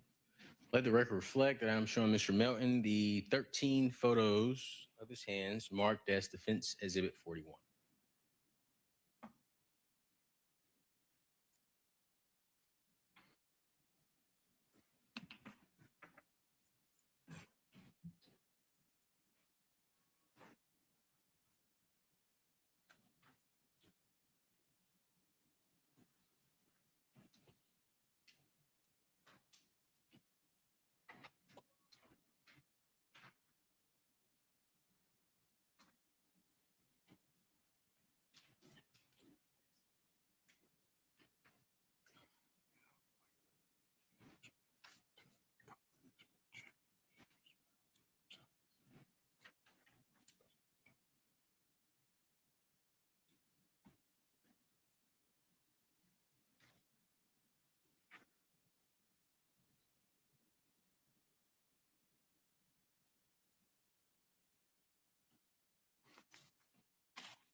You would agree that Defense Exhibit 41 is.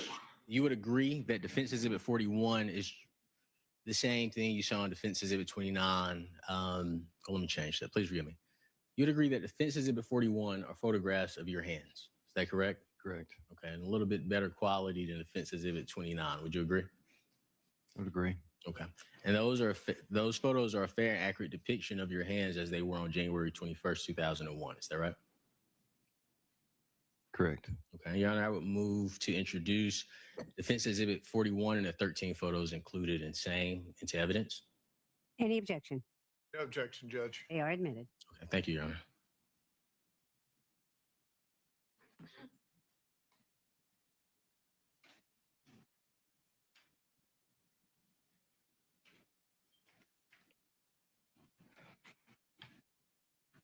Now, after the photographs were taken of your hands, while at the hospital, you did a blood draw as well. Is that correct? Correct.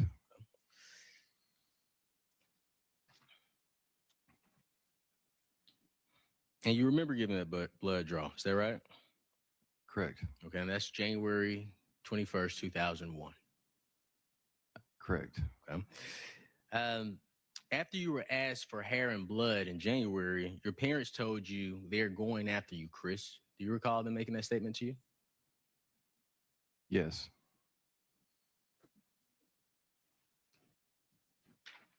Now,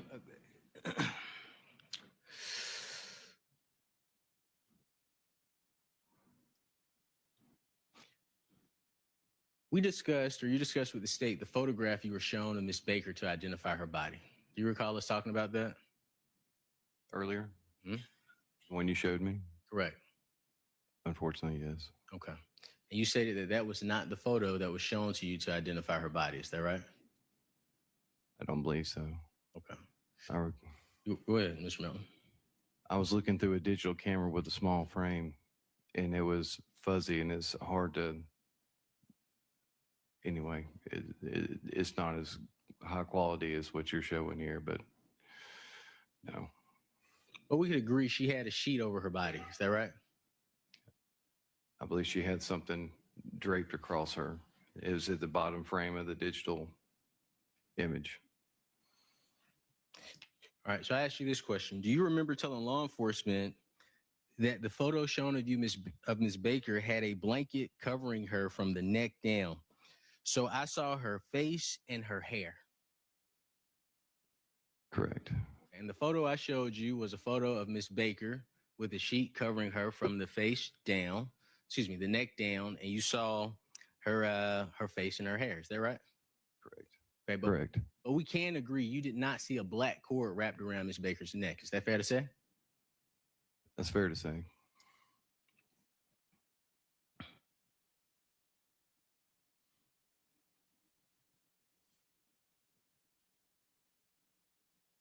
Do you recall Wow. a police officer interviewing you about you telling Mrs. Virginia Baker that you saw a black cord wrapped around Miss Baker's neck?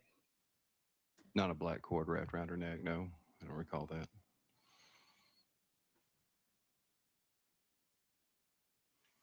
You don't recall?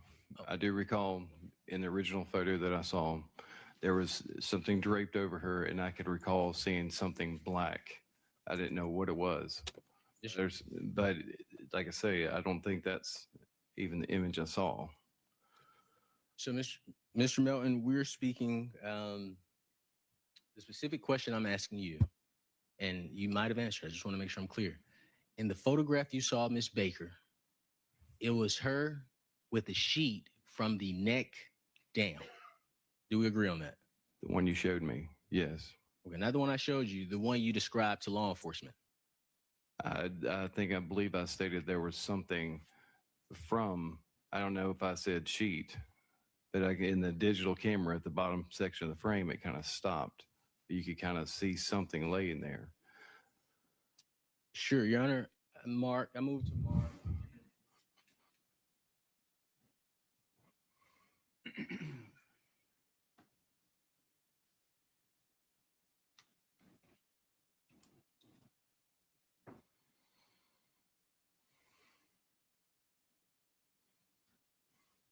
Move to mark the audio recording of Chris Melton with Detective Newton as Defense Exhibit 42.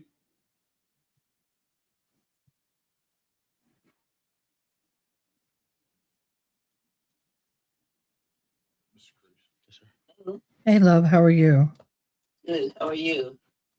I'm good. I'm filling out job applications from MHDD, Kerrville, Texas. Uh-huh. I need a professional reference. Can I put you down as a client / ministry partner? Yeah. Because I've done client work for you. Okay, will do. Thanks a bunch. Bye. Law enforcement asked you, Hello? do you remember how much of her was exposed during that, in that picture that you saw? Your response was, they had a blanket covering from the neck down. So I saw her face and her hair, you know. You were asked, okay, you couldn't see any of her body or body parts. Your response was, no, I did not see any of her body. You don't recall making that statement? I recall.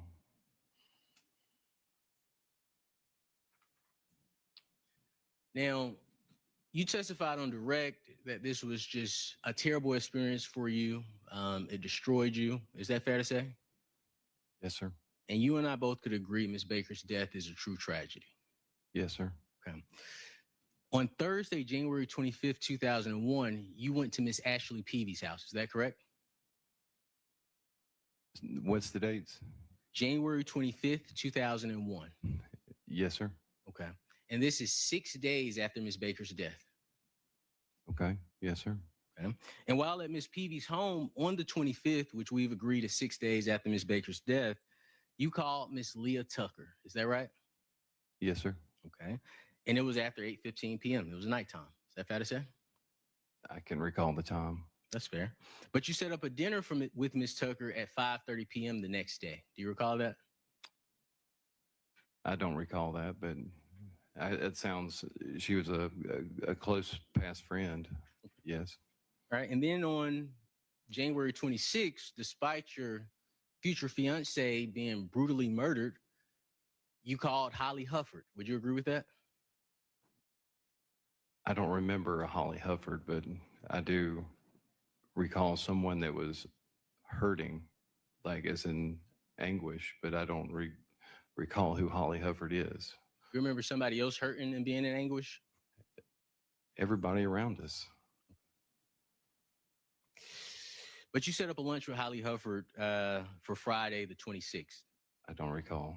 Okay. But we can agree it wasn't Miss Holly Hufford's fiance that died. It was your fiance, right? That's correct. Do you recall Miss Ashley Peavy Hall joining you and Miss Hufford for lunch? I remember us joining for lunch with someone. If this is Holly, okay, yes. Okay. And during that lunch, you were flirting with Miss Hufford 7 days after your fiance had been brutally murdered. Reflected? Is that what you asked? Flirted. No. You did not? No. During that lunch, you were gently rubbing Miss Hufford's lower back. No. I recall this individual having an emotional moment, describing what she was going through. And I realized this person was in pain. And I reached over and I believe I did like a comforting touch to just acknowledge that it's okay. They're not okay, but to have her understand that we're all going through this and it's going to be okay. Would you be surprised if Miss Hufford said that she was shocked by your actions during the lunch? I would be surprised. After lunch, Miss Ashley Peavy Hall and Chris Hall, they left. Do you recall that? I say vaguely, okay. Do you recall telling them that you were going to continue hanging out with Holly? This is a long time ago. I don't really recall this, but it would sound like someone who is, yes, that I would try to comfort, not flirt with or try to set up a date or anything. No. Well, let me ask you this. On January 27, 2001, isn't it true you tried to comfort Miss Hufford at 10 p.m. At 10 p.m.? How so? Did you contact Miss Hufford after 10 p.m. on January 27, 2001? I could believe I could have made a phone call. Do you think it's appropriate to call women at past 10 p.m. at night after you just lost your fiance? I'm going to object to the form of the question argumentative. Sustained. Yes, ma'am. Didn't you invite Miss Holly Hufford out on the town when you called her past 10 p.m. that night? Honestly, I don't recall the conversation. Now, again, we discussed how much, or you told this jury how much Miss Baker meant to you, correct? That's correct. Okay. Do you recall discussing with law enforcement Miss Baker's law school memorial service that was held shortly after her death? Yes. And that discussion occurred on June 20th, 2001. Okay. I'm not sure at the time. Do you have any reason to disagree that it occurred on June 20th? No. Instead of attending Miss Baker's law school memorial service, you went to a country concert, correct? Correct. And you knew about the memorial service 4 days before the concert. Is that correct? Correct. And your stated reason for not going to your fiance's candlelight vigil was because another woman talked you into going into a concert with her. Is that correct? Correct. Can I give further explanation? Well, I have a question for you. That woman was Lauren Sherling. I think the witness is asking for some direction. Right. Well, and I think the record needs to reflect the witness was asking the court a question, which is not necessarily appropriate, but based on the state's interjection, I will say this with regard to all witnesses. All witnesses must answer the question if they can, yes or no, and they are entitled to explain. And so I'll let you ask the question again. And if this witness has the opportunity to explain, feels he needs to, he is allowed to by law. But you may ask the question again, Mr. Cruz. Yes, ma'am. He answered my question, Your Honor. So the question I do have for you is that woman was Lauren. Object, Your Honor. I think that the witness is allowed to explain his answer. And I would ask you to go back to the former question, Mr. Cruz, and we'll go from there. Yes, ma'am. All right, go ahead, sir. The question that I asked you, Mr. Melton, your reason for not going to the candlelight visual was because another woman talked you into going to the concert. No, that's not accurate. That woman was Lauren Sherling. That is accurate. Okay. Can I explain? Do I have the opportunity? Do I? All witnesses are allowed to answer yes or no and explain their answer if they choose to do so. Okay. Well, I'd choose to explain. Lauren was one of Tara's closest friends that loved Tara. She worked with her at the law firm in Athens. That's how they met. They became very close. Along the way, we all became close. We were all extremely grieving. There was a time that we did not see each other as far as physically in proximity, but she would reach out periodically and check in to see how I was doing. She was a very dear friend. She is one of the only few that actually would reach out to see how I was feeling, and then we would converse and we would talk about our feelings of the situation. At the time of this vigil, I did not know anybody at the law firm. I was grieving. I also was feeling extraordinarily uncomfortable with any presence I was of anybody that knew the situation. I would walk in to any room or any environment, and then people would separate, create distance, look at me with angry eyes. So I did not feel comfortable being there. As much as I wanted to show respect, as much as respect as I had. Overruled. So with that being said, Lauren had an opportunity when she called me up.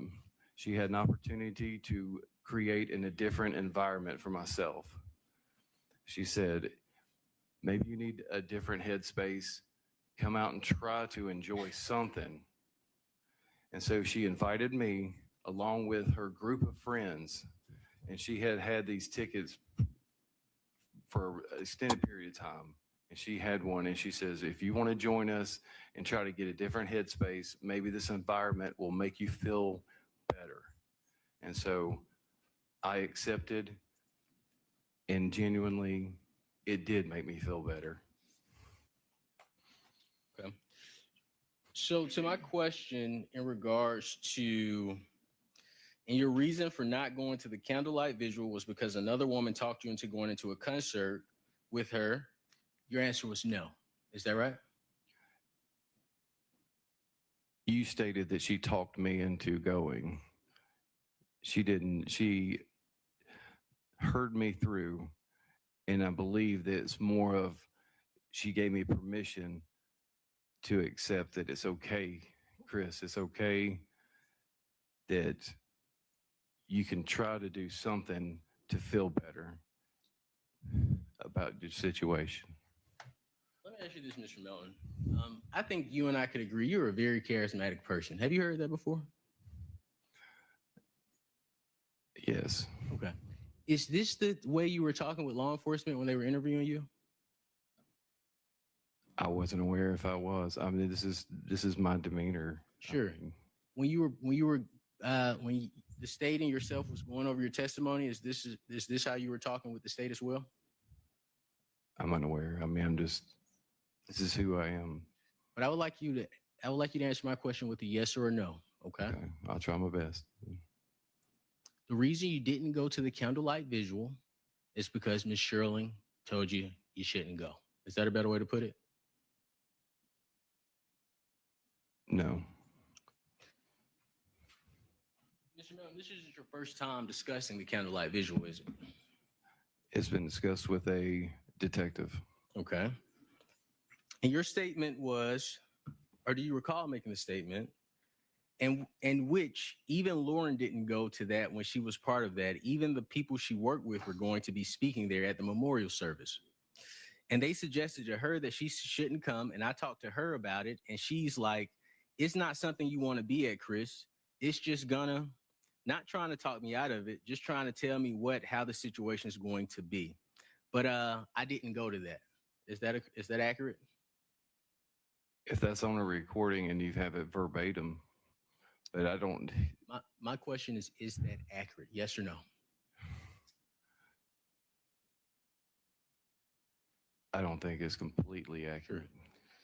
I move to introduce Defense Exhibit 43, which is the June 20th, 2001 audio recording between Mr. Melton and law enforcement. Now I ask the Honorable Court to introduce timestamp.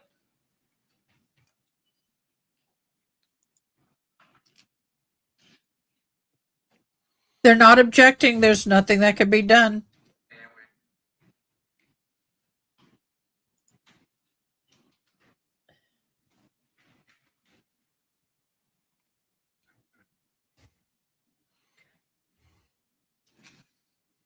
.425 to 455, Your Honor. Do you have a number of that exhibit? Defense Exhibit 43. 43. And I'm sorry, say it one more time, the time stamp. 4 minutes and 25 seconds to 4 minutes and 55 seconds. All right, thank you. And you're asking to introduce that? Just that portion, correct. All right. Any objection, Mr. Yellowman-Chili? There's been no foundation laid for the recording, Judge. So that is our objection based on foundation. All right, I'll sustain that objection. Allow you to lay a foundation, Mr. Sure. Excuse me. You recall talking to law enforcement in regards to going to a country concert with Lauren Sherling. Is that correct? Correct. Okay. And you hadn't heard this audio recording. Would you like to hear this audio recording?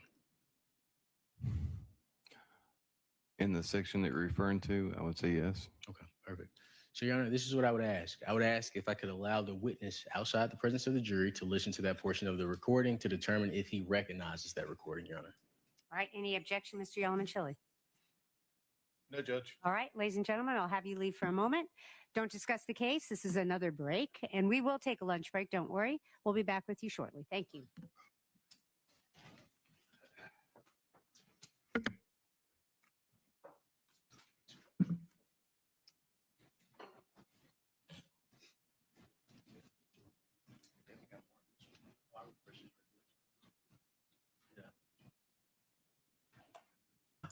Y'all, this trial is Yeah, if they don't object, there's nothing that can be done. And right now they're not objecting. They're not objecting at all. Y'all may be seated. Thank you.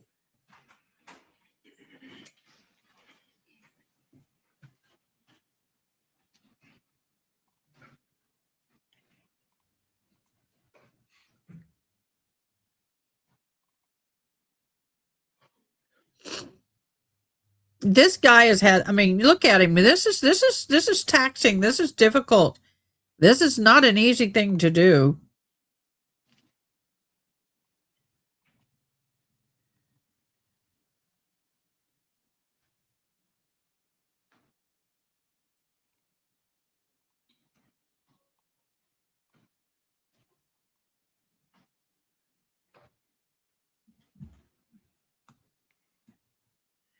Right, Joe? Joe said that this jury's getting more exercise than the average jury. Oh, I got to say, it's not been bad today or Friday, but oh my God.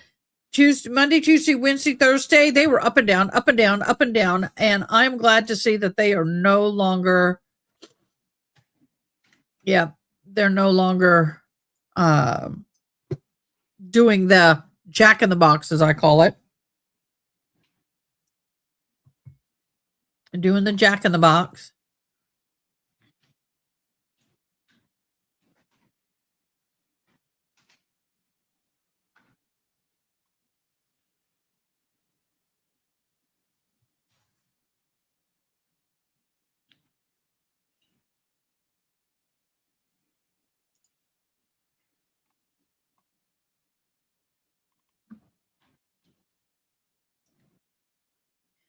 So I'm trying to look up some information on here. Dude, nobody believes you. You went to a concert over your girlfriend's memorial service. Ridiculous. Yeah, there's some behavior there that gets me a little bit. I'm surprised they have not. They have not nailed him. I know that they looked at him, but he's not a suspect anymore. He's been cleared as a suspect.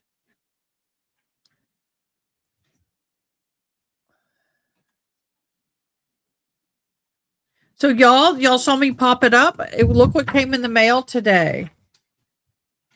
I finally have my diploma. And it even says on it, magna cum laude.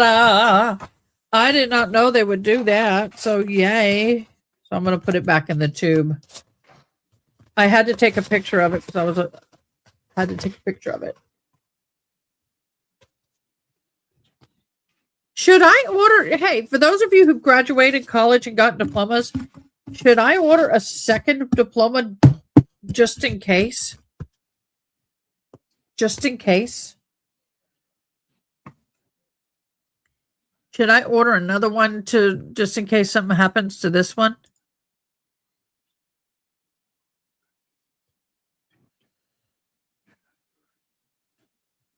I don't know. Let me see. Let me look up Georgia state law. My mods did a great job in helping me find that.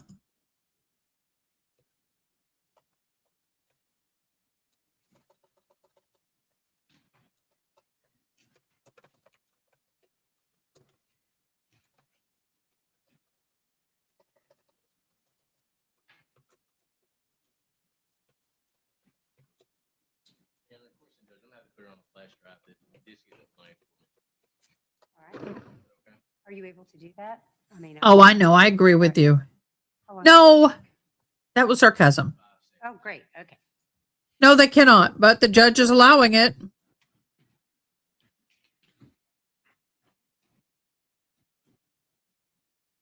Yeah, I think I'll order me a second one.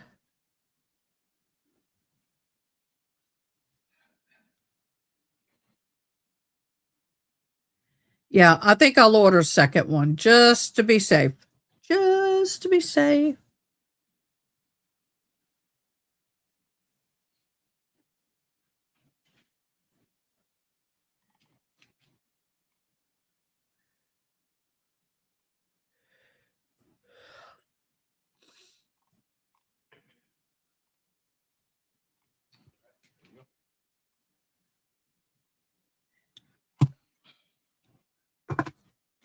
All right, Mr. Melton, let the record reflect that I am playing minute mark 425 through 455.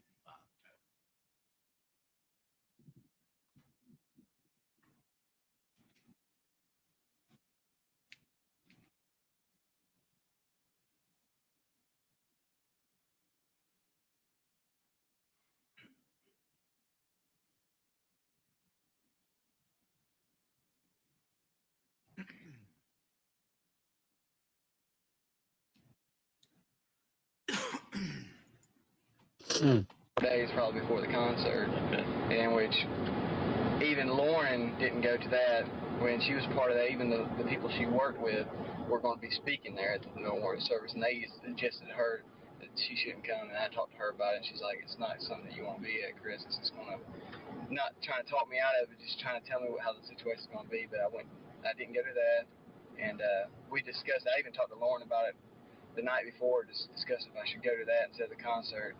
And saying, hey, I feel I should be there too. She's like, well, she told me what the people at the law firm told her what it was going to be. Yes, sir. Yes, sir. Yes, sir. Ready for the jury? All right, could you bring the jury in, please?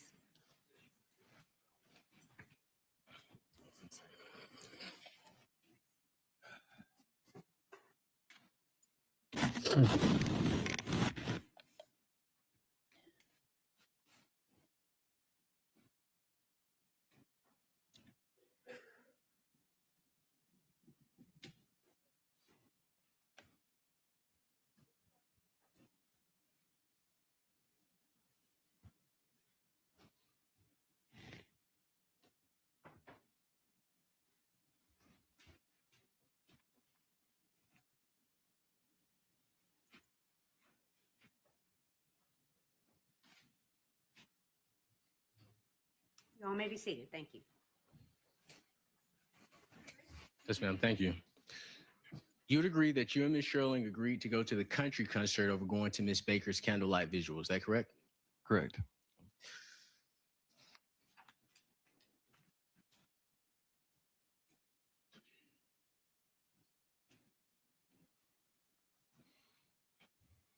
Now, at this concert that you went with Miss Sherling, that you went with Miss Sherling to, there was a total of 6 people. Is that correct?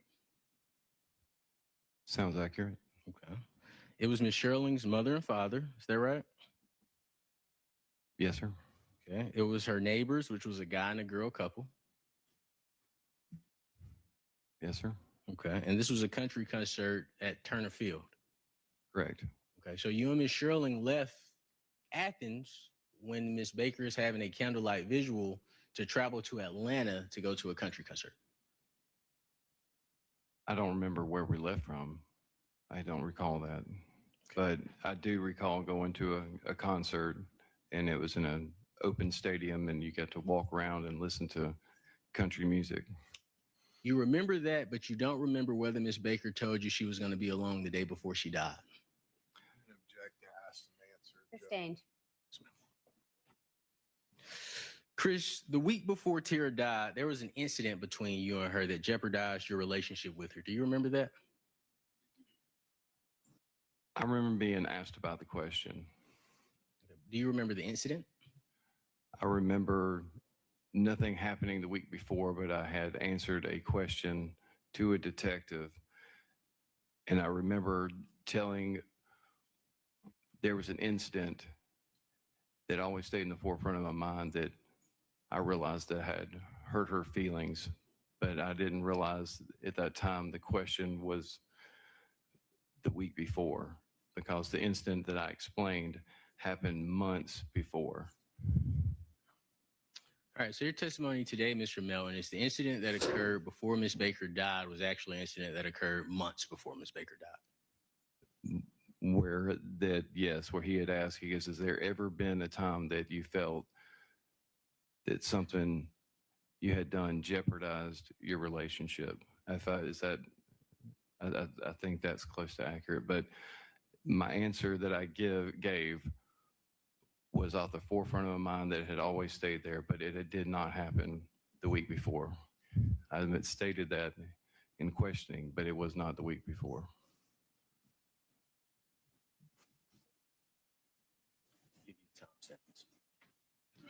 I just want to make sure we're clear on the question that I asked, okay?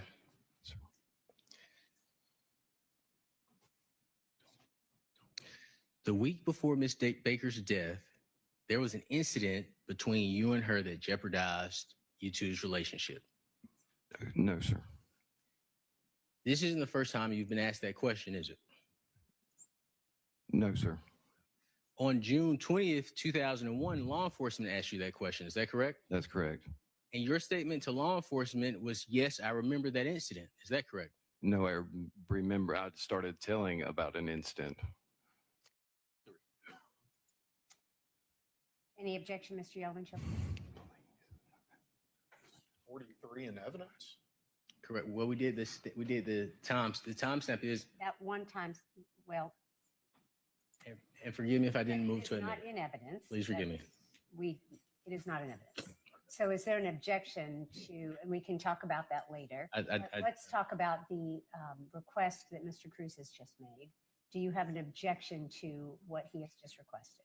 Just a foundation, Your Honor. I will sustain that objection and allow you to lay a foundation. Okay. And you've already stated that you remember talking to law enforcement about that. Is that right? I do. Okay. And you two specifically discussed the incident between you and Tara the week before she died. Is that right? He asked the question, but I'm not hearing it correctly at the time. It was an incident that had happened in the past, but not the week before. But he does ask that question. So let me do it this way. Did you admit to law enforcement that an incident occurred with you and Miss Baker the week before her death? I would have to say yes, but it wasn't accurate.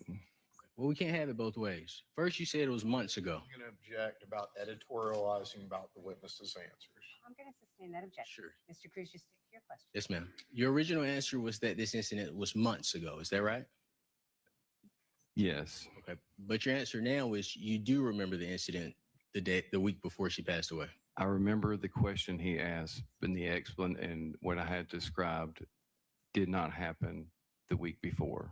But you told law enforcement it happened the week before. He asked the question and I gave an answer, but it was not the week before. My specific, go ahead. I didn't mean to cut you off. I didn't mean to cut you off. No, you're fine. My specific question is, did you tell law enforcement that the incident happened the week before her death? He asked that question and I did not say that it happened the week before. I went into an explanation of what in my forefront of my mind had at some point jeopardized our relationship. Your Honor, I would renew my request to introduce minute marks 621 through 650 into evidence as a prior inconsistent statement. Mr. Yalman-Chile. Well, there were a lot of questions. None of them had to do with the foundation for the exhibit, however, which was my objection. I think that's correct. So I'll sustain the objection, allow you to lay a foundation, Mr. Cruz.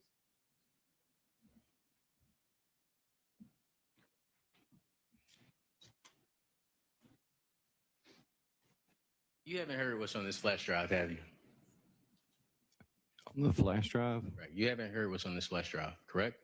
I don't know what's on your flash drive. Let me ask you this. Did the state play your interviews for you? I have heard the interviews. They played them for you? I have heard the interviews. Okay. So you're familiar with your interviews with law enforcement. Is that correct? That's correct. Okay. And you are familiar with the interview that took place where you discussed with law enforcement the incident that took place the week before her death. Is that right? Yes, I'm familiar with that question. Okay. And the reason you're familiar with it is because you've heard the interview, correct? Well, I'm familiar with the question from originally, plus after 25 years, I think it's fair to say that I need to hear what I said on recording. So you'll like to hear it to determine if it's a fair and accurate rendition of your statements to law enforcement on June 20th, 2001?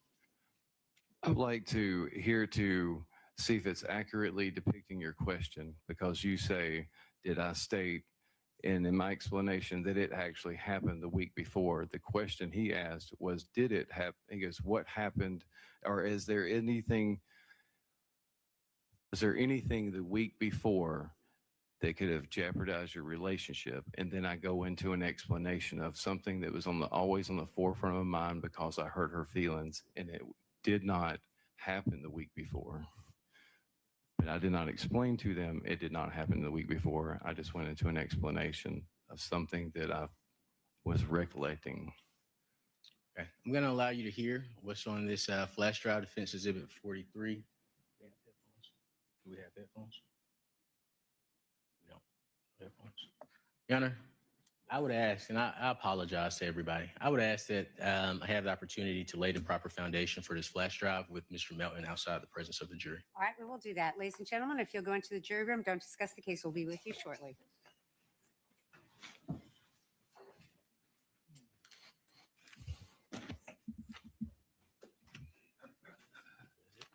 Here we go.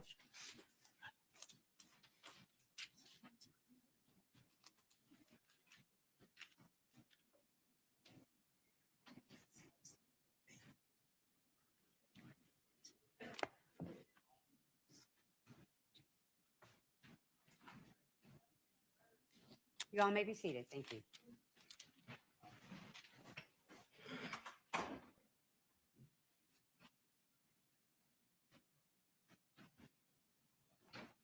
So, Mr. Cruz, let me just make sure for the record, you are you trying to refresh this witness's record? No, I am not. I am laying the foundation for impeachment. I just want to lay the foundation that he recognizes this exhibit. I think that's the only piece that's missing. So are you trying to lay the foundation for a prior inconsistent statement? Correct. Okay, all right. Go ahead. May I, Your Honor? You may. Okay, thank you.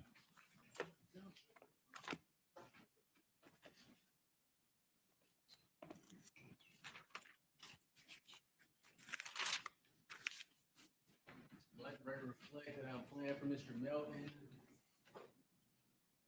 Minute mark 6:13 through minute mark 6:49 for the purpose of laying the foundation for this audio recording.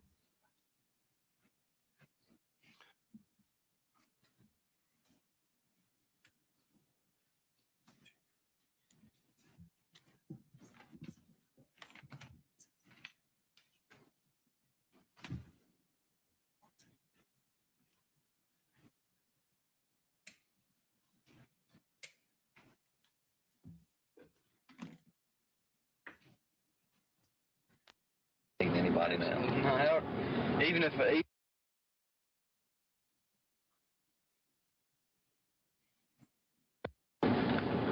Another thing was issue, we'll call it an issue until we hear from you, was brought up to us.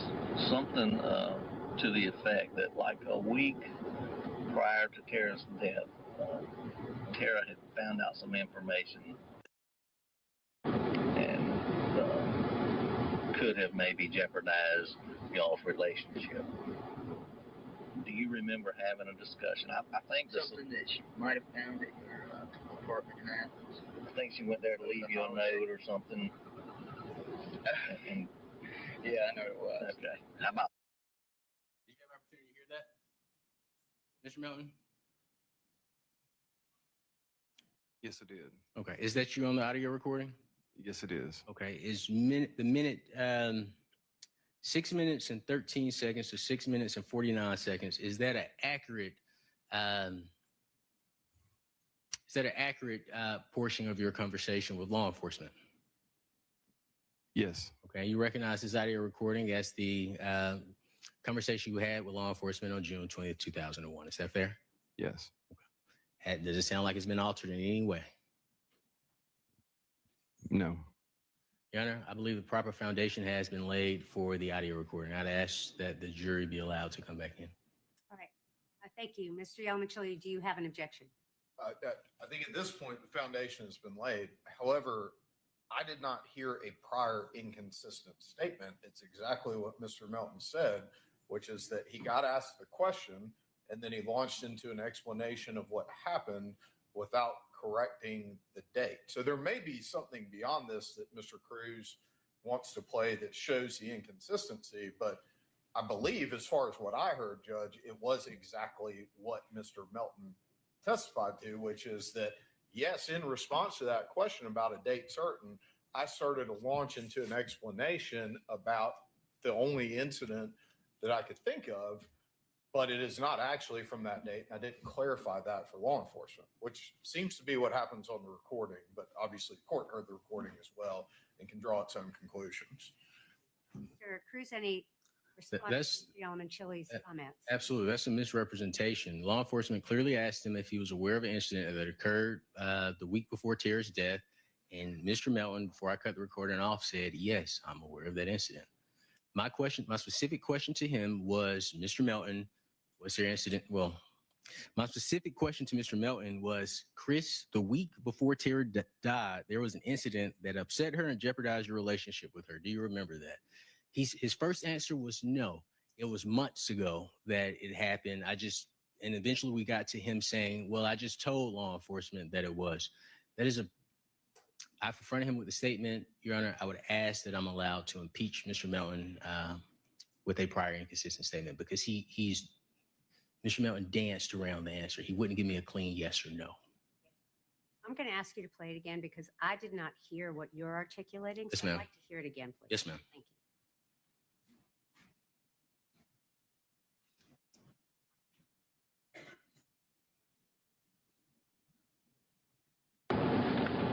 Another thing was issue, we'll call it an issue until we hear from you, was brought up to us. Something to the effect that like a week prior to Tara's death, Tara had found out some information that upset her and could have maybe jeopardized y'all's relationship. Do you remember having a discussion? All right, thank you. That's what I thought I heard. So I think that we are at a moment of the interpretation of semantics. Sure. But I do think semantics matter Yes, in ma'am. this moment. And what the officer just said, which is why I needed you to repeat it, was that something happened the week before where Ms. Baker had learned of something. Mhm. And that is a different set of words and a different phrase than what you're asking Mr. Melton. And so based on that recording and based on the questions that you are asking Mr. Melton, that's not a prior inconsistent statement.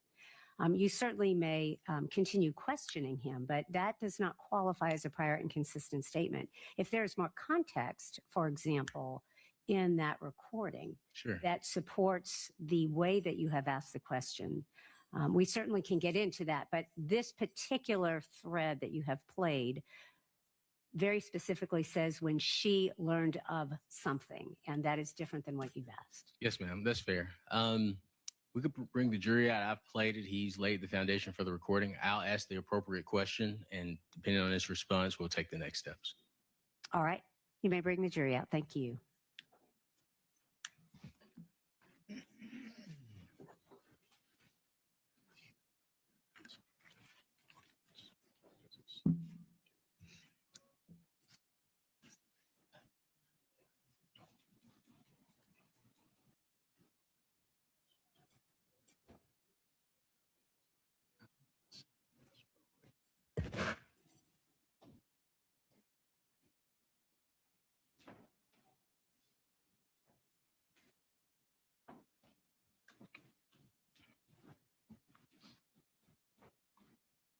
Y'all may be seated. Thank you. Mr. Cruz? Yes, ma'am. Thank you, Your Honor. Mr. Melton, do you recall law enforcement asking you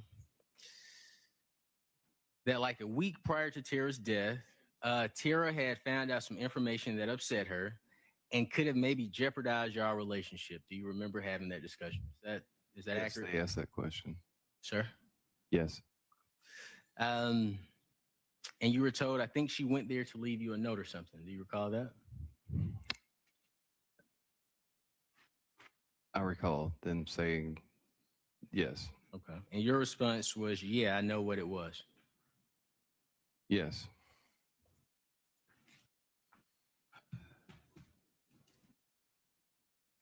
You'd agree that you never disclosed that information to law enforcement until you were asked about it 5 months after her death. Is that correct? That's correct. You never shared with law enforcement the issue that led to Miss Baker not spending Christmas of 2000 with you, did you? or Christmas Eve. Let me use the right date. Christmas Eve of 2000 with you. Is that correct? I believe we were together Christmas Eve. Your testimony here today is that you and Miss Baker were together on Christmas Eve? Portion of the day, I believe so.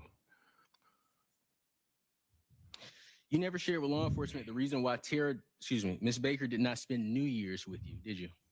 Tara did spend New Year's. She spent New Year's Eve with me into New Year's Day. Yes.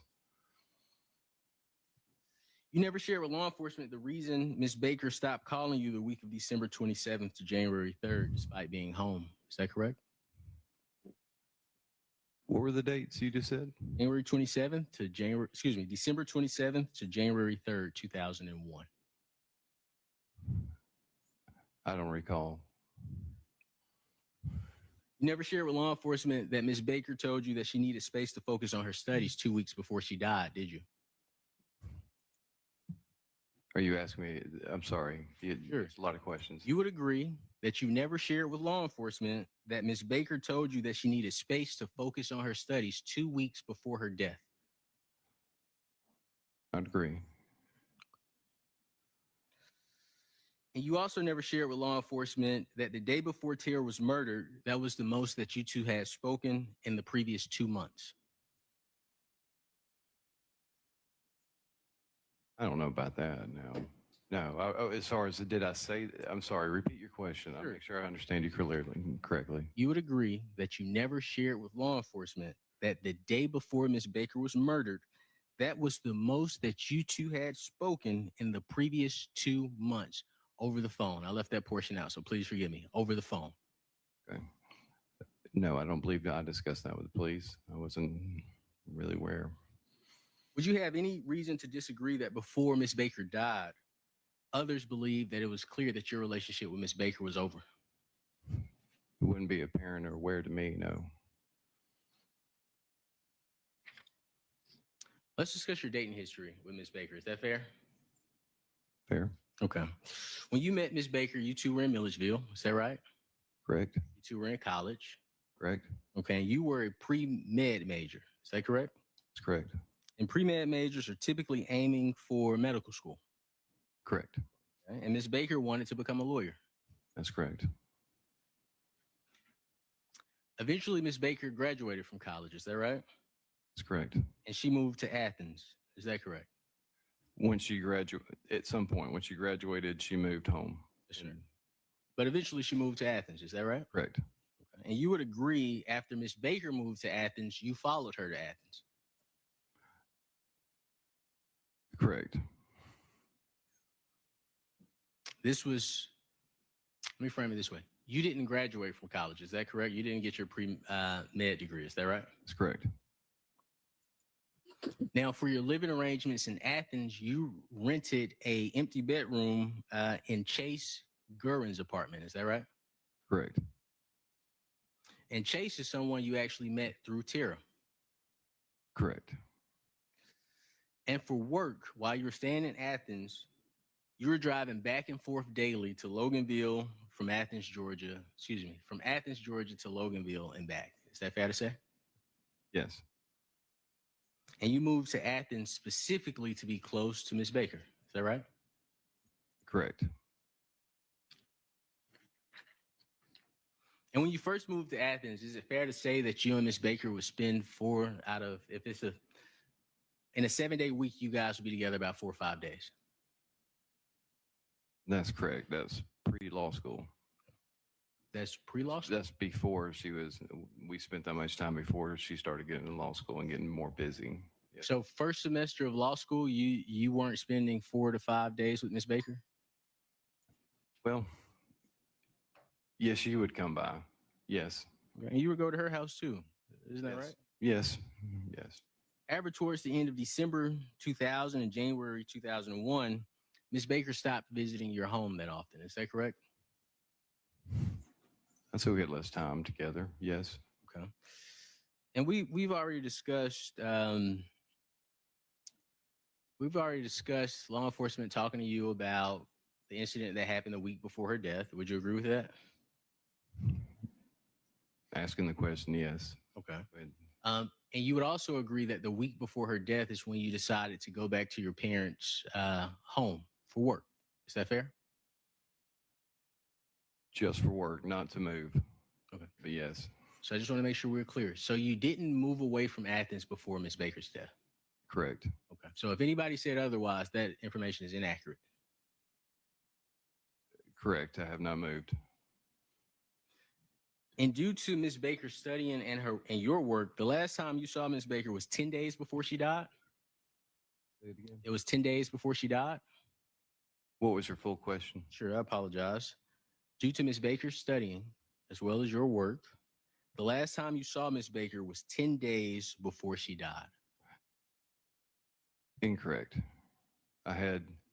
The last time that I had stayed in Athens prior to her death would have been the Wednesday prior, but I saw her the weekend prior to her death. And you saw her at your apartment? No, she was at my parents'. She came by my parents' house. And I noticed before you ask questions, you look over here. Is anybody communicating anything to you while you're on the stand? No, sir.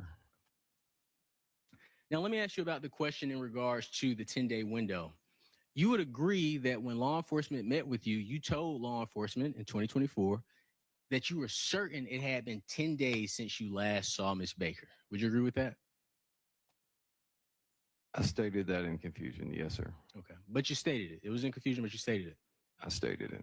Okay. And Miss Elizabeth Bigham told you that she had your DNA. Is that right?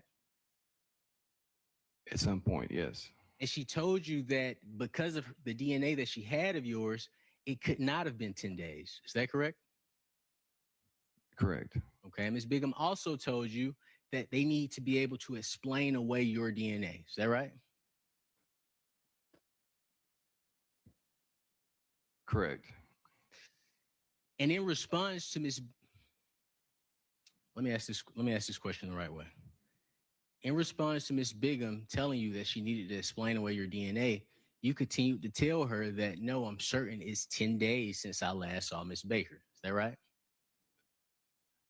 I started reflecting, and I do recall being with Tara the weekend before. I have always stated from prior to that I was with her the weekend before. Time had gone by, and confusion had started setting in, and I was reflecting on the last time I had stayed in Athens. But indeed, Tara had come to my house that weekend. But you didn't say that you had seen her that weekend until Miss Bigham told you that you said that you saw her that weekend back in 2001. Is that right? That's correct. And other times beyond. Yes, sir. And Miss Bigham told you that your DNA was found in Miss Baker's mouth. Is that correct?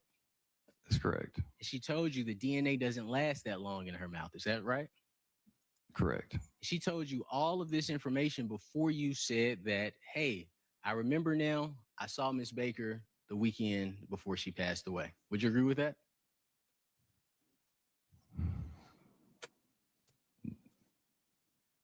Correct, I would say. But one thing that you were adamant about with Miss Bigham that she couldn't get you to change, you said, I did not see Tara Baker the week of her death. Is that right? That's correct. Okay, so I want to make sure we're clear for the record. You didn't see Miss Baker on Monday. Is that right?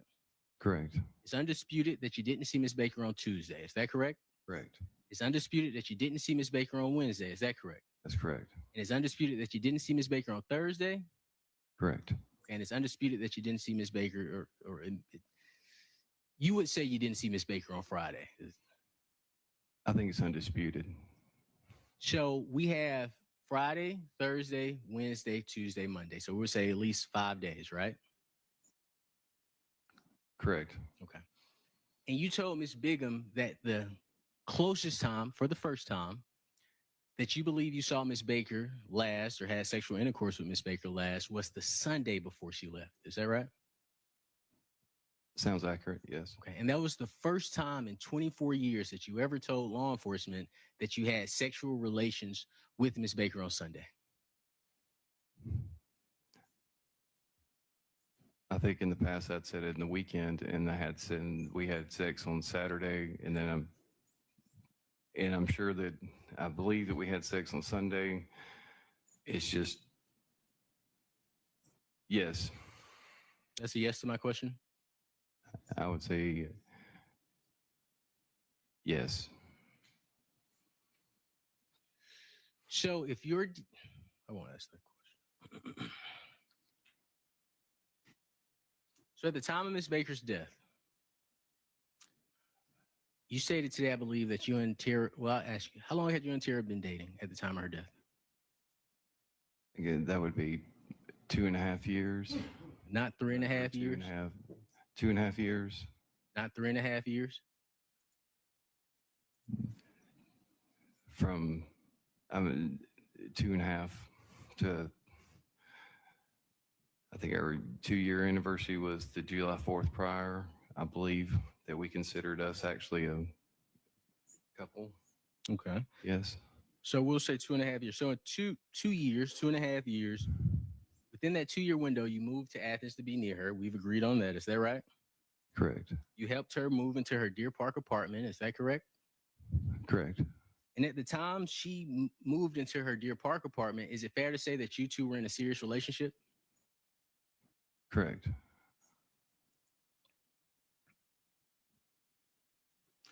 But Ms. Baker didn't choose to move in an apartment with you. Is that correct? That's correct. The day before Ms. Baker died, you would agree that you two spoke 5 times. Sounds right. And we've agreed for the past 20 years, you've stated court's indulgence. Now, Mr. Melton, we've already agreed that in 2001, you were advised that Ms. Baker was sexually assaulted. Is that correct? That's correct. Okay, you heard it, you testified to it. Is that right? Correct. Okay, now you do recall also meeting with GBI again on May 5th, 2024. Is that right? That's correct. And during the May 5th, 2024 interview, you were told that someone else's DNA was found in Ms. Baker's mouth. Do you remember that? That's correct. Okay, and is it, you were told that it was the bad guy's DNA. Is that right? That's correct. You were also told by law enforcement that they did not intend to arrest you. Is that correct? That's correct. And they told you that they needed your help explaining away your DNA. Is that right? They were trying to have an understanding of why the DNA was in their mouth or was in Tara's mouth. So ask your question again. Sure. They told you they needed you to explain, they needed to be able to, let me rephrase it. They were asking you to help them explain away your DNA or why your DNA would be present in her mouth. Yes. Now, when they told you that there was another DNA profile in Ms. Baker's mouth, your response is, We approach, please. May?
it's a little bit more to this. Okay.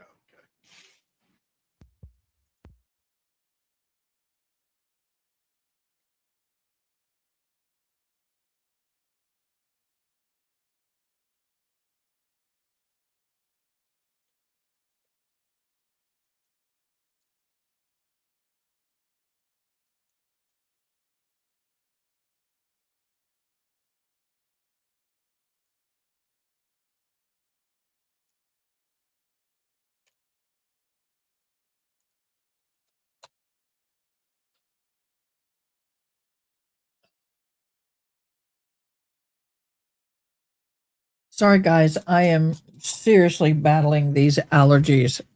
And my apologies for not being as talkative because the more I talk, the more I vibrate, the more vibrate. Yeah, you know what I mean.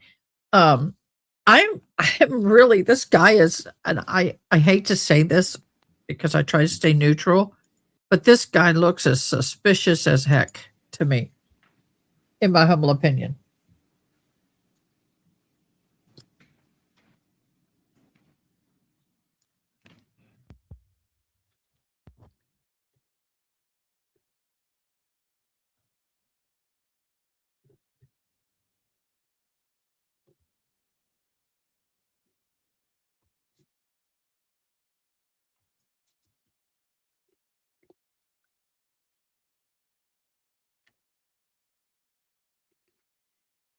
I wish I had some cool, funky music for this. Yeah, I think the prosecution may be kicking themselves in the butt for putting that man up there now.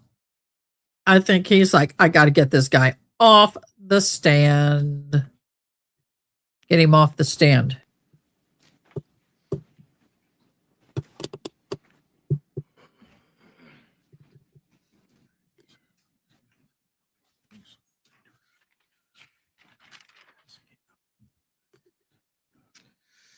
All right. So we've agreed that you were aware that Miss Baker was sexually assaulted in 2001, right?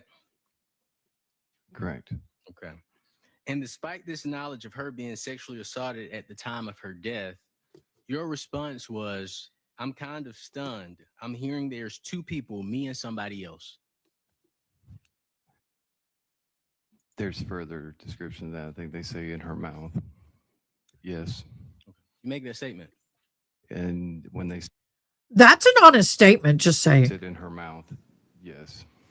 Would it be shocking that if someone was sexually assaulted by someone else, that they would likely have more than one DNA profile in them?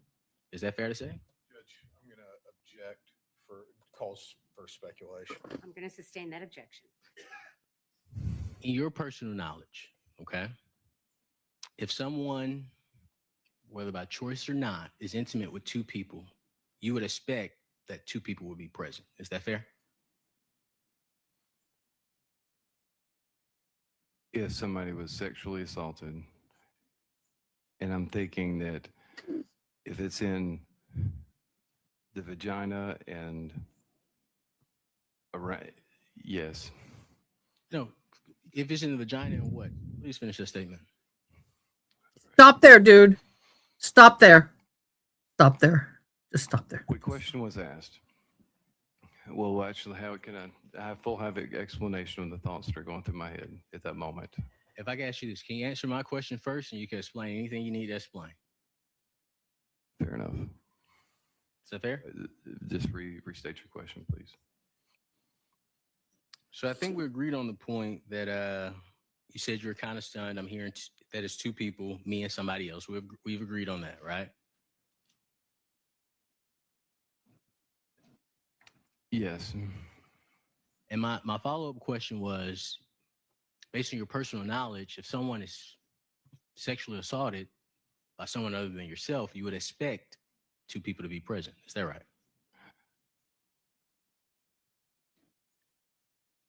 I would say yes, but I do have further explanation of my statement. Sure. You were asked about your sexual history with Ms. Baker. Is that correct? When can I continue? When can I continue to? So I can't answer questions. The Honorable Court has only given me I'm sorry, authority to ask questions. Didn't mean to look that direction. I apologize. But the question I have for you, you have previously described your sexual relationship with Ms. Baker. Is that correct? Yes, And that did not include anal intercourse. that's correct. And when investigators interviewed you on May 5th, you understood the importance of being truthful. Is that right? That's correct. And you understood, and you told them that you and Ms. Baker never, ever engaged in anal sex. Is that right? That's correct. Okay. And just a couple of more questions for you, Mr. Melton. I thank you so much for your patience. During direct examination, you talked about items on your hands? I believe you said it was plumber cement, it was solvent. What were the items that were on your hands when you met with police? When do I get to go back and talk to the other, about the other, refer to the previous question that you had? So the Honorable Court has only given me authority to ask questions. After this hearing, you and I can discuss it if you would like. And I not have an explanation to an answer? If I'm not, do I have the opportunity to explain a statement? If I'm not, I'm assuming I'm granted that.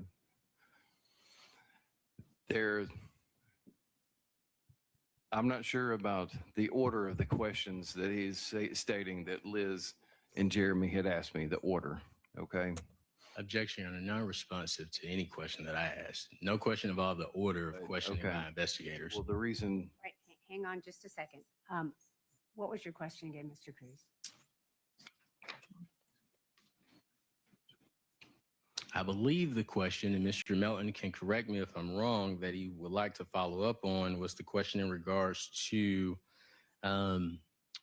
his statement. I'm kind of stunned. I'm hearing there's two people, me and somebody else. And I believe he mentioned about it being in her mouth. And I think he wanted to follow up on that, Your Honor.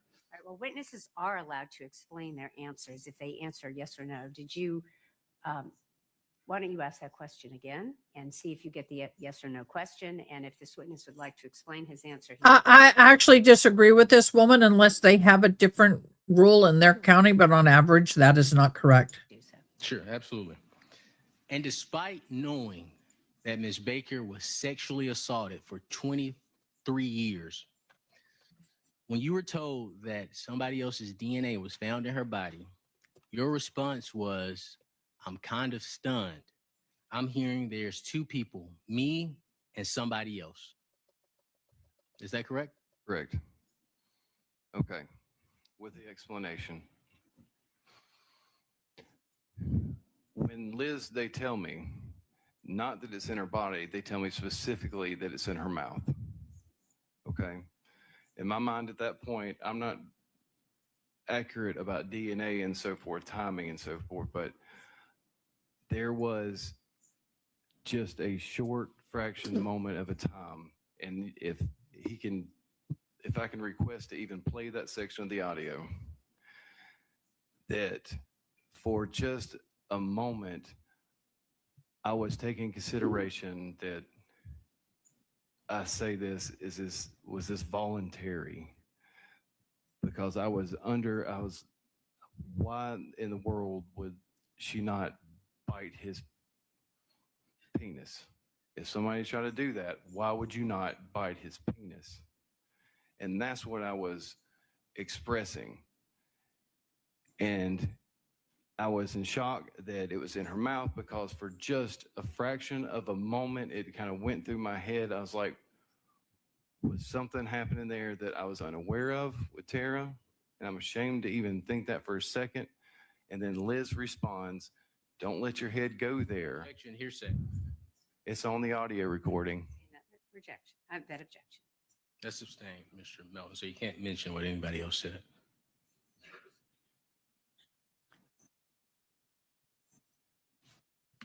I would like to follow up on this. Okay. Yeah. On the hearsay objection, Mr. Cruz in this line of questioning has specifically mentioned the words that the GBI agents are saying back and forth to Mr. Melton. So I think as it relates to the rule of completeness in this line of questioning, Mr. Melton is allowed to talk about that because of the fact that Mr. Cruz has opened the door to it in his line of questioning. Would you like to respond to the objection about the rule of completeness? I would. So the purpose of my questioning was the objective effect on the listener. So it wouldn't apply as hearsay because they give him information or they make a statement to him. The most important portion of it isn't what's said to him. We aren't offering that for the truth of the matter. We're offering it to the jury for his response. So anytime that I've mentioned something from GBI, it's either been a question that was asked, which is not hearsay because it's not a statement offered for the truth, it's a question, or two, the objective effect on Mr. Melton in regards to how did he respond to that information. The rule of completeness, from what I understand, applies to documents, videos, things that if you only play a portion of it or show a portion of it, it wouldn't put it into context. Now, if the state would like to Well, I won't get into that, but that's my understanding of the rule of completeness. Right now, we're just going through his testimony with non-hearsay statements from law enforcement. Okay, I'm going to withdraw my former comment that it is hearsay. Both parties have agreed that it is not hearsay. I'm going to allow you to complete your statement. Go ahead. All right, back to what I was saying. Your Honor, I didn't agree that his statement wasn't hearsay. His statement was hearsay as far as what Ms. Bigham said. I was explaining my statements. Well, I'm going to allow him to say Yes, ma'am. however you characterize it. I'm going to make a finding that both parties have said it's not hearsay. I'm going to allow you to continue explaining if you choose to do so. Yes, ma'am. I'd like to continue. There was a moment when I'm going to have to back up just a touch, I guess, but I hear that there's semen in her mouth. I'm expecting it in other places of her body, but in her mouth, I was like, how did she not bite this person? And for just a moment, I was like, was this voluntary? And then I was going the wrong thoughts in my head, and Liz picked up on that also, and she stated something that was beyond my realm of consideration. And she says, that's if Tara was still alive. You were in her mouth too, is that correct? It's the DNA, you're saying. Yes, the DNA was located. Okay. That's what I've been told. And I just want to make it very clear for the jury. When you met with law enforcement on May 4th, 2020, May 5th, excuse me, 2024, you understood that your DNA was in Ms. Baker's mouth. That's what I was told. Last question I have for you. I want to talk about your hands a little bit. Did you state you punched the wall 30 times? I stated that I couldn't remember how many times I punched it, but I was just guesstimating. Okay. But you stated that you punched it so hard that shingles were falling off the house? No, that I was hitting at some point when I came through, I know I hit the siding. Okay. Did you mention that you were hitting concrete and things of that nature? Sir? Did you mention that you hit concrete? Did I hear Well, that? that's what the siding was made of. Okay, so you were punching through the wall and hitting concrete. Yes. And I remember I remember punching through and feeling the other side. Yes. Okay. You would agree that you never told law enforcement that you sought medical treatment for your hands. Is that correct? That's correct. I never did. Okay. And you would also agree that you didn't break any bones in your hands. Is that correct? That's correct. Okay. You also agree that the injuries to your hand were scratch-like injuries. Is that right? There were scratch-like injuries on my hand. Yes. I think we established this. This is my last point. I believe we've already talked about this and we've agreed on it maybe multiple times. But your hands were covered in work supplies when you went to meet with law enforcement, right? Yes, I believe there was primer and maybe some glue that was on my hands. You also mentioned cement as well, plumber cement, I think you stated. Plumbing cement, it's a possibility. I wasn't completely accurate of all this, but it's primer. I know that sticks to your hands, and then there's probably little pieces of adhesive. Okay, and I want to ask you something that's very interesting to me, and this is my last question for real. Mm-hmm. You refer to the officers by their first names. How many times have you met with them before this trial took place? That's how they always introduce themselves. My question is, how many times did you meet with them before this trial? Before this trial? Hmm? When they interviewed me? Okay. How many times? I think I've had a total of 5, 6 interviews, I guess. And that includes with the prosecutors as well? As far as with the prosecutors, maybe 2. Okay, so they've met with you a total of 7 times, but they told you that your DNA was present in Ms. Baker's dead body. Is that right? Who's you talking about? Liz and Correct. Jeremy? Correct. When they interviewed me? Correct. They said my DNA was also there. Yes. Thank you, Mr. Melton. I have no other questions for you. Any redirect, Mr. Yeoman-Chile? Yes, Your Honor, briefly.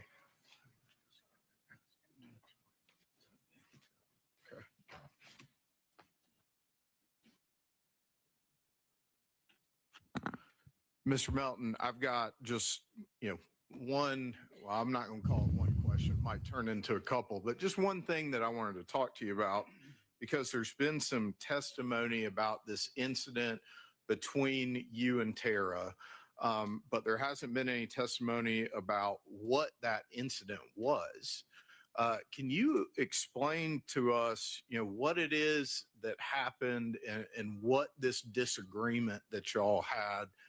And I believe you testified it was the only disagreement that you could necessarily recall that was ever serious. What was it? Okay.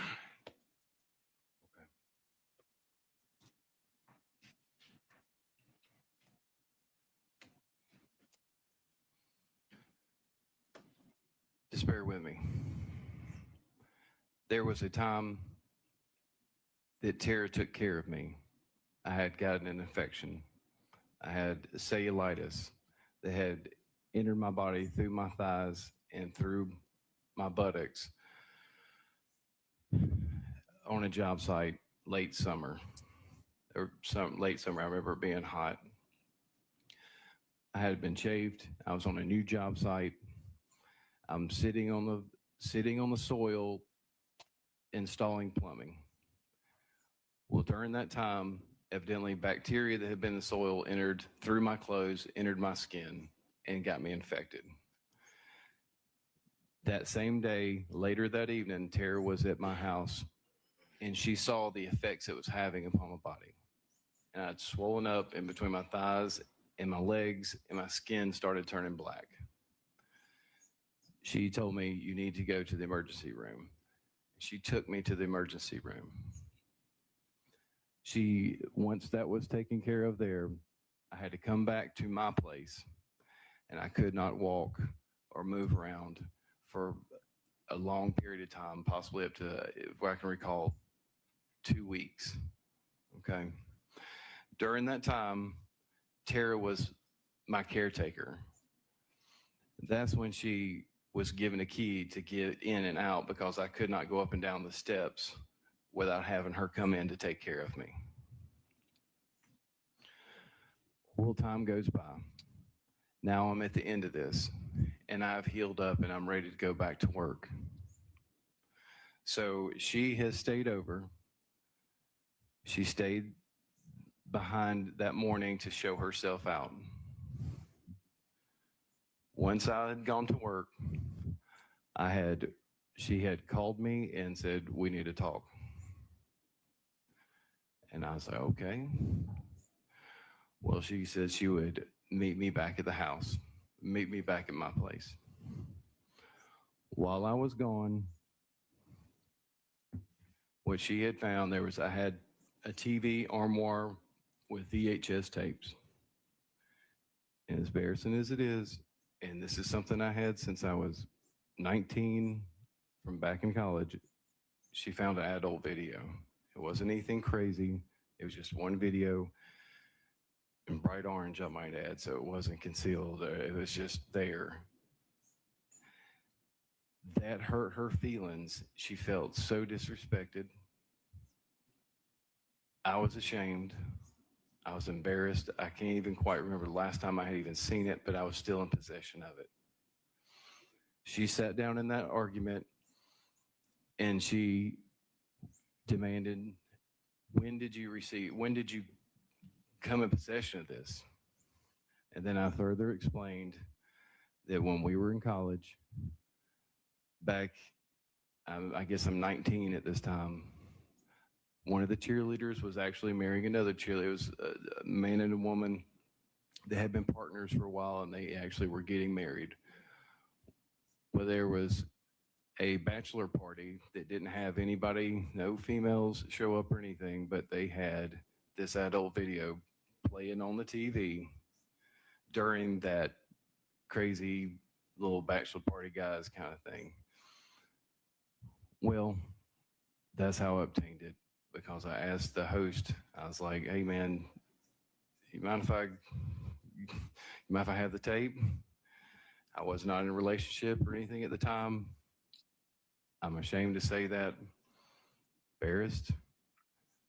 But when she found that, I felt like I broke her heart.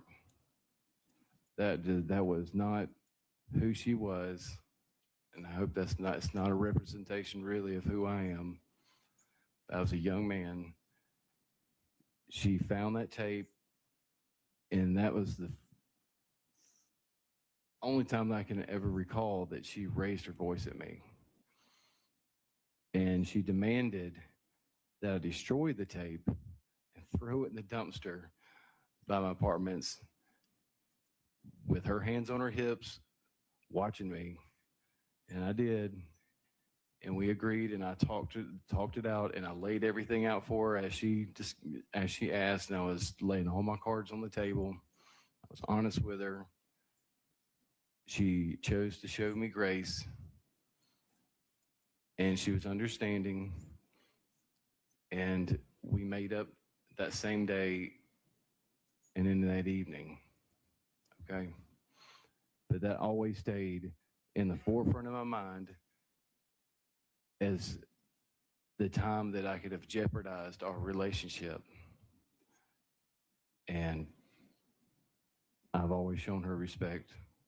And I didn't realize I was showing her disrespect in that fashion at that time, but she made it clear that that was inappropriate and that I should never do that again. And I agreed. And that's the incident that I explained to law enforcement when they asked me, is there ever a time that's what I hear. Is there ever a time that you have jeopardized your relationship? And that's what I tell them. I tell them that story. And that's the context of where that answer came from. Judge, I don't have any other questions for Mr. Milton. Any requests, Mr. Cruz? Go ahead. Mr. Melton, you've gone to Miss Baker's house with her before, right? We've agreed on that? Yes, sir. Okay, you've seen, it's fair to say that you would see her take out her key and unlock the door. Is that right? Yes, sir. So you would know what her house key looks like. Is that correct? I guess it looks like a house key. Yes, sir. And you would agree if you showed up to Miss Baker's house unannounced, she would probably let you in. Is that right? If I showed up to her house unannounced and knocked on the door and she answered the door? Correct. Yes. No other questions. Any redirect, Mr. Yelmanchili? No, Your Honor. May this witness be excused? We'd ask that he is. Any objection from the defense? Wow. You are free to go, sir. Ladies and gentlemen, we are going to take a lunch break. It is late, but we are going to take a lunch break. I'm going to ask that, of course, when you leave this building, you don't discuss the case. You don't do any research as we have discussed. You don't go to any of the locations you may have heard about. We're going to take a lunch break until 3:15, so it'll allow you some time to get to your cars and things of that nature. The deputies will escort you, of course, as a group to the elevator and will escort you to the beginning of the parking deck. Enjoy your lunch. We'll see you back here at 3:15. Thank you for your patience. Wow. That means we're going to probably go late today. Has left. Thank you.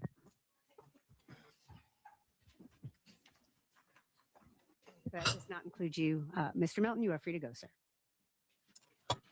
Mr. Milton, you are done. I wonder how many of us think that if this is a not guilty here, that they might turn around and go after Mr. Milton.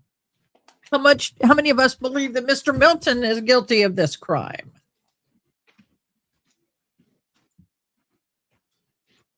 %57% of you believe that the prosecution are going to arrest. We're going to end the poll. Let me do another poll.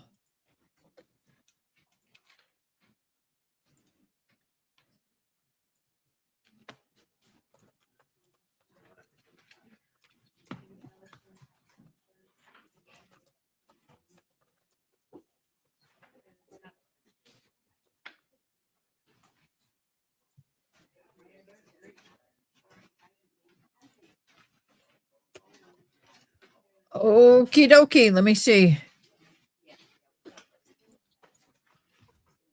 All right. Poll is posted. There you go. We're going to take a quick lunch break. I'm going to take a comfort break. I'm going to have the lunch thing on. We're going to have the music on. I'll come back before lunch is over, Lord willing. And we will see you guys in a minute. Everybody have a nice stretch break. Get up, move around, and come back. We will see everybody shortly in a minute, y'all. We will see everyone, council, at 3:15. Thank you. Thank you, Judge.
Okay, everybody, let me get my ears reconnected.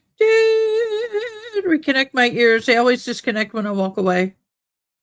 It's funny, in the shop where I had my studio before we moved it to the home, I could walk anywhere in the shop and my ears would stay connected. I'd just leave this little room and they disconnect.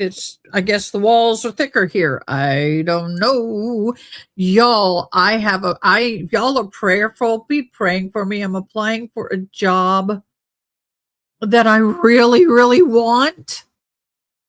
And I'm qualified for, and it's local, and it's at the university, working in the disabilities office, helping disabled students get their education like I have.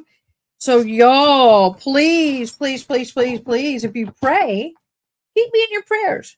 I would greatly appreciate that. Never going to have too many prayers, y'all. Never going to have it, never going to get it, never going to get it. Dun, dun, dun, dun. Nope, you can never have too many prayers. So I'm highly, highly interested in this job. It is a job that I have said that I would do. Looking for something else too. It's a job that I can do well, and I have some experience in insisting disabled people get services. So, yeah. So be in prayer. I get the job. Oh, you go back to work in March? Oh my God. Awesome. I forgot what you did, Boo. Medical billing? Is that what you said you did? Is that what you said you did? I couldn't remember. And my monkey butt is rapping on the cage. And I have already fed her. I've already given her everything she needs, and she won't stop rapping on the cage. I'm excited. So, Angela, what questions would you have asked this guy if you had the opportunity? What questions would you have asked? That would be important. That'd be a good one. Y'all, throw down in comments, what question would you have asked this defendant if you could? 60% of you believe Mr. Milton is guilty. Really? That's a lot of you.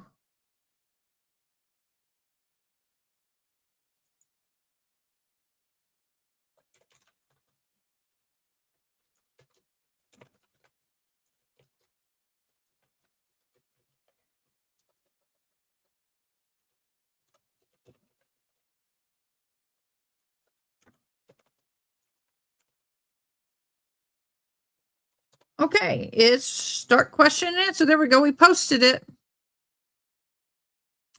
I am excited for you. I'm not going to stop doing YouTube. Not stopping YouTube. We're going to have to change it up, but I'm not stopping YouTube. And I definitely will go live during my lunch breaks. I'll definitely go live at night. It's going to change, and I've been warning y'all things were going to change after I graduated, but I'm not giving this up. Nope, not going to do it. Nope, not at all. Not going to do it. Oh, I'm so excited, baby. I know that's going to be that,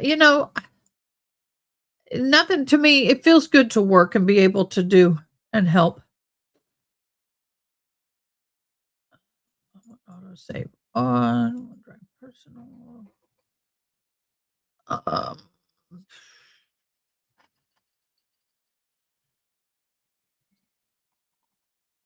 What are y'all doing for lunch? I'm just had a protein drink and an egg, boiled egg. That's all I've had for lunch. All right, let me do a recap if I can. I did take notes. Let me try and pull them up.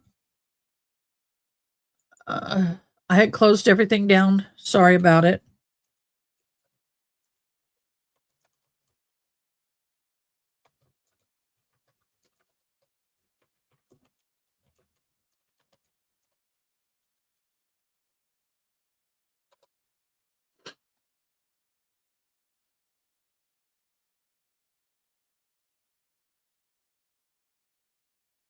Yeah, that's a lot. That's something I wouldn't do. Nope, wouldn't do it.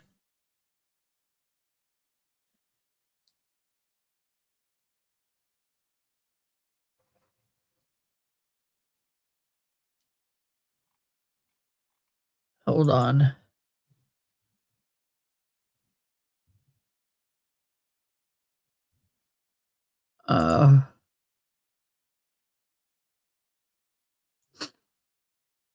It is such a beautiful day. This whole week is going to be in the low 60s, high 60s, high 60s, low 70s. It's going to be beautiful. Problem with that, all the pollen is going crazy.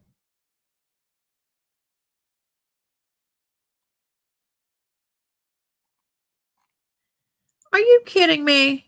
Hold on.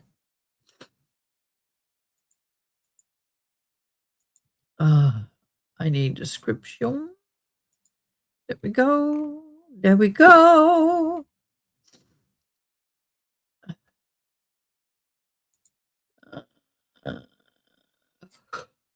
Oh, yeah. It's a Monday after football, that's for sure.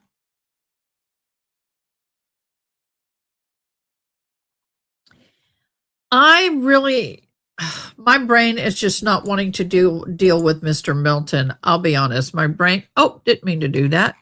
Meant to do this. My brain did not want to deal with Mr. Milton today. I didn't want to hear all that stuff today. Vanessa Joy. Yes. Let me explain something.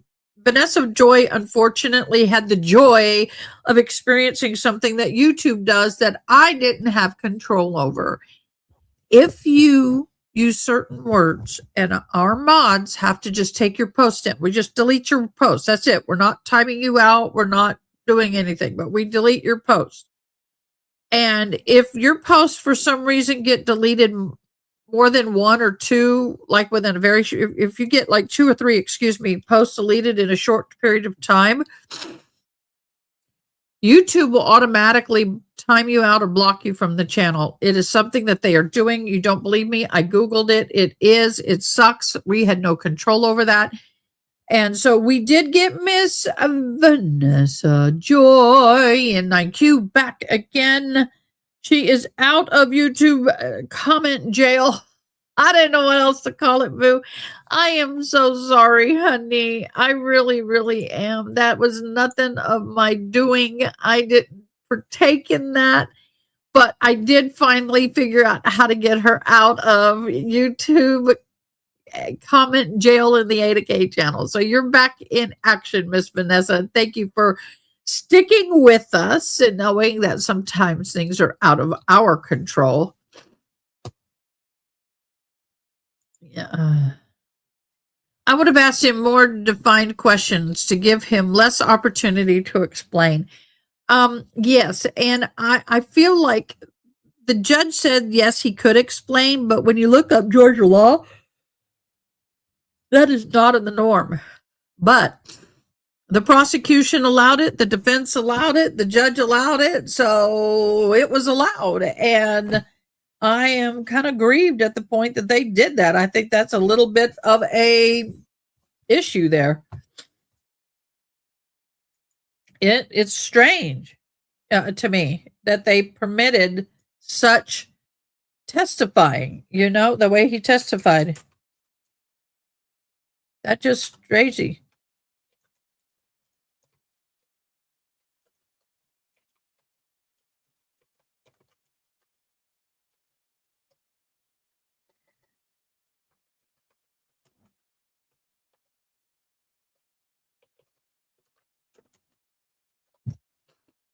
Crazy.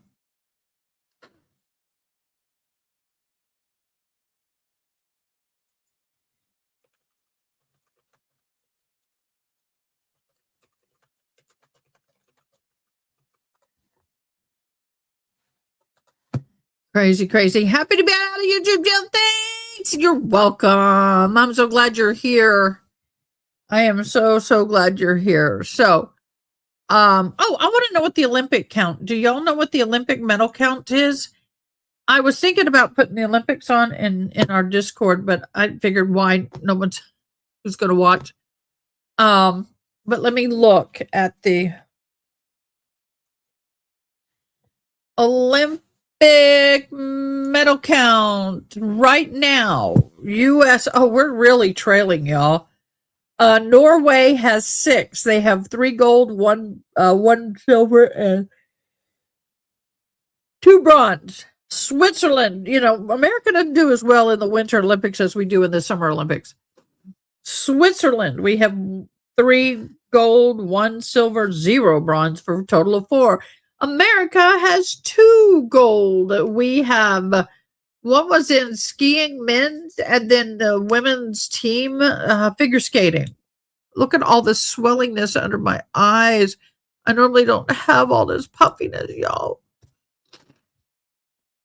Australia has 1 gold, 3 silver, no bronze. Italy, 1 gold, 2 silver, 6 bronze. So, but, well, we do because we, in general, I expect Switzerland to always do well and Norway and places like that. But the summer we rock it. It isn't this year. The way they're doing it, it sucks because, you can't. I have an Apple TV, right? And I have a monitor, and this is where I have my I monitor. So if I have a court up and we're delayed, I have the live court feed up here through my Apple TV. And when I go here to the Olympics, it is selective. I know, I love it too. The Olympics is not covering this. How they're covering the Olympics is, to me, is not cool. Not liking it at all.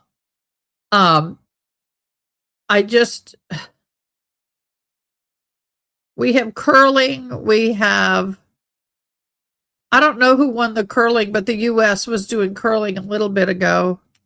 Is this hockey? Oh, God, they got Martha Stewart along with, what's his name with the clock? Snoop. Why is Martha Stewart and Snoop up together, y'all? Yeah, well, this judge is nuts. She's the top dog in that county. And then I can't watch it because it blacks out because I'm putting it through a thing. So I have to come over here and do it. Entertainment. I can put my cord on though. I'm 40 minutes behind. She's letting the witness control the court. Sort of, kind of, yeah.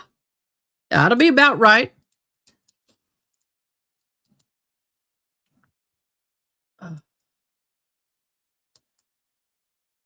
Get me back up to YouTube. I need to get the court feed back up. Sorry, guys. Hold on a minute. I got to get the court feed. They're still in lunch. They're in lunch until another 45 minutes, y'all. I am going to have to take a break and there we go. That's up and running.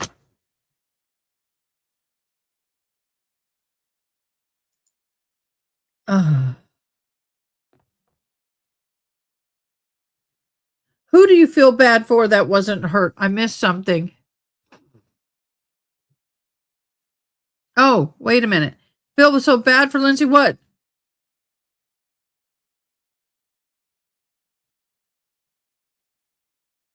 She went down 13 seconds in her skate. Is that on the team or the individual?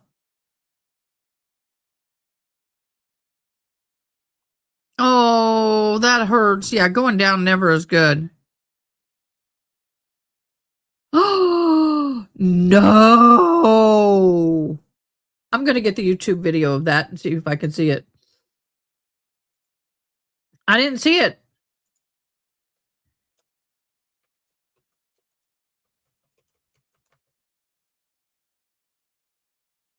Oh, no. No. Lindsay, isn't she from Texas? Oh, no, no, no, no, no. This may be there's people that go to our church. Then that may be her granddaughter.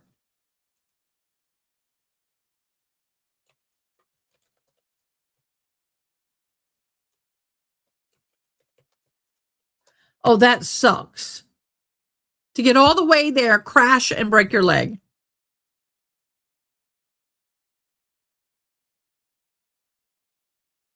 Oh, no. Oh, poor baby. I'm watching it for the first time. She looks really good on the takeoff. First turn, she makes it. The second turn's good. Oh, snap. Oh, oh,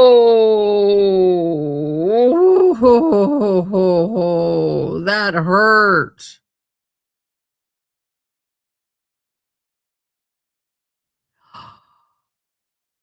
Oh, wow. Miserable.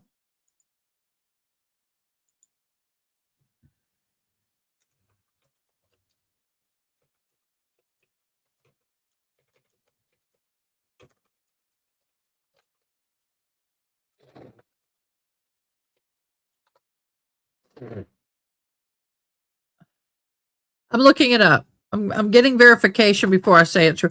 My hair's driving me crazy today.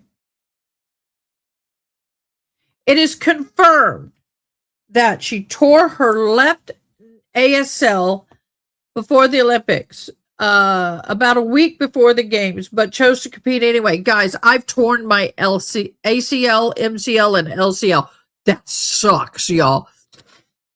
13 seconds into her run, she crashes hard after clipping a flag with her right shoulder, resulted in a broken bone in her left leg, confirming multiple outlets.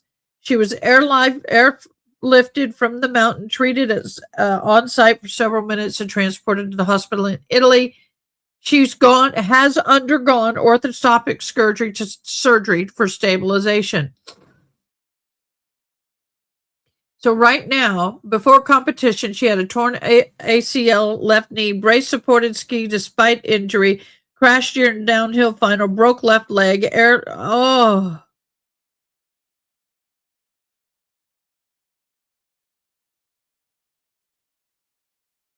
She's had other injuries.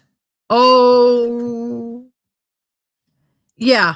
I would not have allowed her to compete if I was on the committee. I got to get me more coffee, y'all. I'm burning what I've got.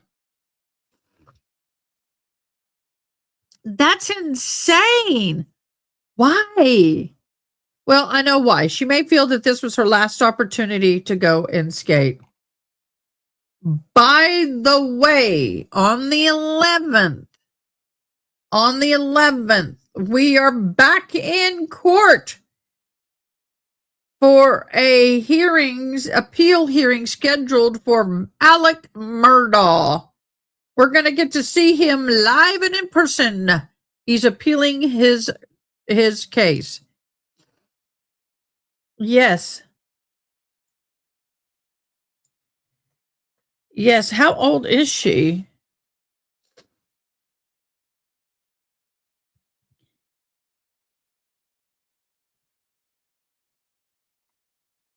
In 2018, no major crashes during the game, competed with chronic knee damage from prior injuries, finished in a bronze medal downhill. She did race well, but with great limited. She has a torn ACL and MCL in 2013. She retore the same ACL in 2013, could not compete. Severe skin bruise, deep contusion right before the games. Pain so intense she nearly withdrew in 2010. Vancouver. 2006 in Turland. Injuries, high-speed crash in training, airlifted off the mountain, hospitalized with back and pelvic injuries. She still competed 2 days later, finishing 8th and 7th, but was far from 100%. Okay. She's competed in all these. Let me read them in order. 2002, everything was great. no medals. 2006, training crash, back and pelvis injury, severe. Severity was severe, competed with injuries. Shin contusions in 2010, moderate severity, bronze and gold medal.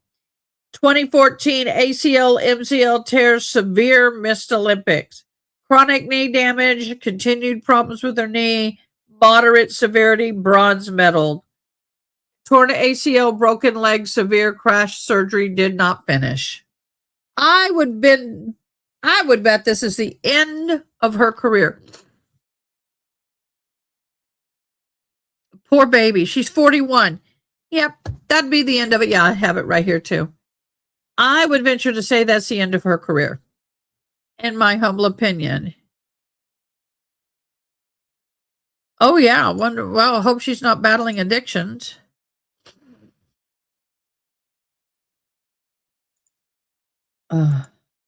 Right now they have figure skating showing. It's the pairs figure skating. Yeah, but see, what I don't like is, and is it just me, y'all? Are y'all cool with this, or is it just me? I got stuff on my shirt. Nobody told me. Why are they showing only the things they want us to see? I remember when we used to be able to watch anything and everything. They did live. Every major event was done live, and we got to pick what we wanted to watch. Now they're piecemealing everything. I mean, it's like, I don't want to watch that. I don't want to watch that. I want to watch this, but you're not showing it. U.S. hockey team is next in queue for the coverage. It should be the end. I mean, she's going to get an amputation. You could only do so much with ACL tears, 4 or 5 times? Eventually, you're not going to have enough graft to create an ACL. She's going to have a total knee replacement. How much you want to bet they do a total knee replacement on that girl?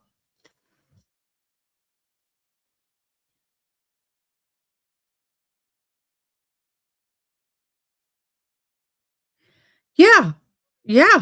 It's a lack of coverage. I don't like Peacock covering the way they're covering it at all.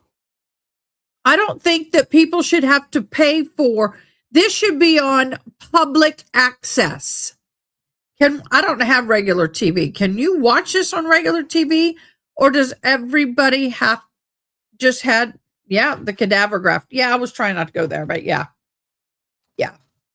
But you can only do it so many times, boo, until you got to get your knee replaced. And then you can't do the ice. You can't do the competitive skiing, I don't believe, on a knee replacement.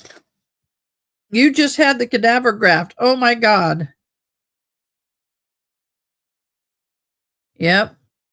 Are you gonna get a knee replacement next? NBC, they're doing it live.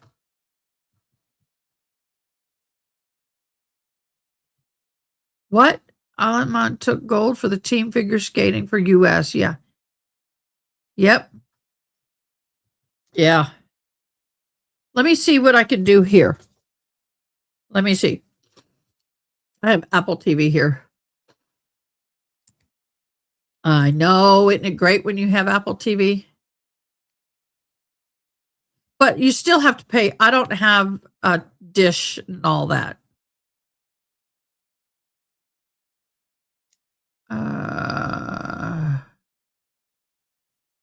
Sport. Olympic. I don't care about the Super Bowl. Let me just do live if they'll let me go to live. Back, home, live.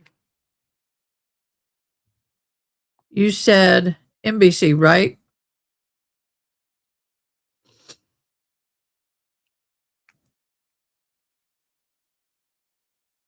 Puppy Bowl. Who cares about? Who watches Puppy Bowl? See, I'm not getting it on my public access.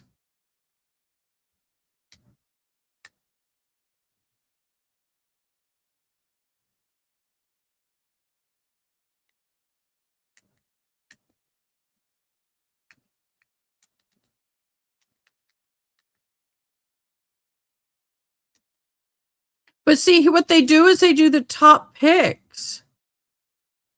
Ice hockey is on. Old Mills Rebels football, Olympic curling, skeleton, which is always cool.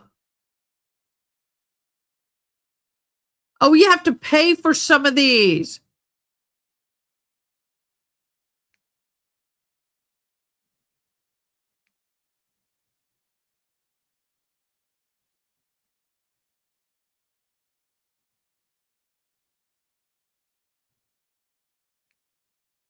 I have to pay for these.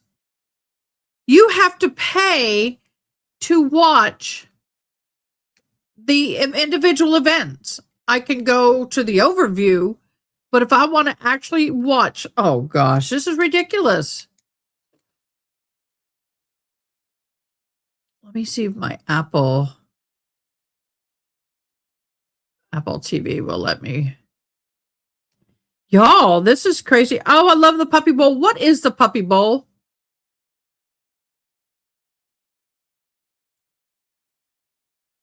I don't know what a Puppy Bowl is. Sorry.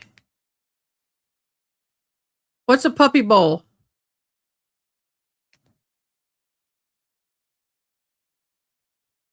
Is that for the Super Bowl?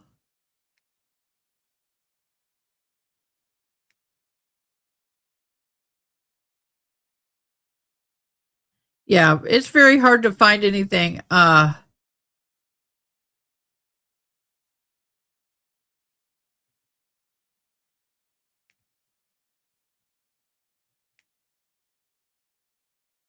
it's taking me to Hulu, y'all. And if I have to pay for it in Hulu,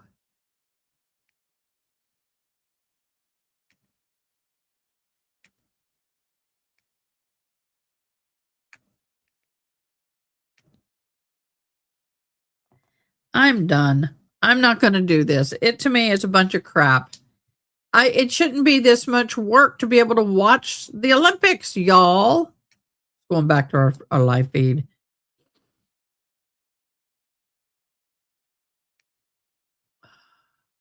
So I will be streaming the talk that I give. I'm doing a speech, presentation, whatever you want to call it, on Saturday, Valentine's Day. And I will be giving that. I will record that, and then I'll drop it in our box. It's just puppies playing around. Aww. Oh, that's sweet. Oh, snap. I got to tell you what happened. Speaking of doggies playing, I won't name names because I want to keep her identity private. But I have a dear friend who went to she already has a small dog. And there's a big dog, over 100 pounds, that is a specific breed that she likes. And there was one at the local pound. So she went to look at said dog. And she gets there. The woman takes that little leash, that rope leash, and makes a little fake leash. I don't like it when they do that. And they walk around, they go outside or whatever. After being there for a little while, she squats down in front of the dog. And all of a sudden, the dog bore its teeth and lunged at her. It was like he came across this way, missed her face with his mouth, but got her arm and threw her around like a rag doll. She was transported to the hospital. She's mauled her arm. She's got stitches. Oh, very traumatizing. This happened Friday. I didn't find out until Sunday. And mind you, all I can see in my head, because I have seen what maulings look like, I think a lot of us have. Thank God it's not as bad as I had anticipated, but it's still bad. It is still very bad. I feel so bad for her. Very traumatizing and devastating, none to say the least. I sure hope that that animal shelter picks up those doctor bills, because she's got an ambulance ride, she's got ER, she's got stitches, she's got x-rays, she's got MRIs, she's got follow-up, she's probably going to have therapy. Oh, all because she wanted to adopt a sweet little dog. So I really feel bad. It's cute. Well, let me see. I don't know. Can I put Puppy Bowl up there and not get in trouble with the... Let me see if I can go to YouTube and find Puppy Bowl so we can educate myself on Puppy Bowl. Let me see if I can find it. Puppy Bowl. Puppy Monkey Baby? No, there's... I don't know.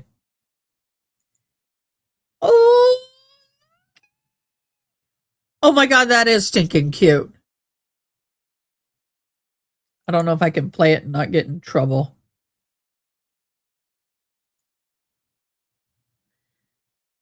Okay, I will share it, but I won't put any voice to it, okay? Shh. I should be fine. Should be fine. We'll do that. Oh my gosh. Oh, I love that little handicapped puppy. Love handicapped puppies. I had a deaf, I will never do this again, Jack Russell Terrier, all white, deaf. I should have known better.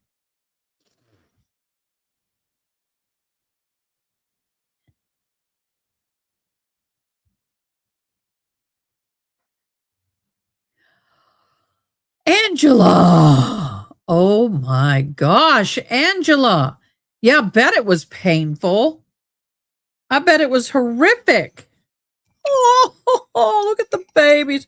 My coffee is so burnt. I got to go get more coffee because it is like gnarly burnt. I left it on the heater. You never, I mean, when it gets down to a certain point, you got to take it off the heater, and I forgot. Okay, I got to stop sharing because I don't want to get in trouble. Oh, Lord, y'all, that is so cute. The puppy bull. So you had a landscaping business, huh? And that happened? Oh my gosh. I was a dog groomer, and I'd been attacked a couple of times from dog groomer as being a grooming dogs.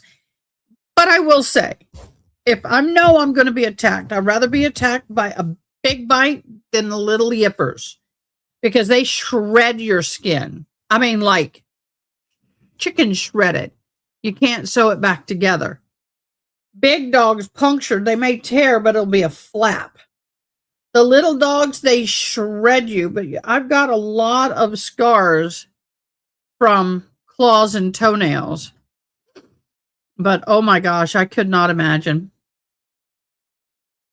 What kind of dog attacked you, honey?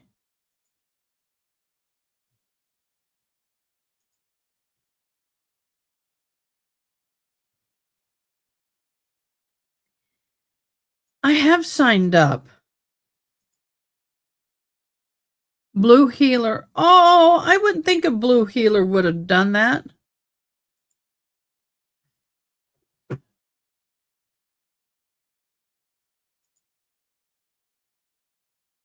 I would not think a Blue Healer. There's usually a pretty docile dog. I mean, pretty good dogs.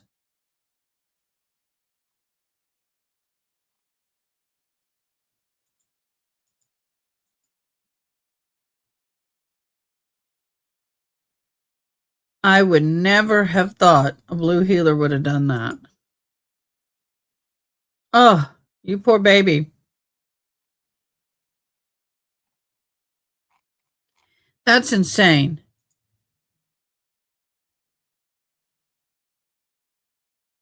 I've been looking. We haven't heard anything else on Miss Nancy Guntry, have we? Guntry.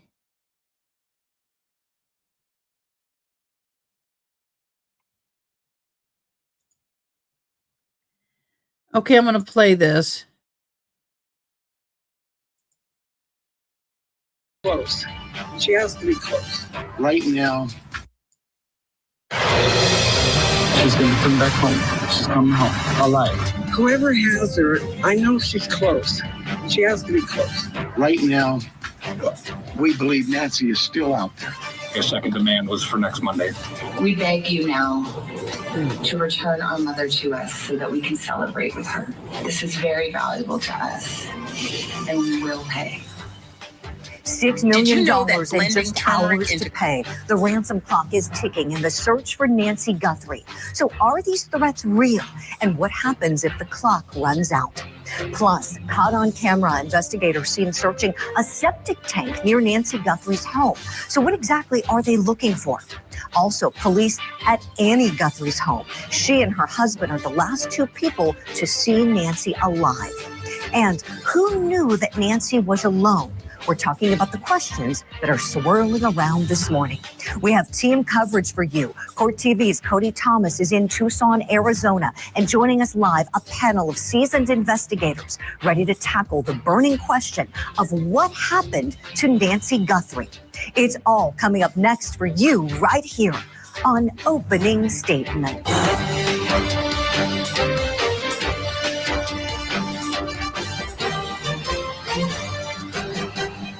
Good Monday morning to you and welcome to Opening Statements. I'm Julie Grant. I hope you had a wonderful weekend. We have put together a fantastic show for you. So let's get started. Grab that cup of coffee. It's time for my opening statement.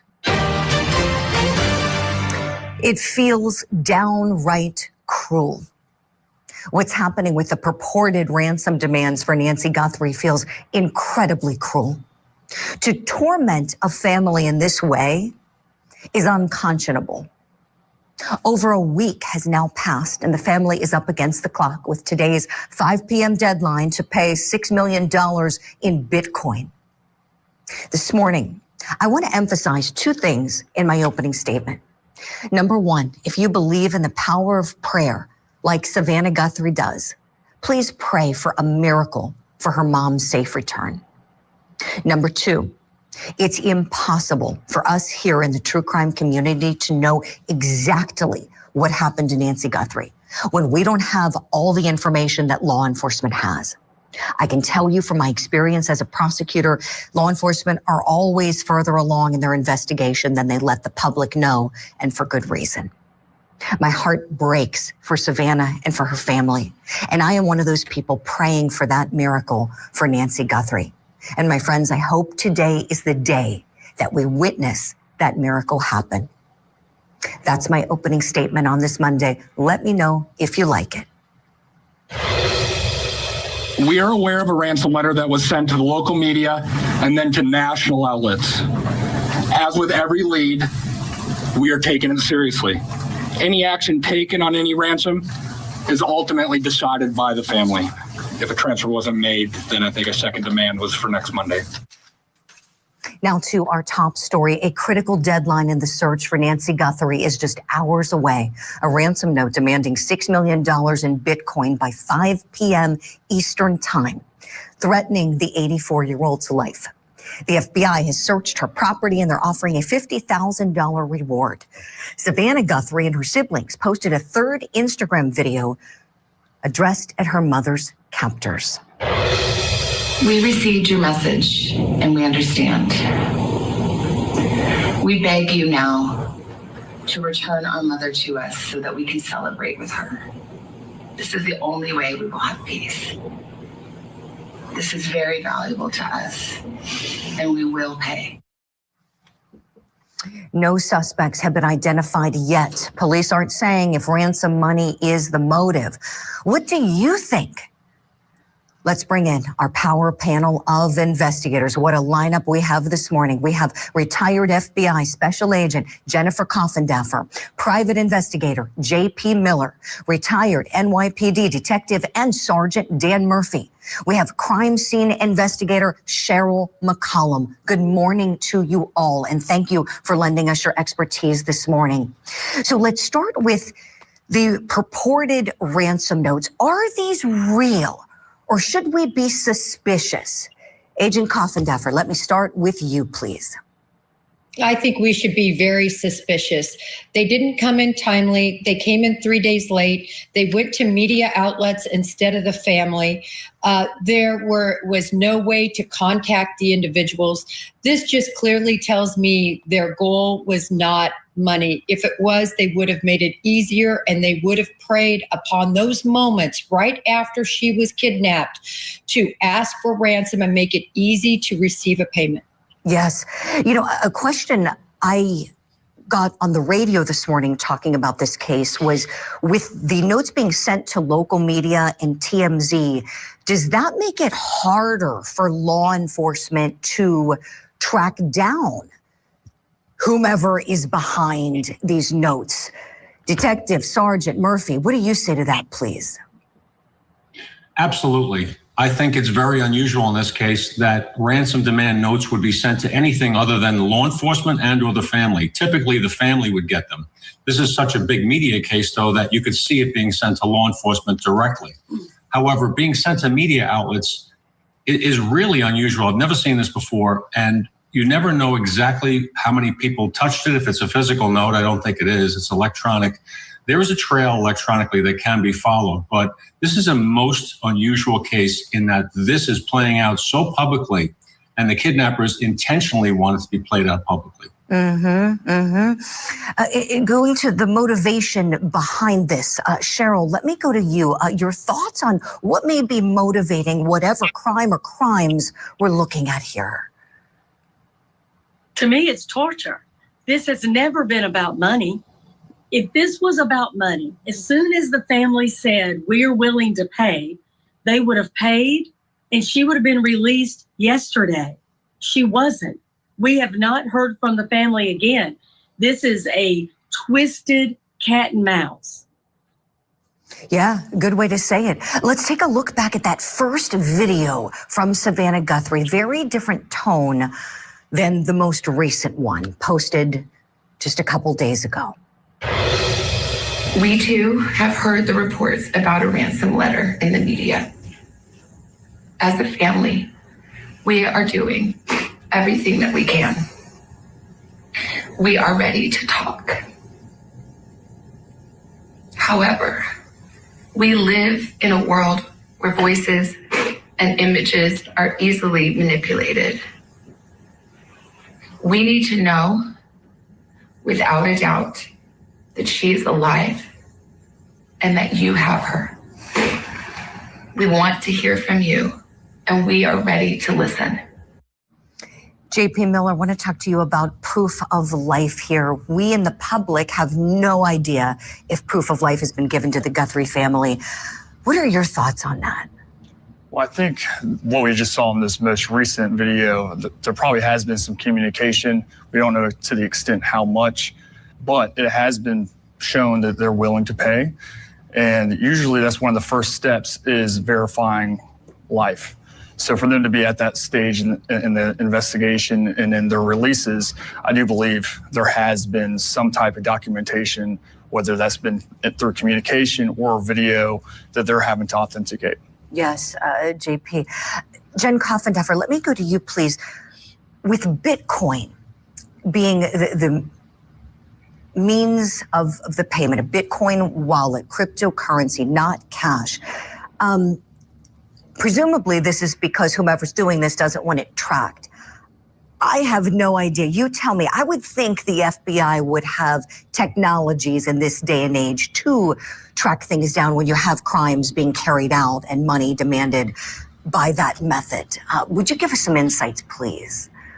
Yes, Julie, Bitcoin can be tracked. And in fact, some would say it can be tracked even easier than money because it involves these transfers.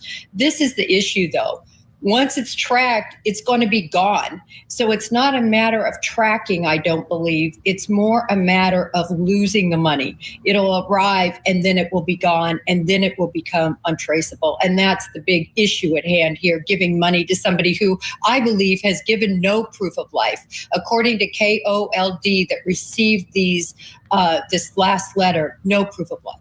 And that's, I think, something that, sickens us all when we think about what may have happened to Nancy Guthrie here. Dan Murphy, back to you. We talked last week about the possibility of this being a homicide case. What are your thoughts on that this morning? The initial response to the house revealed blood. I don't know exactly how much, but it was blood. As soon as you see that, that's a crime scene. This is an 84-year-old woman in frail health, actually not in bad health, but under quite a bit of medication, as many people at her age are, for day-to-day survival. If she doesn't have that, if she's been injured, there's a good chance that she is not in good shape physically or she has passed. I don't wish that, but this is a very real possibility, at which point proof of life can't be given. So I don't know whether or not this is a homicide case. However, the way that the Guthrie family spoke in the most recent video seems to be that they have accepted that that is the situation without saying so directly. Right. They use the wording about this is very valuable to us. We want her home so we can celebrate with her. Unusual language, and we know Savannah Guthrie is someone who certainly is one of the best speakers in our country. The language seems very calculated. Cheryl McCollum, why do you think that is? I think they're sending a message, but one of the most important things about the last video, they did not speak directly to their mother for the first time, and they did not ask again for proof of life. And when you say we want to celebrate with her, and you say this is important to us, not her, not our mom, but this, I believe absolutely they have accepted that she is no longer with us. Yeah, it's a harsh reality, but based on the facts seem to support that reality. Cheryl, thank you. JP, let me go to you on whether the family should pay. If that is the reality, it looks very grim. We're not seeing proof that she's alive and well. What do you think the family ought to do in terms of paying that money? So, I mean, I don't exactly know how much they know, right? So it's hard for me to say, go this route or not. But if it was my loved one and I had the means, then I'm gonna try and do what I can do to get my mom back. So I sympathize with that. Same time, these are terrorists, whether it's domestic or international. These individuals are terrorists, and because of that, that's troubling. And the government isn't going to pay it. It's going to have to it has to come from the family themselves. So it's a hard position to say. It is, and I like that you use the word terrorism because that is exactly what's going on. Somebody is terrorizing this family.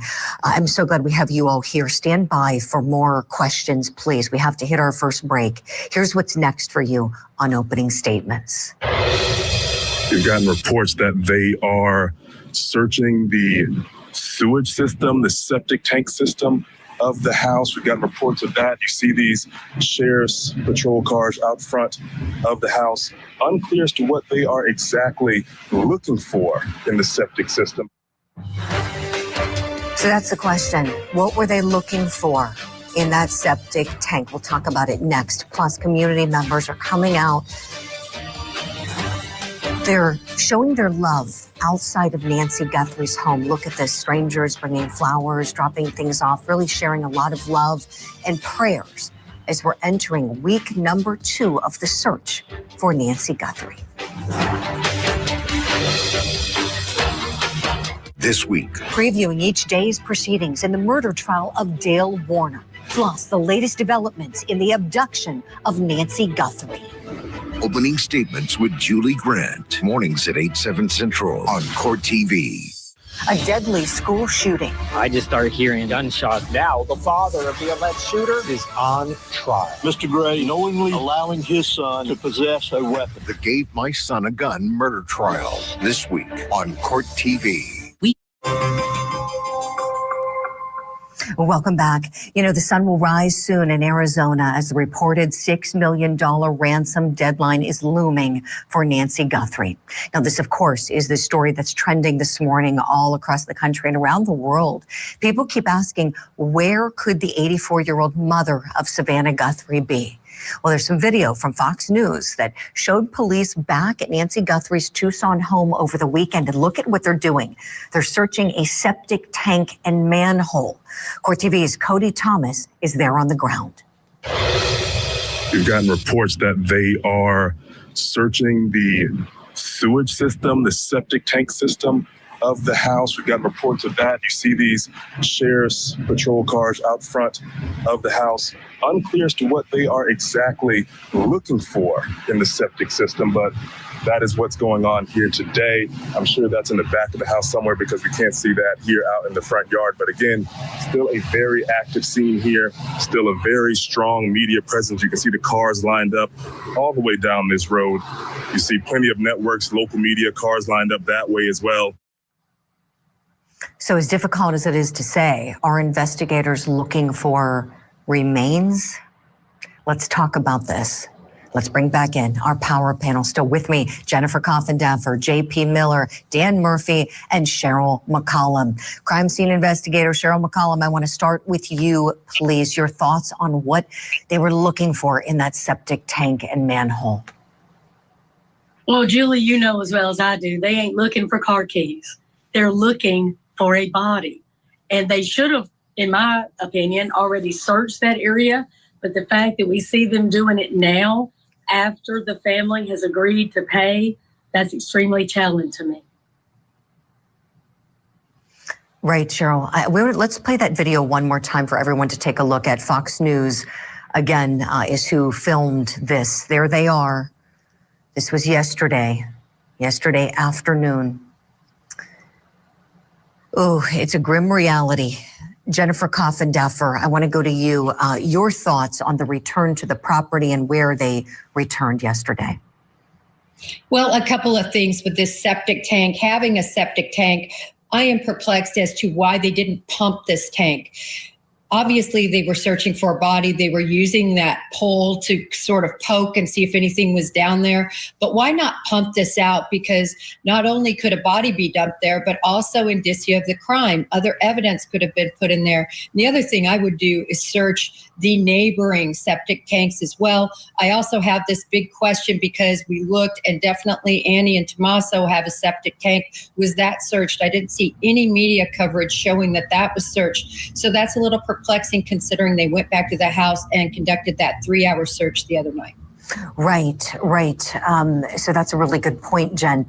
J.P. Miller, let me go to you. Dovetailing off of that point, might that be where we see them go today?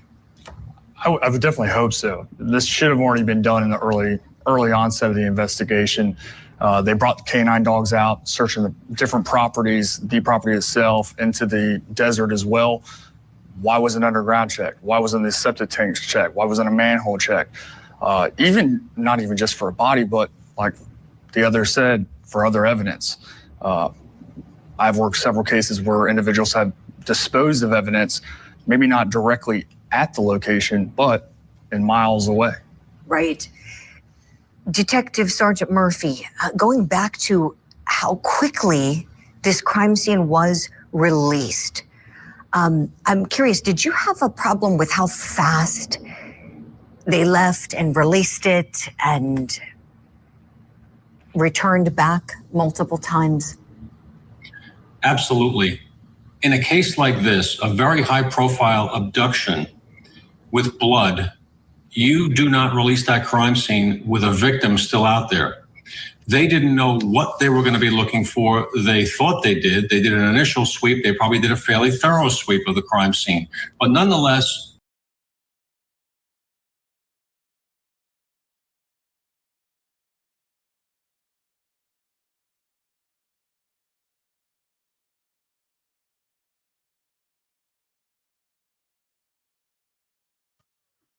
Sorry, guys. That was not fun. That was not what I meant to do. I'll continue playing.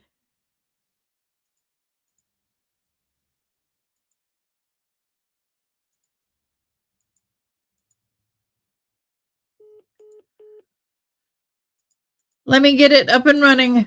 Hold on. I don't know why it happened, but it did. Glitches happen. There we go. is easily challenged in court because of the integrity of the scene. Many people have been through there. This was not an advisable move, and it's not the kind of move you make in a high-profile case like this. I would have never allowed anyone back in that scene until we had reason to be back in there. You do not release a scene in a case like this. Yes, Sergeant, thank you for that.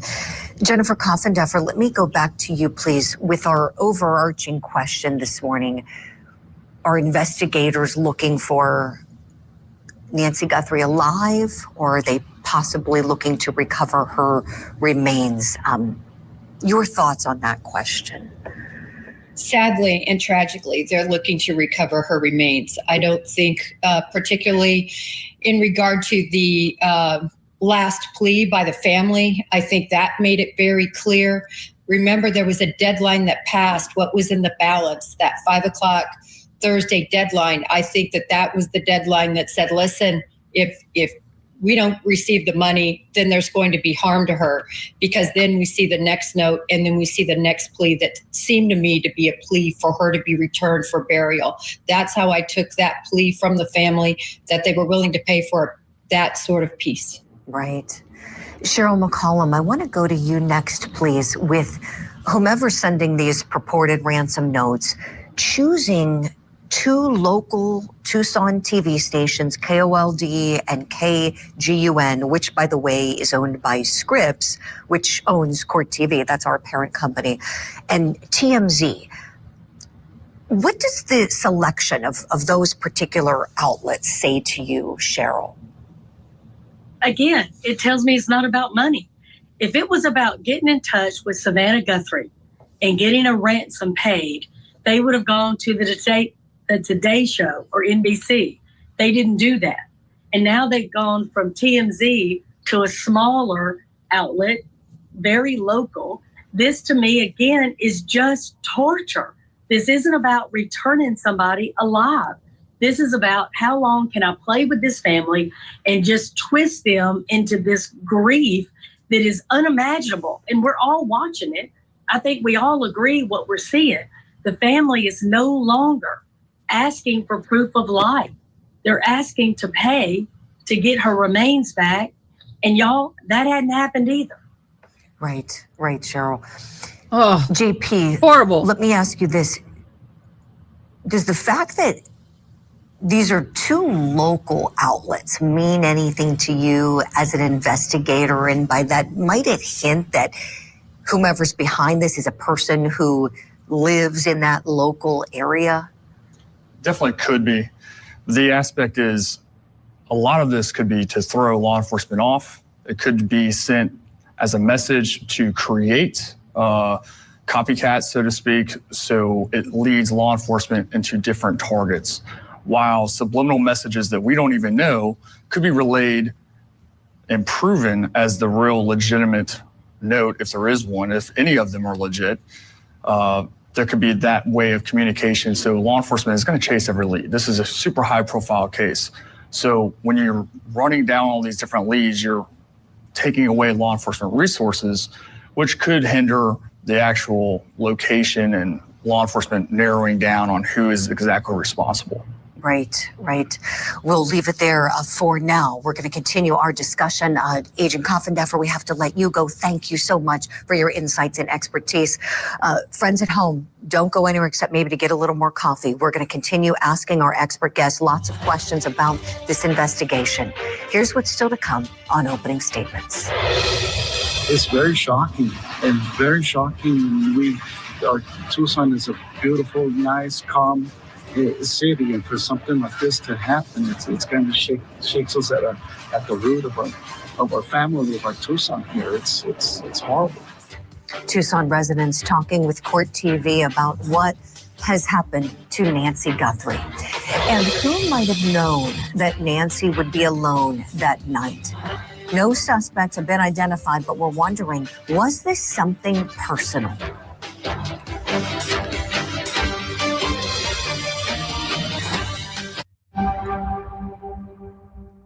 We saw some things at the home that were concerning to us. We believe now, after we processed that crime scene, that we do in fact have a crime scene, that we do in fact have a crime. We know she didn't just walk out of there. She did not leave on her own. Nancy Guthrie is of great sound mind. This is not a dementia related. She is as sharp as a tack, and we're asking the community's help. Our spotlight shines on the search for Nancy Guthrie, the search entering its second week. I want to show you something right now. Take a look at this sign. Really shows how much people care about Nancy Guthrie. Look at this. People stopping in front of the house, putting flowers at the entrance of her home over the weekend, saying prayers, sending lots of love and light, hope for the family. We spoke with a longtime Tucson resident who has a message for the Guthries. Hang in there. We're praying for them. We're praying for Mrs. Nancy, and we will get her back. We will get her back good and healthy and fine. She's going to come back home. She's coming home alive. There are still deputies outside of Nancy Guthrie's home. Might today be the day that the family is reunited with her? I said earlier in my opening statement, if you believe in the power of prayer like Savannah Guthrie does, pray for a miracle. Today is the day for that deadline, 5 p.m. local time in Arizona for $6 million in Bitcoin. Let's bring back in our power panel. Still with me, JP Miller, Dan Murphy, Cheryl McCollum, and one. Okay, I want to say this, Bitcoin. I've heard people say that it can be traced. Just hear that it say it cannot be traced. I thought it could not be traced until they turn it into cash, and then it's traceable. I don't know enough about Bitcoin to know either way whether this is true or not. Then I've been told that Bitcoin is totally untraceable. I don't know enough about Bitcoin, and I mean, I Googled it. I've got multiple answers, so I'm not going to touch that. I'm not going to touch that. Not with a 10-foot pole. We should have already started 3 minutes ago, guys. So I am watching. I am live. It is rolling. So I'm waiting for them to start. Here we go. Back to this. Welcome in now, Manuel Gomez. Manuel, I'll start with you. Is there any glimmer of hope you see here that Nancy Guthrie could possibly still be alive and have a safe return home today?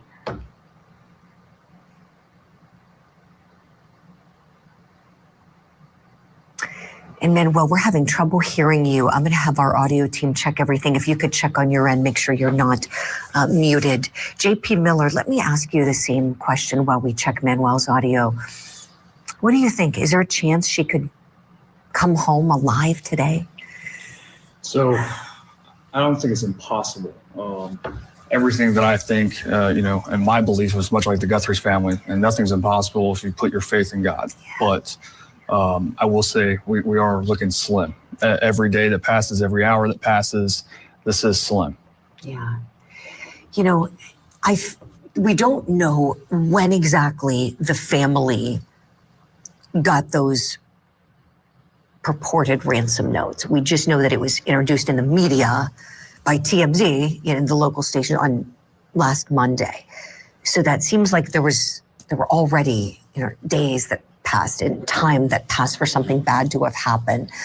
Time really doesn't seem to be on Nancy Guthrie's side, does it? Especially with what we know about her needing medication daily in order to survive. That's correct. And if this ransom letter is true and correct, then we're looking at well-calculated, methodical individuals who pre-planned not only the abduction, but the layering sequence of sending the letters. So I don't know what the reasoning is if it is true, but it could be for a delay. Yeah. This is so sad. We all want to see that beautiful woman brought home, 84 years old, living her best life, kids, grandkids, happy, positive, and then to be taken in the middle of the night. I can't imagine how jarring that would be. And just that event alone. Cheryl McCollum, let me go to you on this, please. Just the idea of an 84-year-old being taken in, I would just think something that traumatic. I don't know how she could survive something like that. Nancy, we already know that she's got health problems. Nancy has a pacemaker. She's on blood thinner. She cannot walk on her own very far. I mean, you're talking about somebody that is what we call a soft target. You do not have to make her bleed to control her, Julie. So for me, there is a great possibility that law enforcement is running a parallel investigation here. They're going to run a homicide investigation as well as a kidnap ransom case. And they're going to see, where do these cases intersect? Do they intersect legitimately or not? Is it the same person involved or not? And I think if you watch what law enforcement does, as well as what they're not doing, they're going to tell you what their belief is. And I absolutely firmly believe they are trying to recover a body. Yeah, excellent point you just made, Cheryl. And I'm being told we have Manuel's audio clear now. So, Manuel, I believe you heard my question, but in case not, is there any hope Nancy Guthrie could be alive? I would say no, because she is such a sharp woman that it would be a hazard for them to have her alive. And the thing about this case that, you know, is amazing is that they're using cloaking software. And this same software, Julie, is used throughout the United States when law enforcement can't detect where a phone number is coming from, can't detect where an IP address comes from. And the problem we have, Julie, is that there is no regulations. We have no federal regulations regulating this software, and it is a nightmare. And this case is not just the one example it's used on, but it was also used in the William Brock case, where the criminal called the police, and the police can't even track where they are. They will not find this. Unfortunately, I don't believe she's alive. And unfortunately, I believe that the people that are asking for money are professional scammers and are not the ones that kidnapped her. That is my professional opinion on this case. Well, I really appreciate that. And the insight you shared about that cloaking software, as you're talking, Manuel, I'm thinking, why isn't this illegal? Lawmakers, get to work on this. This should be illegal. Thank you for that. Detective Sergeant Dan Murphy, I want to ask you about the point that Cheryl raised, an excellent one about how teams that work kidnapping cases and homicide cases are going to be comparing notes and looking at where these cases intersect and what seems to be the truth here. You have that unique background that you've done both, a lot of both of these kinds of investigations for many years in your time of service. Tell me what you're thinking this is this morning based on the information publicly available to you. Based upon public information, I would say that you have to treat it as though it is still an active kidnapping with a live victim. And the number one concern of all investigators has to be the safe return of the victim. The kidnapping motto is just that: get the victim back safely. Everything else is a secondary consideration. However, at the same time, indications are that she is not with us anymore. And as a result, you have to begin collecting evidence towards that end. You cannot overlook the one for the other. So as Cheryl said, she's absolutely correct. Two separate trails working out of the same war room, sharing notes, but gathering evidence in the event that a body is discovered and a kidnapping case is now truly a homicide case. If I don't know what the squad knows, I don't know what the FBI knows, we don't know that yet. But you have to keep both open for the possibility that she's alive, she'll be released, and the kidnappers have to be held accountable. Same thing with a homicide. Everything you're doing is building evidence right from the very beginning of this case. However, in the kidnapping, again, that overriding concern, number one above everything, is safe return of the victim. Yes, most definitely, Sarge. Manuel, back to you on the points you raised, this case being so unusual. It's really unprecedented when you think about everything we've got. We've got an 84-year-old kidnapping victim. She is the mother of a celebrity in our country. Whomever is behind these purported notes are communicating with this cloaked software, as you said, to media outlets, not even directly communicating with the family. The family's having to use social media to return the communications. I can't think of a case I've ever seen like this. Tell me, Manuel.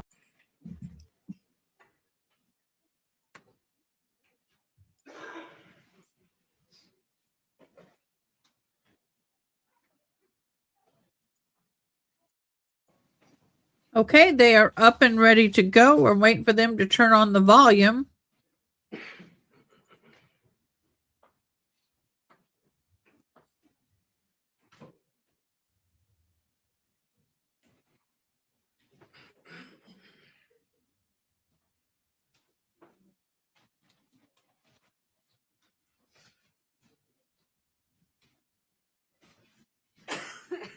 You all may be seated. All right, ladies and gentlemen, thank you for being back on time. We are back on the record. State ready? Yes, Your Honor. Defense ready? Yes, Your Honor. All right, thank you. You may call your next witness.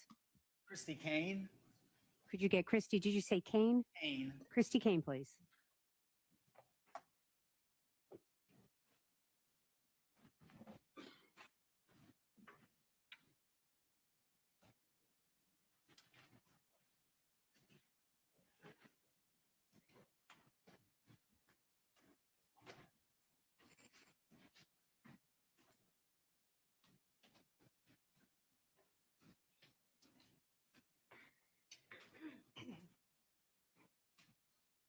Ma'am, if I could Who are they get you to calling raise your right next? hand, please. Do you swear I'm about ready affirm for that the them to testimony in just the matter be presented done. before the court shall be the truth, the whole truth, and nothing but the truth, so help you God.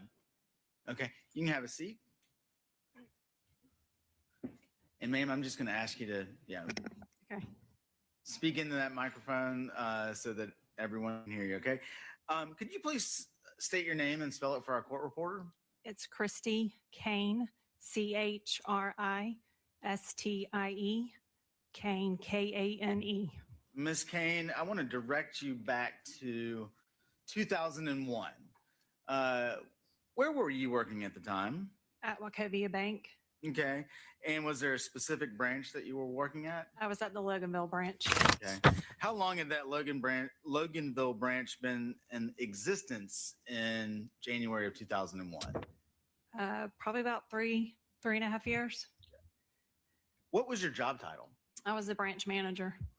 And what kinds of things did you do in your capacity as the branch manager? Oversee the tellers, loans, banking for customers, new accounts, commercial loans, things like that. Gotcha. Ma'am, do you remember sometime around May of 2001, do you recall being contacted by law enforcement officers regarding transactions that had been made or potentially had been made by a customer by the name of Chris Melton? I do. And specifically, were you asked to search for any records of withdrawals or deposits that Mr. Melton might have made on or about January 19th of 2001? I was. And are those records the type of thing that as branch manager you had access to? We did. Okay. And are records of customers' withdrawals or deposits, are those records made at or near the time that the transaction occurs? So the branch is responsible for making a preliminary copy, the date of the transaction, and then we forward it to corporate and they make the backup copy. You just answered my next question. Oh, sorry. All right. That's all right. And so are the records of those deposits and withdrawals kept in the regular course of Wachovia's regularly conducted business activity? Correct. And was it the regular practice of Wachovia's business, to make and keep those records? Yes. And I guess I should clarify in case people don't know. Is it still called Wachovia? No, they were bought out by Wells Fargo. And Ms. Kane, were you able to locate any records like the ones that you've just described relating to Mr. Melton's banking activity at the Loganville Wachovia branch on January 19th of 2001? I was.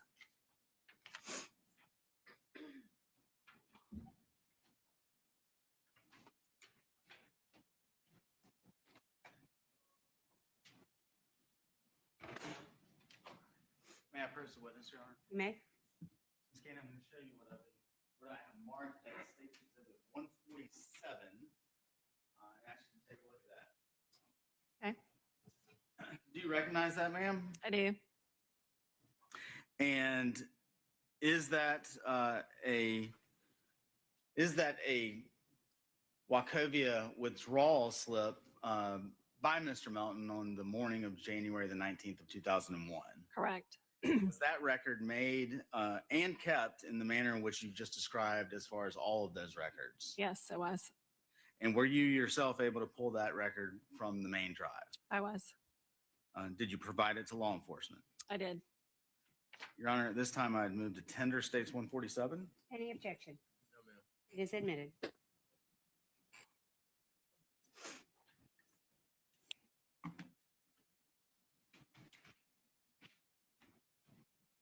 And if I could publish that to the jury, Your Honor. You may. Okay. So, and I did confirm, Ms. Kane, that this is no longer Mr. Melton's accountant, so Correct. we're not putting up any bank account information. Let me zoom out a little bit.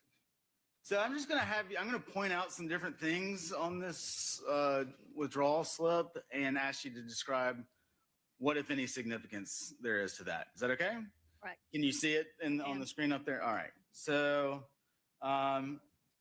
anything like this date here, the name, where the account number is written here, where my pen is pointing, the amount and signature, would that all have been filled out by the customer making the withdrawal request? Correct.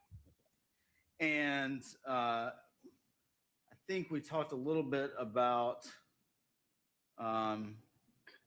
this T0004. What, if anything, does that tell you about this particular withdrawal slip?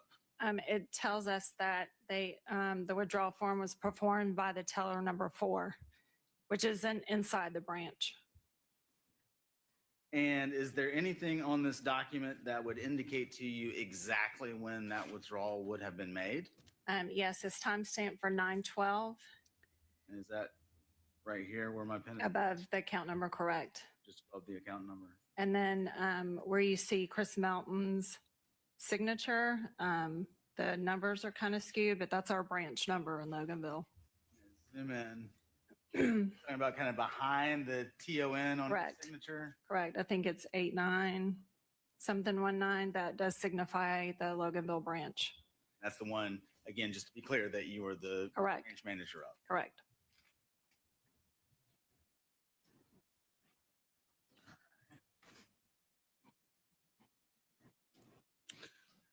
Ms. Kane, around the same time that you were initially contacted by law enforcement, do you also remember being asked to pull any surveillance footage from the Loganville branch's cameras, especially as it might relate to the time surrounding 9/12 that morning? I was. And were you able to locate that video? I did.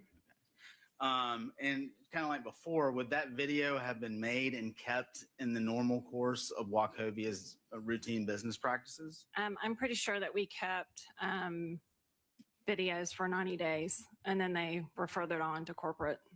Gotcha. And ma'am, were you able to locate that video? I was. Okay. Did you have an opportunity to watch that video with law enforcement officials who were investigating the death of Tara Baker here in Athens, Georgia? I did. They contacted me prior to coming into the branch to pull the tape, and they did come into the branch. And I think you just answered this, but I just want to be clear. Did you yourself watch it with those law enforcement officers? I did. And what did you see when you watched that video? We watched Chris entering the bank, coming in and filling out the withdrawal slip, and then going to the teller and getting the cash. And you mentioned Chris. Was Mr. Melton a customer that was known to you in your capacity as the branch manager back in 2001? He was. He was a regular.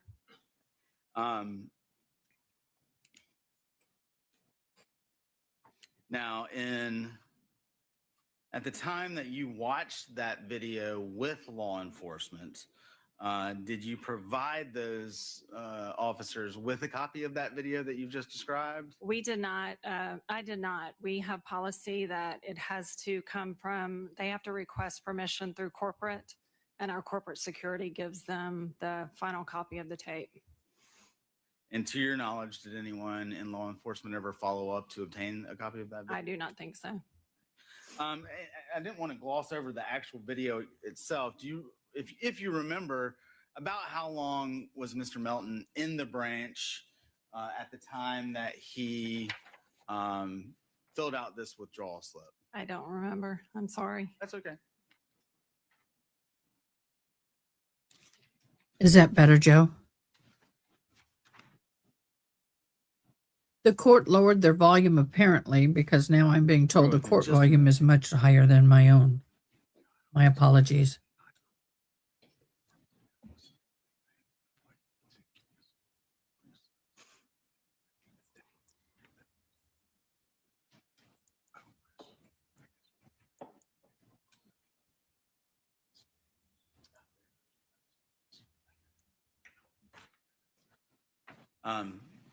Just want to clarify one thing, Ms. Campbell. Okay.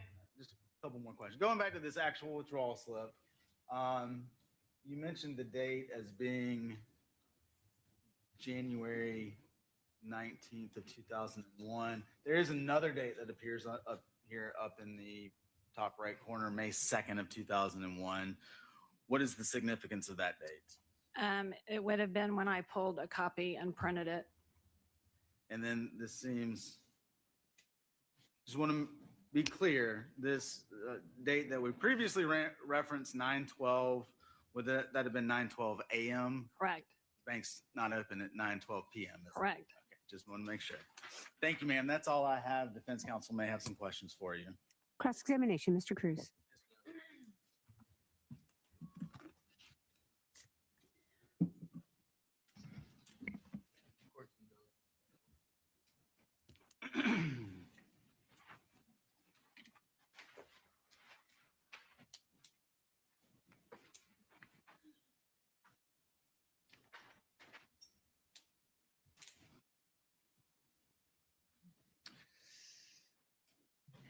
I've known you for the last 6 months as Miss Search. I know you mentioned your new last name. Can you tell me your new last name? It's Kane, K-A-N-E. Miss Kane. Pleasure to meet you. Nice to meet you. My name is Attorney Ahmad Cruz. I have the privilege and honor of representing Mr. Edrick Faust. Is it okay if I ask you a couple of questions? Sure. Okay, thank you. You were asked by the state if you remembered how long Mr. Melton was in the bank. Do you recall that question? I do. Okay, you said you did not remember. I do not remember. Was seeing a copy of your statement possibly refresh your recollection? Or a summary of your statement? Summary of my statement, sure. I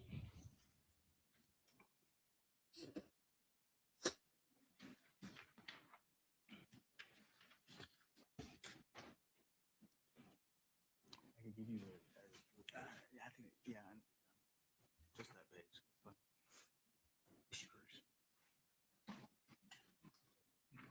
Is it okay if I approach you? I find it interesting he doesn't ask the court permission. And after you've had an opportunity to look at that document and you've refreshed your recollection, just please look up.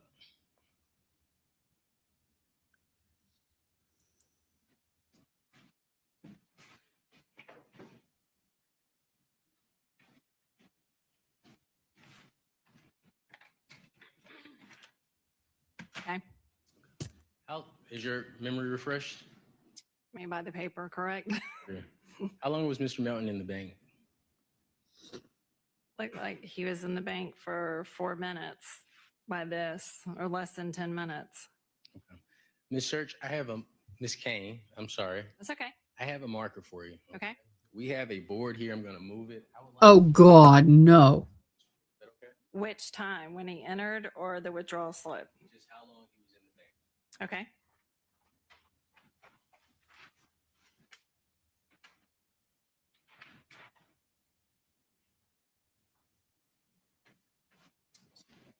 Okay. I'm sorry. What would you like for me to do? I'll walk you through it. I apologize. Okay, that's okay. All right. The first thing I'd like you to do is write your name at the top, if that's okay. Okay.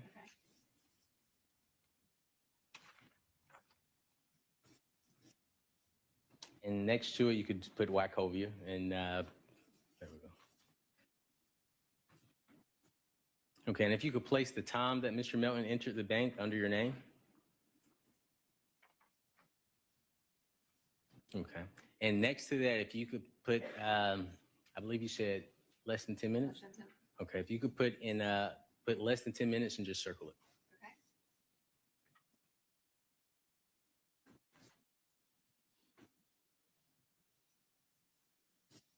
All right, thank you so much. That may be all the questions I have for you. Give me 1 second, okay? Thank you. I don't understand that.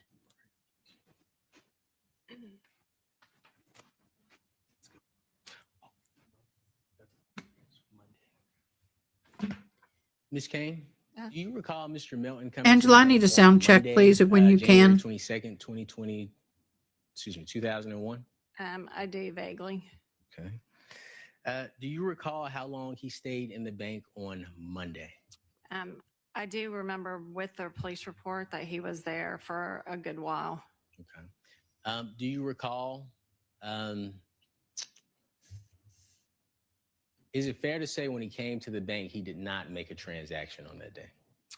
I think per the report that I had given the detectives at the time that he had applied for a loan or was talking to me about a loan, a personal line of credit for his business. Okay. And we agree that that was January 22nd, 2001. Is that right? Correct. Okay. Can you write that on the board for us, please? And next to 9/8, I believe that date is January 19th. If you could just put 1/19/01 next to 9/08 in front of the. Okay. And for the 22nd. That is perfect for me. All right. If you could write how long he was in the bank on the 22nd. I don't vaguely remember. I think the report said 30 minutes. I don't disagree with that if you're asking me. Can I look at that? Absolutely.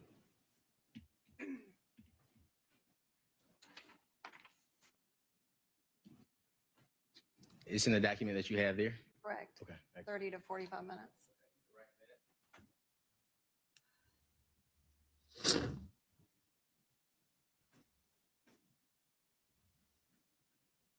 And if you could circle 30 to 45 minutes for me. Thank you. Those are all of my questions. Any redirect? Very, very briefly, Your Honor. Ms. Kane, do you happen to remember off the top of your head the address of the branch that you were the manager of back in 2001? I think it started with 43, but I do not remember.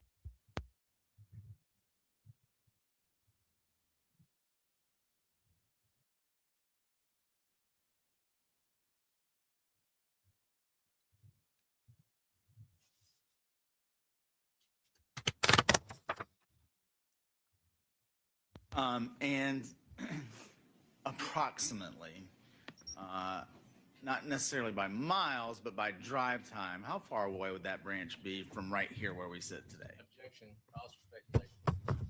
I'm going to sustain that objection. If you know, ma'am, how far would that have been? I really wouldn't know. 45 minutes if I had to guess. That's all I have, Your Honor. Any recross, Mr. Cruz? Yes. Right. 45 minutes on that whiteboard for me. Okay, but I'm guessing. I'm not very familiar with that. 45 minutes. Yes.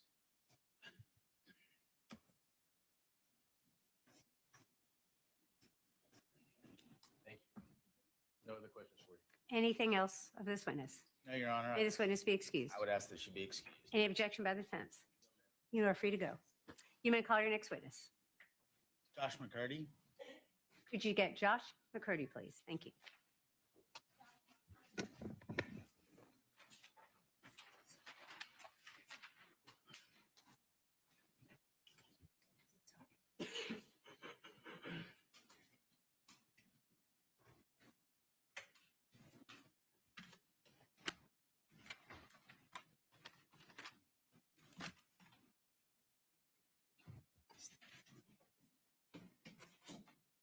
Sir, if you could raise your right hand, please. Do you swear or affirm that your testimony in the matter pending before the court shall be the truth, the whole truth, and nothing but the truth, so help you God? Okay. You can put your hand down, sir, and I'm just going to ask you to speak into that microphone loudly so that everybody can hear you, okay? Okay. Sir, if you could please state and spell your name for the court reporter. Joshua McCurdy, Joshua McCurdy. And sir, I want to take you back in time to 2001. What were you doing for a living at that time, sir? I was plumbing. Okay. And did you know an individual by the name of Chris Melton? Yes, sir. How did you know Chris? I worked with him. Okay. How did you and Chris meet? We met working at a company called McCart Plumbing in Loganville. Okay. And I mean, I guess other than just working together, how did you get to know Chris? We pretty much just work friends. Okay. We didn't hang out outside of work or anything, but we were pretty good friends at work. Were y'all on the same team at McCart? Yeah. Where did you go to high school, sir? I went to Covenant Christian Academy. Want to kind of specifically talk a little bit about January of 2001. At that time, do you recall yourself and Chris kind of branching off from McCart Plumbing? Yeah. Okay. Describe what that meant. It's called subcontracting. Basically, we'd work for another company and they would give us jobs to do and pay us more than what working for somebody would do. Okay. And so, do you recall, again, approximately when that would have started? I really don't remember that. Well, when the two of you had started subcontracting, tell us a little bit about a typical day with you and Chris. Okay. How would it start? Basically, he lived about 5 minutes from my house. So his parents lived there and he lived in the basement. And I would drive to his house and we'd leave my truck and then we'd get in his work truck and we would go to the job sites and stuff. What time of day would y'all usually start? Probably around 7 or 7:30 in the morning. And is that the time that you would arrive at Chris's parents' house? Yeah. And then in general terms, sir, could you just tell me what a typical day would look like? Okay. We'd meet at his house and then we would go to the shop, which would be in Loganville. And it was a company called Nash Plumbing. And we would go there and they would give us where the job was and everything for that day and the material to use for the job. And then we'd go do the job and go back home. And so what kind of geographic area might that entail? Where were y'all going on jobs? Usually it was around like Loganville and Monroe, kind of Walton, Newton County. But could it also extend beyond Walton? Yeah. It just kind of depended on what the jobs were, but usually we worked around Walton and Newton County. Were those long days, Mr. McCurdy? Yeah. We usually would work between 8 to 12 hours a day. That be Monday through Friday? Yeah. Would that include sometimes Saturdays also? Mr. McCurdy, I want to take you specifically to the day of January the 19th of 2001. Is there anything about that particular day that sticks out in your mind?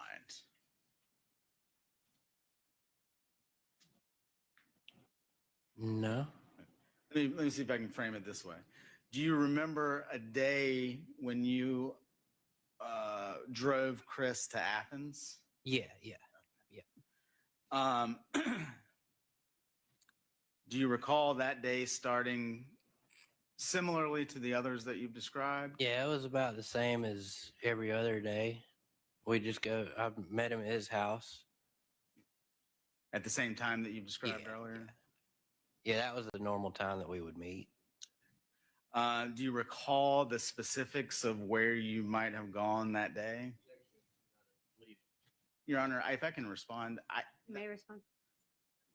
It is a yes/no question, is not a leading question. I'm going to overrule the objection. You may continue. Mr. McCurdy, I'll ask the question again. Okay. Do you recall specifically the job sites that you would have gone to that day? No. Do you recall if it would have started with a trip to Nash Plumbing? Yeah, it probably would have started there. Do you recall anything that Chris was having done to his truck, sir? I'm going to sustain that objection. You may rephrase if you want to. Do you remember a trip to a place called Truck Customs? Yes. What was the purpose of going to Truck Customs? I believe we were putting a ladder rack on the truck.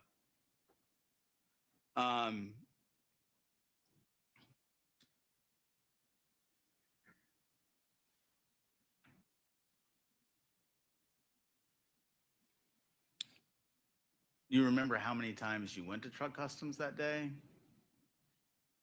Not specifically. I know we did go that day, but I'm not sure about how many times. I'd say once, maybe twice. Not sure.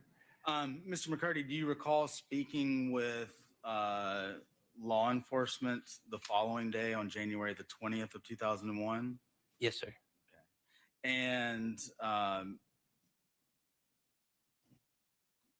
in preparation for coming in and testifying today, did I actually send you copies of some of those police reports? Yes, sir. Okay. Did you have a chance to look over those? Yes, sir. And did those help refresh your recollection as to the conversations that you had with law enforcement in the aftermath of Miss Baker's death? Mm-hmm. And you're not the first one to do it, but I need you to say yes or no. So that I'm sorry. That's Yes, all right. yes, That's all right. Do you think it might help help you again if you were able to review it one more time? Yeah. Your Honor, at this point, I'd object. I don't think that the actual question that the member at this point, so I object. I'm going to sustain that objection. I think a question has to be asked in order for him not to recollect. I'm going to sustain your objection. Well, I think the question, Mr. McCurdy, was, do you remember how many times you went to Truck Customs that day? No, sir. Your Honor, he just said I didn't ask a question, then he said it was asked and answered. I'm going to allow you to refresh his recollection if possible. Go ahead.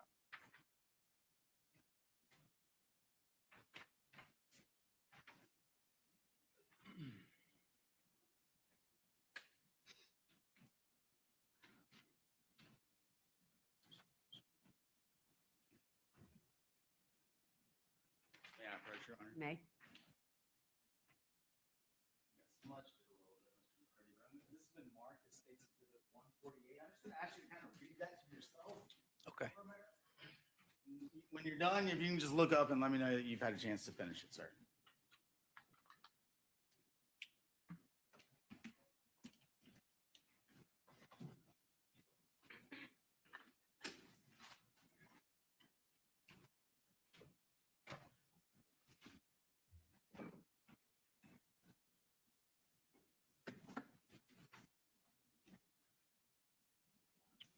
Okay.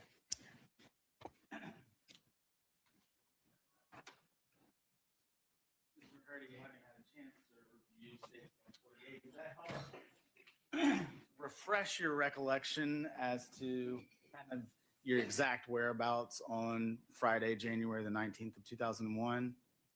Yes, sir. Okay. And then again, specifically as it relates to Truck Customs, you remember how many times you and Chris may have gone there? I believe it was 2 times.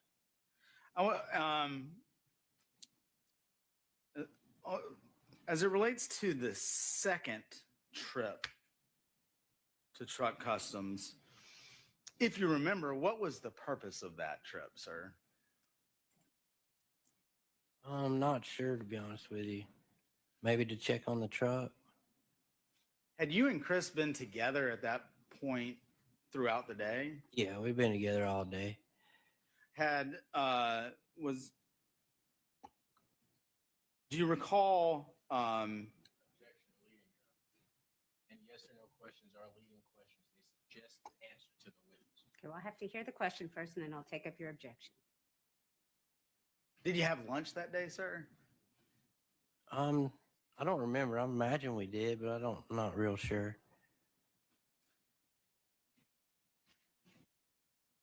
For the second time that you went to Truck Customs, if you remember, were you in whose vehicle were you in? We were in my truck And why had you taken your truck to Truck Customs? because his truck was already there getting worked on. Do you recall at that second trip, Chris receiving a phone call or a page or something? Yeah, I believe we received a phone call. Describe what you observed when Chris got that phone call. I just remember him getting real quiet, and I don't remember asking him what was wrong, but I know he got real quiet, like didn't seem like himself anymore. 'Cause he was usually really happy and kind of chipper, Yep. you know, energetic, and he just got really quiet when the phone call. Did you drive Chris to Athens? Yes, sir. Do you remember whose vehicle you drove? It was my truck. Can you describe what, if anything, you recall about driving Chris to Athens? I just remember him being real quiet the whole ride. I didn't really ask him what was wrong. Yeah, I just remember him being real quiet.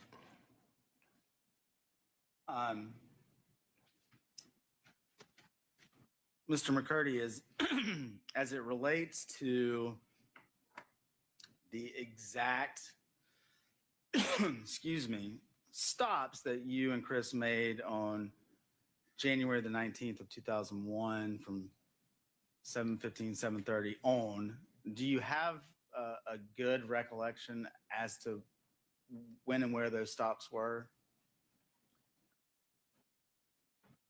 I really don't remember the stops that we made. I mean, do you feel as if here today your memory is insufficient to allow you to testify fully and accurately about everything you did on January the 19th of 2001? I mean, as far as accurately remembering it, I would. My question was fully and accurately remember it. Is that? Yeah, it was a long time ago. I mean, on the day after, on January the 20th of 2001, when you spoke to the detective the day after Miss Baker's death, would your statements have been more fresh in your memory at that time? Yes, sir. Definitely. And would the information that you provided to the detective on that day been correct to the best of your ability back then? Yes, sir. 100%. Bear with me just a second, sir. Okay.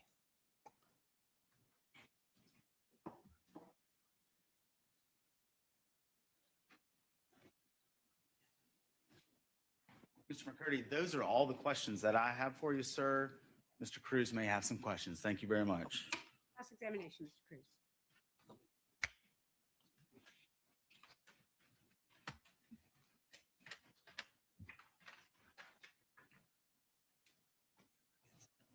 Good afternoon, Mr. McCordy. How you doing, sir? I'm doing well. Thank you so much for asking. My name is Attorney Ahmad Cruz, and I have the honor and privilege of representing Mr. Faust. Under the authority of the Honorable Court, I'm going to ask you a couple of questions, okay?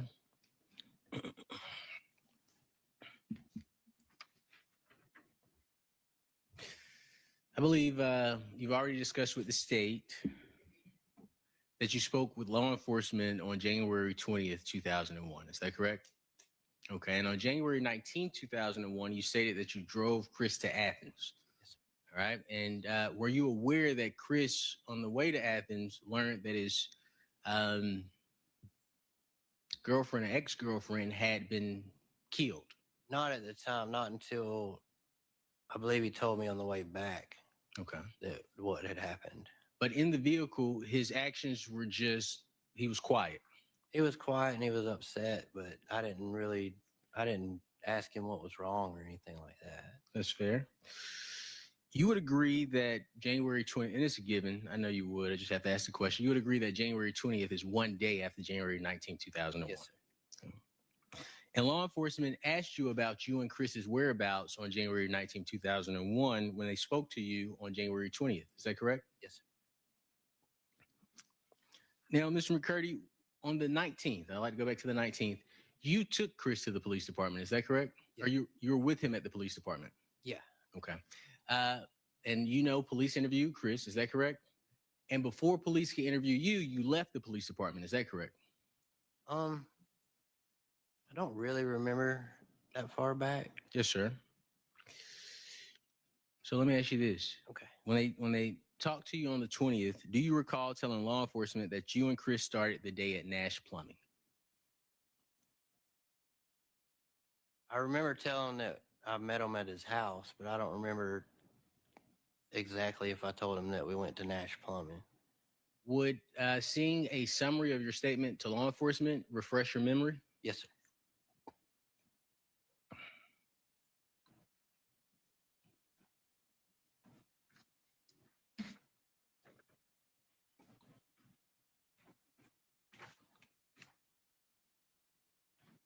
All right, Mr. Let the record go. Yes, sir.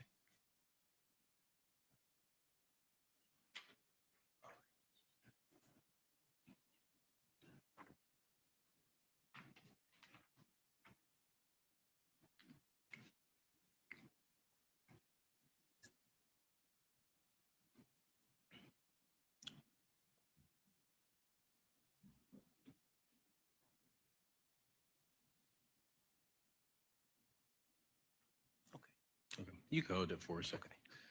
Did that document refresh your memory? Yes, sir. Yes, sir. Excellent. Mr. McCordy, I have a black marker. We have a whiteboard, well, not a whiteboard, but sheets of paper over there. I would like you, before I ask my next question, can you write your name on the top of that document for me? On top of that? Yes, sir. Yeah. Is it okay if I approach you again? Yeah. Stand up.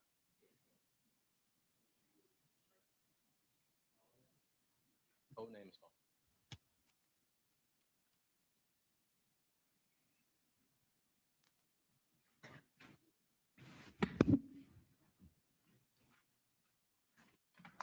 Got something for you.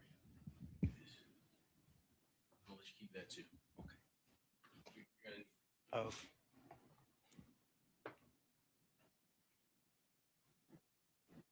right, so based on the document that you reviewed,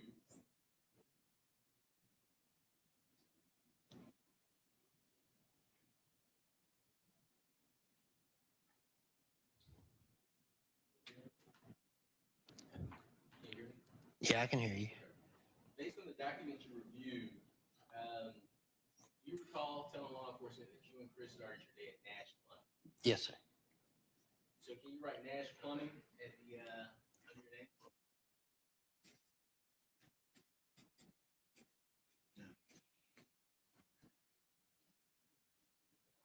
Then after leaving Nash Plumbing, you explained to law enforcement that you and Chris stopped by Chick-fil-A. Is that correct? Yes, sir. Got breakfast. Can you write Chick-fil-A? And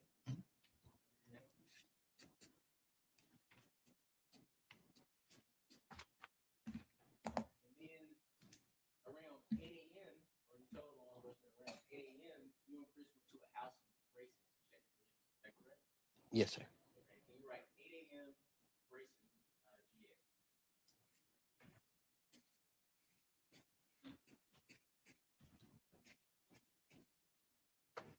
Then from Grayson, you told law enforcement that you went to Forsyth. Is that correct? I believe so, yeah. And you can write under Grayson, Forsyth. Okay.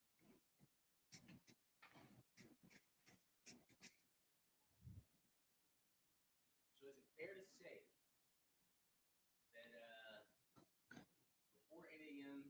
Nash Plumbing, Chick-fil-A, after 8 a.m. Well, at 8 a.m. Grayson, and after 8 a.m. Forsyth?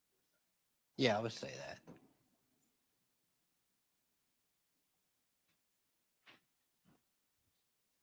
I want to hear what he is saying, and we can't hear him. Angela, do we need a sound check? Joe said that the court was way lower than me, and I bumped it pretty much all the way. Thank you.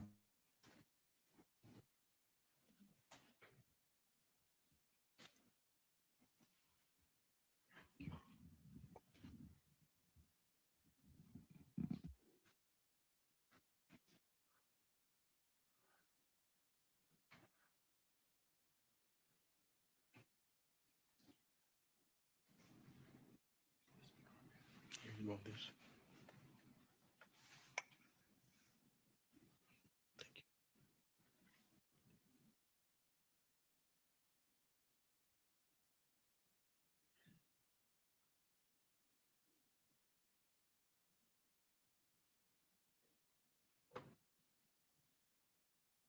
Okay, do you recall being interviewed a second time on May 3rd, 2001 by law enforcement?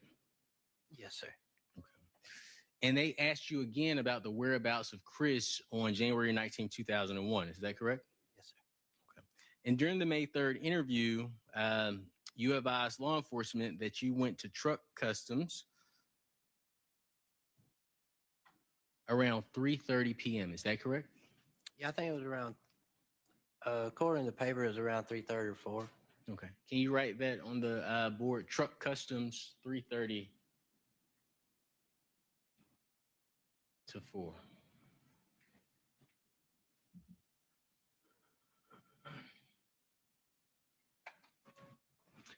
Now, do you recall law enforcement specifically asking you, do you recall going to the bank with Chris Melton? Okay. Would hearing an audio recording of your conversation with law enforcement refresh your recollection? Yeah, I mean, that would refresh me, yeah. Okay. Your Honor, I would ask for the opportunity to refresh Mr. McCurdy's recollection outside the presence of the jury. All right, ladies and gentlemen, I'm going to ask you to step out into the jury room for a moment. Please don't discuss the case.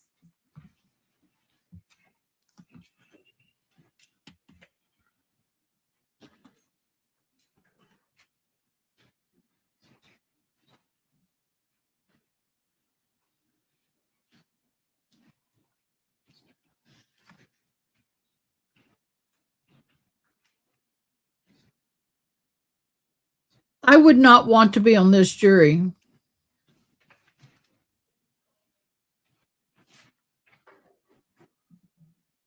Would not want. Would not want to be on this jury.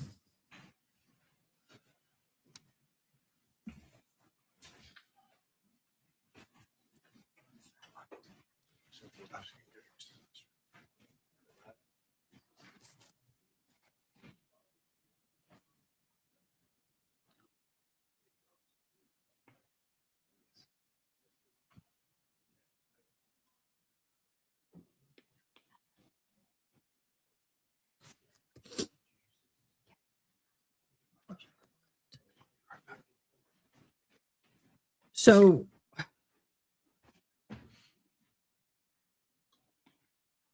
okay, Angela, thank you. Thank you so much. Appreciate it. Thank you.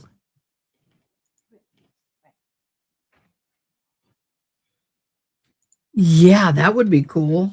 McCurdy, I'm going to play about 54 seconds. It's going to be difficult to hear, okay? So I'm going to try to turn it up as loud as I can.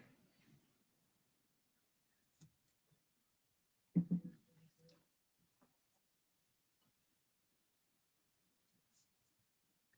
no sound on mic. Oh, just a second. Try again. Where'd you go from there?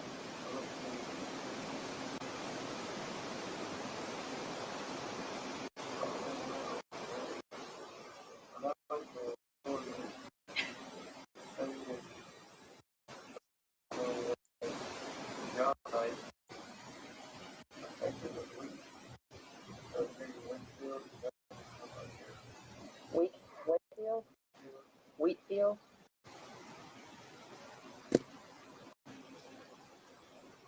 You said in your original statement you guys went to Chick-fil-A breakfast. Did you do that? Do you remember the bank or anything?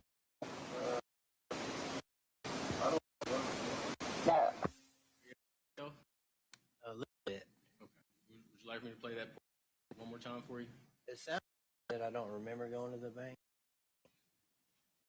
All right. So is your recollection refreshed in regards to the when they asked you to bank with me? Okay. Bring the jury back.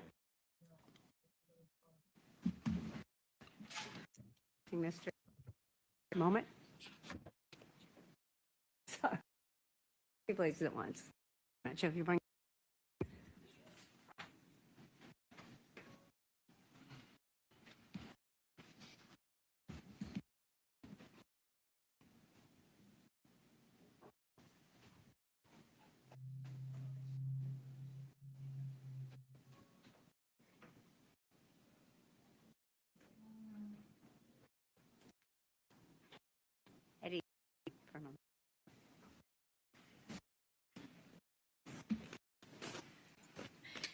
Hey, Sonny, how are you doing? Side. How are you doing? Thanks for joining us today. Hello.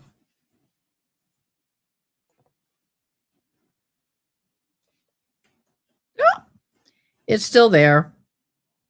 Don't worry, I just switched feeds.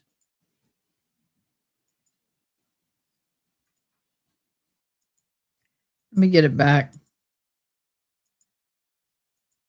They ain't doing nothing.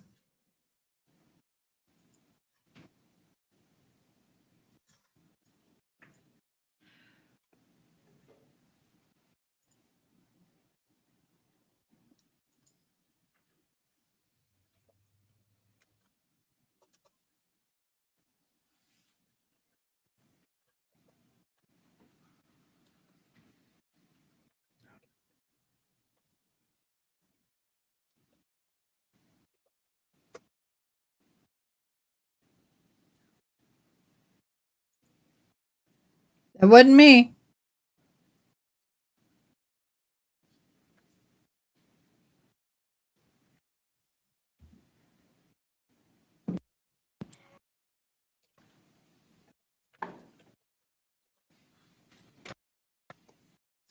I'm a little quiet today. I'm suffering from a lot of allergies, a lot of sneezing, a lot of draining, and sore throat. So please be forgiving. Can I scrub? No, I can't. We're live. Sorry.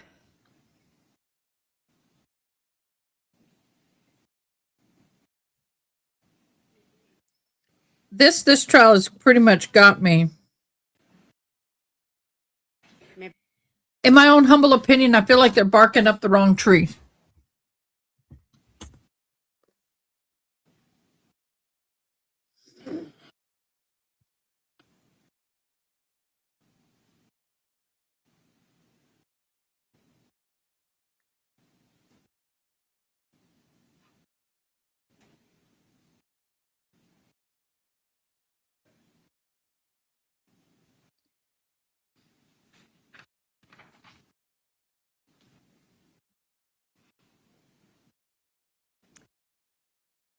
Screws?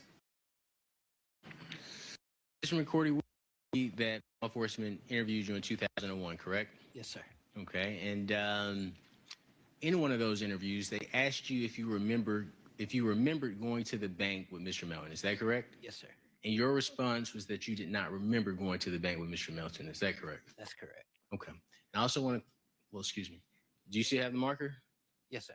Okay. Can you write under anywhere on the sheet, just do not remember, so DNR, bank.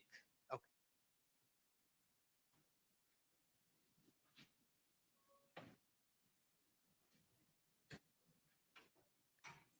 And then put in 2001, back in 2000. I don't know what he's doing with this easel. It's confusing me. Anybody got any ideas? Last question for you. Well, last couple of questions for you. During direct examination, you stated that you recall going to truck customs 2 times. Is that right? Yes, sir. Okay. I'm assuming you don't remember the time of the first time. Is that fair?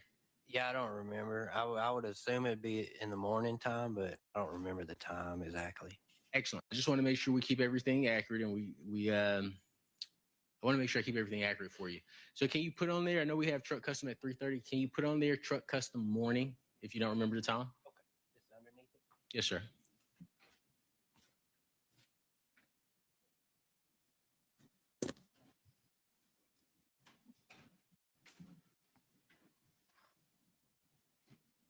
Okay. Mr. McCourty, those are all my questions for you. Thank you so much for answering my questions. Any redirect, Mr. Bolden? 1 or 2 questions. Mr. McCurdy, you were asked on cross-examination about this second time that you spoke to the police about your whereabouts on January. Yes.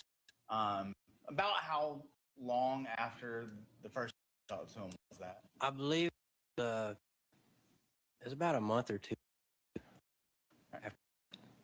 Was the conversation? Yeah. That's all I have.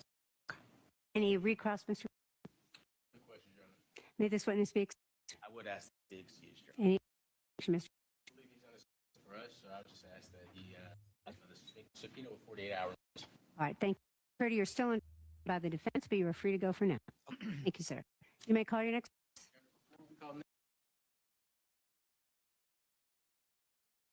Come on, Mouse.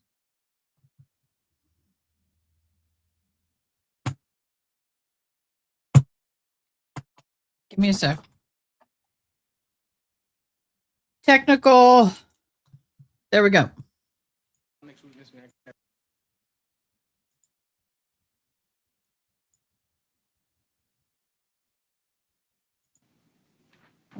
Next, you've been a subscriber, but Sonny, I'm trying to remember. I think I remember you from a little while back, but you haven't been here for a while, have you? Or you haven't been commenting for a while.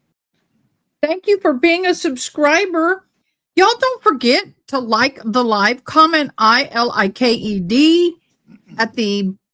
in your comments. Sir, I'm going to ask you right now. If you become a member this month, you'll be in a separate drawing. Before the court shall be the truth, the whole truth. Okay, we do have a sponsor for drawings for this month and for the future months. It's Red Dog Ranch. They've given us 2 gift cards to Amazon for our drawings. So our drawings right now are for the one drawing is going to be for the I like, shared, and subbed. So if you've liked, comment like right down here. I like, I sub, and I shared. Subs are only the first time. Then if you become a member, we have a second drawing for this month only. And if you become a member, after you join, you put I joined. A membership starts at $1 something a month. So that, I mean, you could win a gift card. We'd love to have you join our family. Thank you so, no, and always, LOL, back. Okay, well, Sonny, thank you so much for, so are you a lurker? We love having you here, not meaning to embarrass you. Thank you so much for being in the background. I love and adore all of you and appreciate you watching me and supporting the channel. You've been a blessing. Thank you.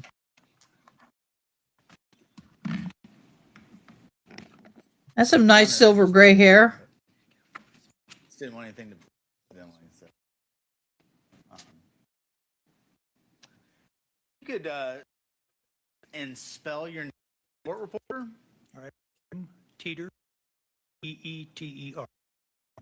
And I want to direct your attention back to 2001. That's on him, and it's not me, y'all. Yes, I did. Hold on, let me. Tell me a little bit about truck.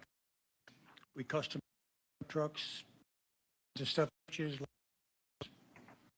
me a minute. I'm going to refresh.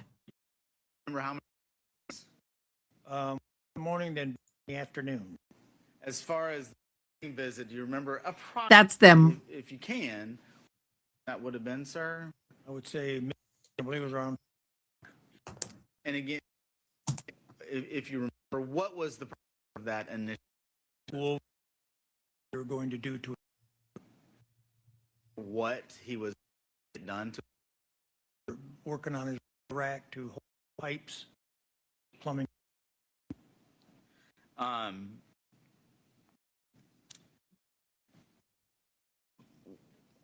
did that meeting end? Was there a plan in place for him to? He's going to bring on that same day. Say yes or no, please. If you could use say yes or no answer. Very much. I know, guys. I'm trying to find another feed, but just know this is the father of the boyfriend. Okay. You're certainly not the first. You're certainly not the first. All my other feeds are perfectly fine. And so, if you recall, the second time that Mr. Melton put up a trial, yes. Approximately what time was that? Mid-afternoon, around 4 o'clock, say. And on each of these visits, call with day. An employee.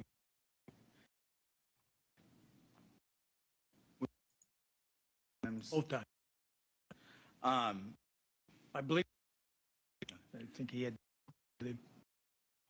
Mr. T. I can't. This is the only feed. I'm doing the best I can do, guys. It was 4 o'clock ish. Do you remember Mr. Mel age and making a telephone? Yeah, it's only on this right here. Do you recall how he made?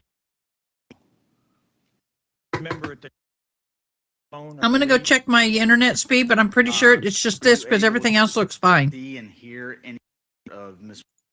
No. saying on the conversation? When anything significant during or after Mr. Melton using your phone? I want he was something, and I was what it was.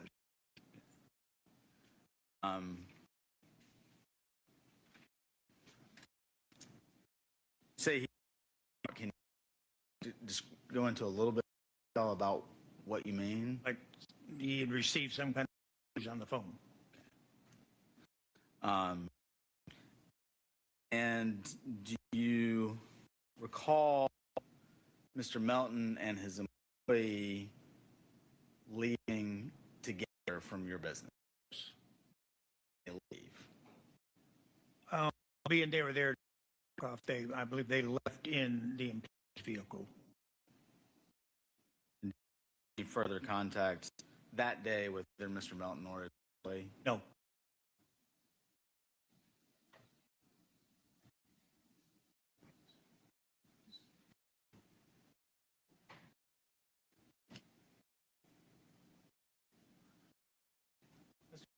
All the questions I have for you, sir. Defense counsel may have questions. Thank you very much. Cross-examination, Mr. Cruz. Newman, how are you? I am doing okay. Thank you so much for asking.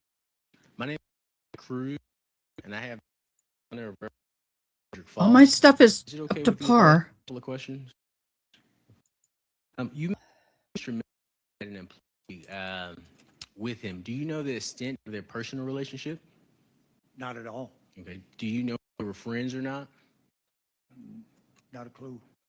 Any idea whether they were or not? He was just with him. I thought he was a employee of his.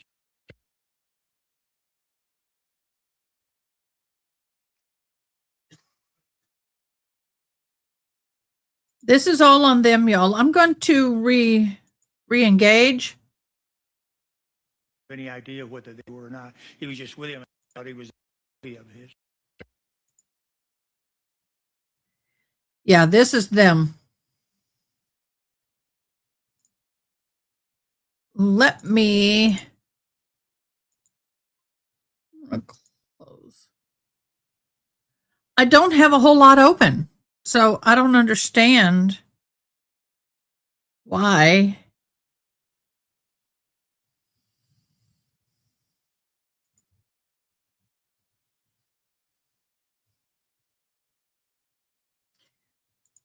I'm just going to play another video. Because the frost, I decided to walk just in case. Hold on, I paused it. She's waiting for us. I don't blame you. I mean, it's your daughter. I completely understand, and I believe this long line of parents is thinking along the same lines. This is where police are now telling parents to come is Frost. So I think you're doing the right thing here, but it's a really difficult situation, even knowing what we know. Oh my God! One person has been shot. The victim, according to police, again being in stable condition. Would you agree? Yes. Yes. Good luck to you, and please you be very careful much. walking. We're not going to be far behind you here, but we're losing our sidewalk. This is Virginia. Please be safe, and good luck to you, sir. Thank Okay, let me get the updates. you for stopping. And that, guys, is what's happening here. I mean, you look behind me, it looks like another parent coming this way who we actually talked to earlier, and this is over and over again, the story that we're hearing here near Frost Middle School, up this way, and Wooten High School, just down Wooten Parkway, in that direction tonight. Back to you. Now joined by Andrew Friedson. He is the council member for District 1. Council member, first of all, thanks for joining us. Sorry to speak to you on this track.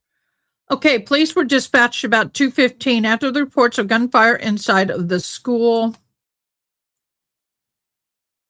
Today, the students were immediately placed in lockdown. One person identified as a student in some reports was shot inside the building.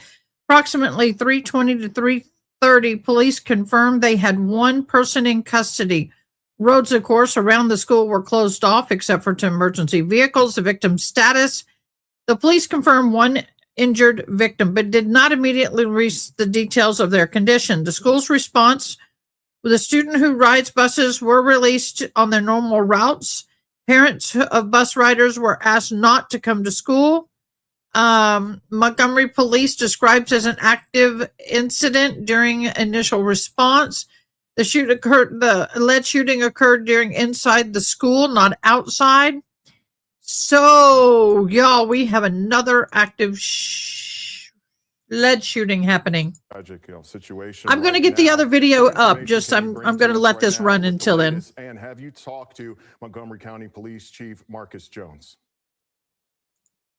I've not directly talked with Marcus Jones, who's now the chief of security for Montgomery County Public Schools, used to be the police chief. I have been in direct communication with local officials in Rockville, with county officials, with our public safety response on scene. And so I've been in regular communications with them since minutes after this news broke. It is deeply concerning. It is absolutely shocking. It is something that is not only hitting me personally, but also professionally. My wife is a graduate of Wooten High School. I spent the first day of school in the early hours of the day with the Wooten community to bring in the new school year, and to see what has happened and what has transpired today for gun violence to rage itself on school grounds is just absolutely beyond shocking for everybody involved.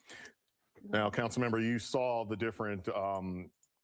Okay, we're going to go back to court. They did end the video and start a new one. In the truck customs during the morning hours.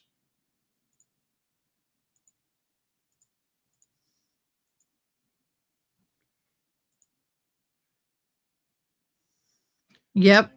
Okay, they Now, did Mr. stop the Teeter, video and put restart 9 it. to 10 a.m. Do you recall speaking with law enforcement on January 20th, 2001? Okay. And do you recall telling law enforcement that Mr. Melton came at 10 a.m.? Okay.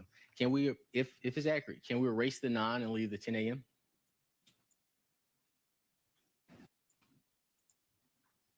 All right. Thank you so much, Mr. Teeter. I don't have any other questions. Any redirect, Mr. Bolden? I'm sorry, Your Honor. I do have one more question. I apologize. Go ahead. Mr. Teeter, can you write picked up truck next day?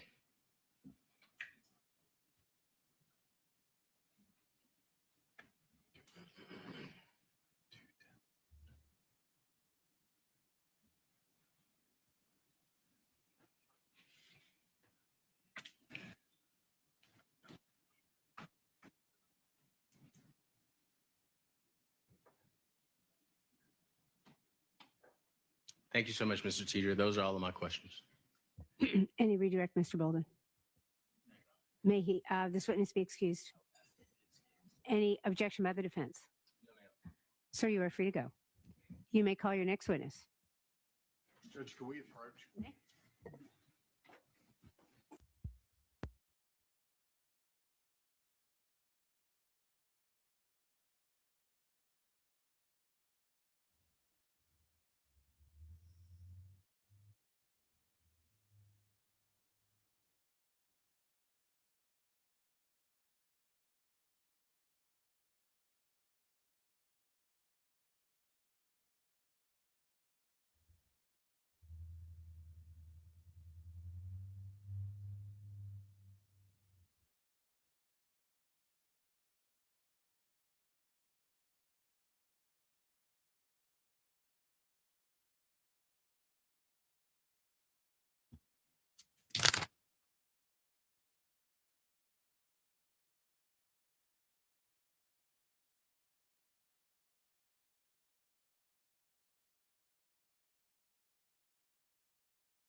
today, and I'm going to release all of you.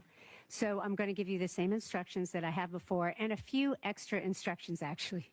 So first, I do want to tell you exactly what I've told you many times. Somebody's ready to go. I got that. Please don't, of course, discuss the case. Don't do any research. Don't go to any of the places that you may have heard about. Don't talk to the case, of course, with anybody, particularly at home. I know you all have been abiding by all of that. We have talked a little bit about social media when you all first were impaneled as jurors, and I want to talk to you a little bit about it today. I'm going to ask that you refrain as much as possible from using social media of any kind. And the reason for that is this. There has been recordings on social media of certain times that this court has held some hearings outside of your presence. And we, of course, do that outside of your presence for many legal reasons. And many of those moments have been captured on social media. And it would be improper for all of you to view those moments, you know, where I'm sending you to the jury room for a reason, for legal reasons. And so out of an abundance of caution, because that seems to be happening, I would ask that you try to refrain from social media as much as possible. Now, I realize, of course, the Olympics are on, for example, and people are watching Instagram and things of that nature. And I certainly hope you all can enjoy those moments on social media like Instagram. But many social media sites could potentially share, inadvertently, share some scenes for you that are not meant for your viewing as jurors in this case. So I'd like for you all to be aware of that and try to stay off of social media sites for that reason. All right. Other than that, I'm going to tell you again how much I appreciate your patience. I'm going to release all of you. We'll see you tomorrow morning at 9 o'clock in this courtroom. Thank you. 8 o'clock our time. Let's see what happens.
I am waiting. I think they may go to a sidebar, but otherwise, why would they?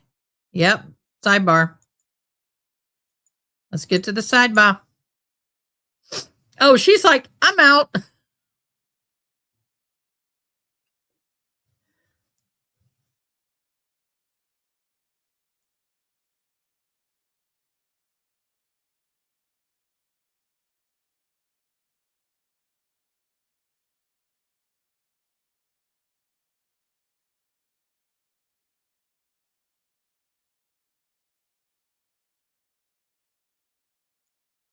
Yeah, let's see. I wonder if the state is resting.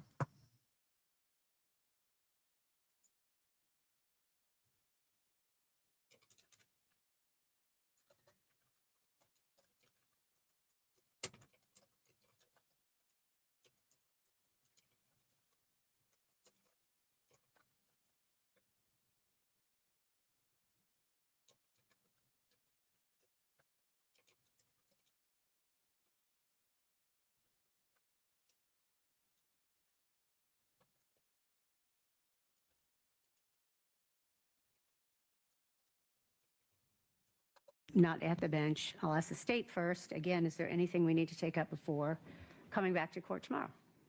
No, Your Honor, I will be in a position. Why are they- Mr. Cruz was inquiring from me if I'd had an opportunity to review Mr. Faust's statement to law enforcement.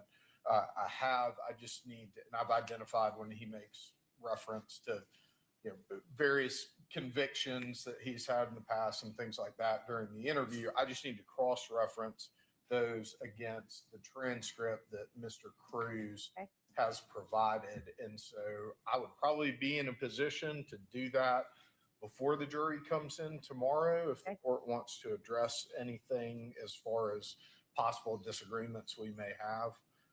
Or we could do it at the end of court tomorrow. We don't anticipate playing his statement tomorrow. Okay, so we can do it. I think maybe we should just reserve that until after we send the jury home tomorrow. That makes the most sense and best use of our time.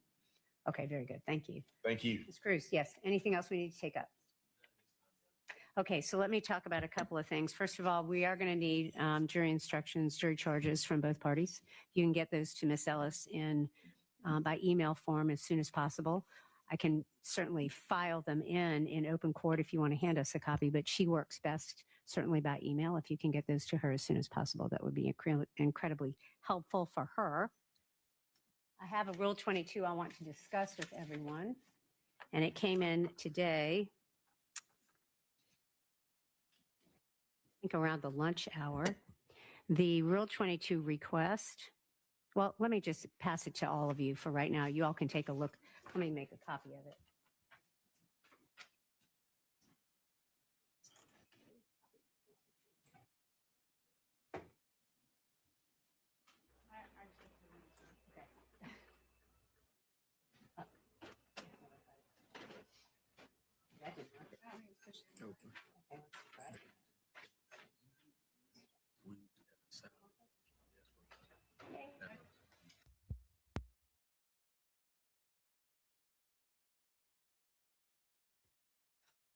Why are they having such a short court day today? They've not explained that.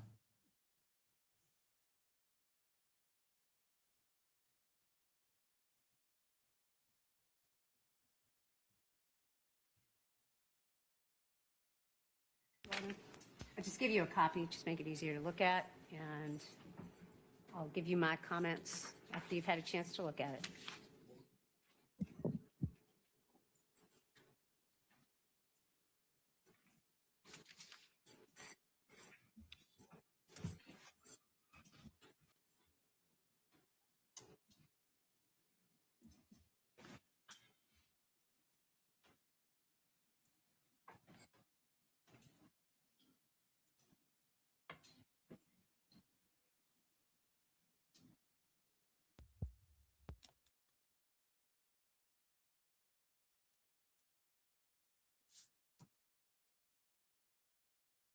Don't talk the case.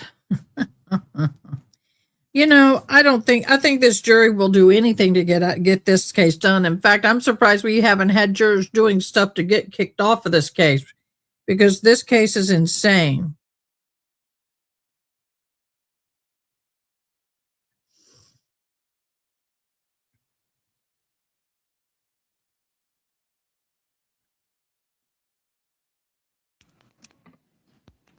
So they're doing a Rule 202.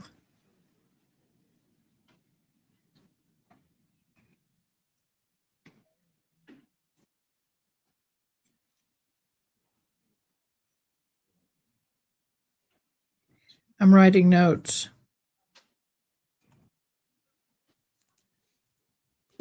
Let's look at our poll real quick. I think it'll be the last one of the day. We'll be done a little early. Thank you, Jesus. Angela, did the package come yet? Let's see. Do you believe Mr. Milton is guilty? 57% of you said yes. 43% of you said no. Question is what question would you have asked Mr. Milton if you could? We're going to end those for now. Thank you so much for voting and answering those questions. I really like it when you do that. We've got some things popping up, some motions and things, so I'll be getting all that set.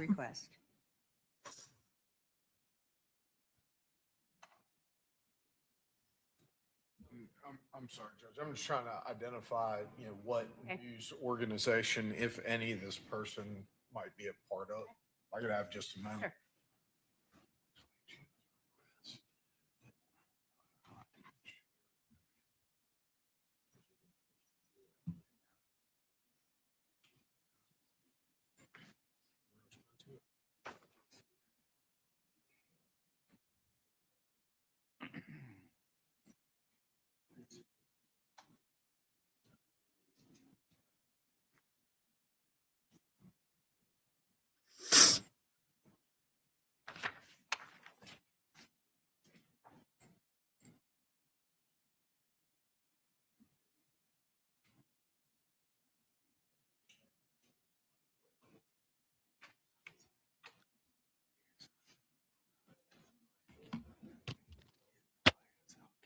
Georgia Rule 202. I'm looking.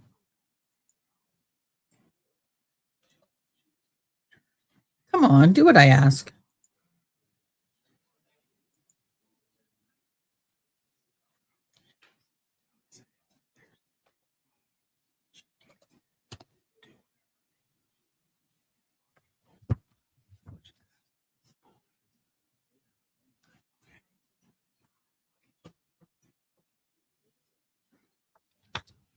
Georgia Rule 202. I'm not good with remembering numbers, but I do remember this.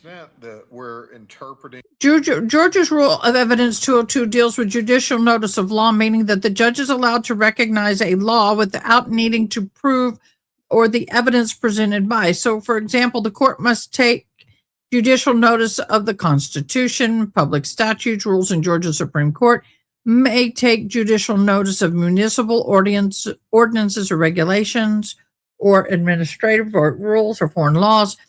It may require parties to provide copies or citations. This is just a procedural rule within the court system. This request as a request to bring additional recording items into the courtroom. We would object to that. There seems to, in other proceedings, been some disruptions associated with this particular individual, if it is in fact the same individual, including allegations of giving jurors during a different trial that she was attending nicknames on her video blog and some other things like that. That causes us some concern. Obviously, we haven't fully fleshed that out. But certainly, I don't see any reason to introduce any additional video and audio recording devices into the courtroom. The court has already determined that all recordings of that nature should come out of the pooled camera coverage of the court proceedings. So that'd be our position. All right. Thank you. Mr. Cruz, do you have a position? Yes, ma'am. I would just go off the honorable court's prior ruling as honorable court is aware. I don't object to any media anymore. So I do want to be consistent across the board. I haven't looked them up. I do think if there are concerns that this individual has had prior disruptions in other proceedings, I do think it'd be prudent to give him or her the opportunity to discuss whether or not that is him or her.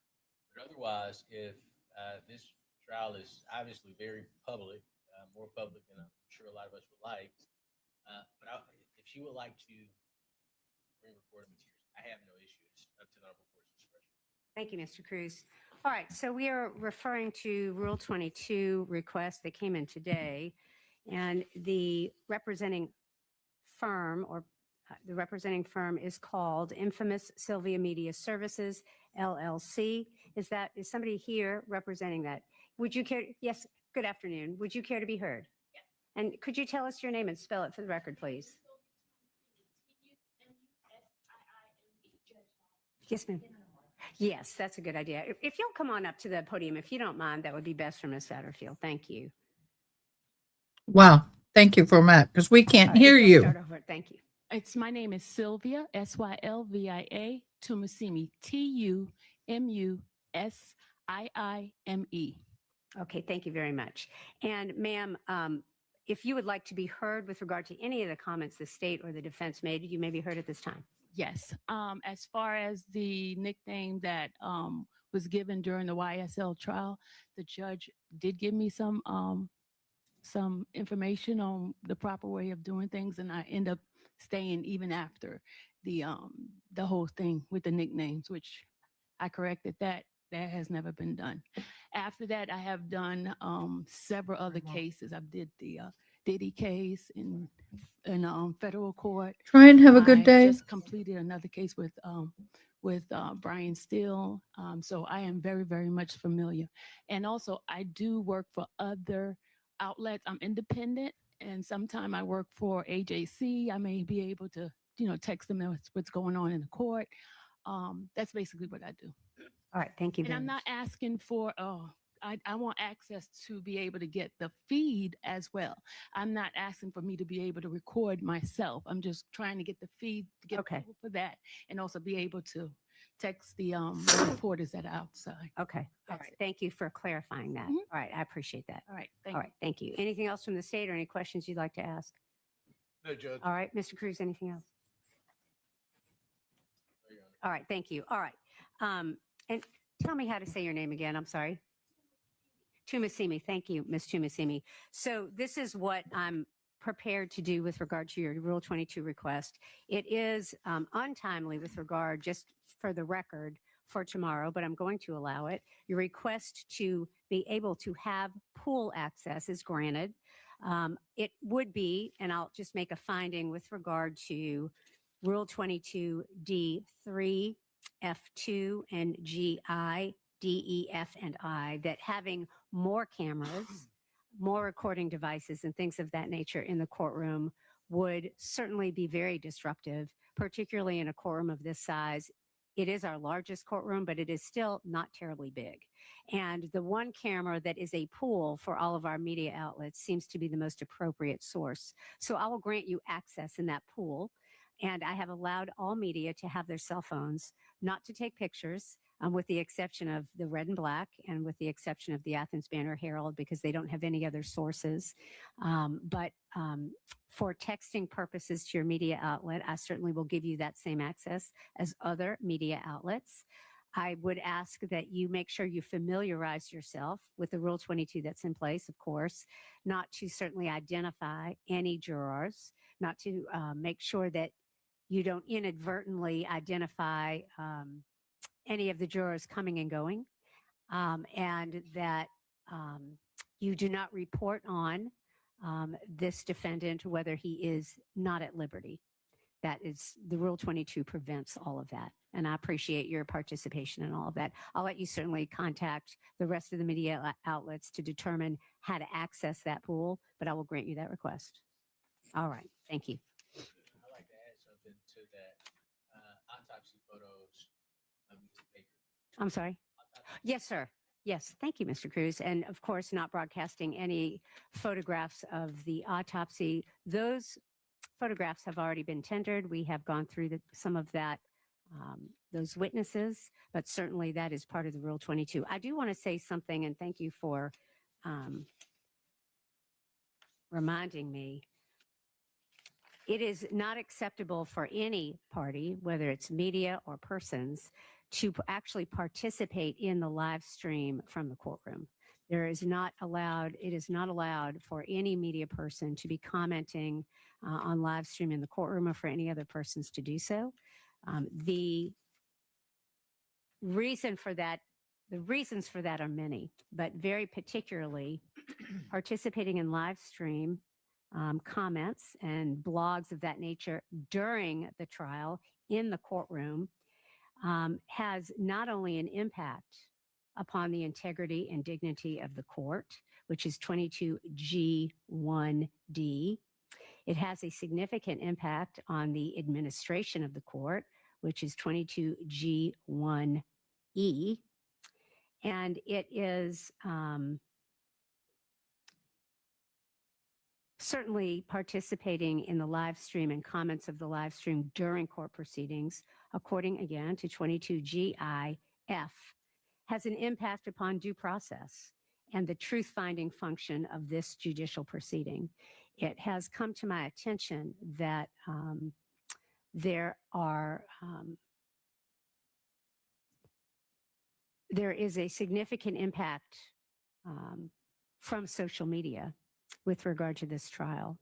And it concerns the court about the security of persons involved, the security of the court, the security of the jurors, and the integrity of the process.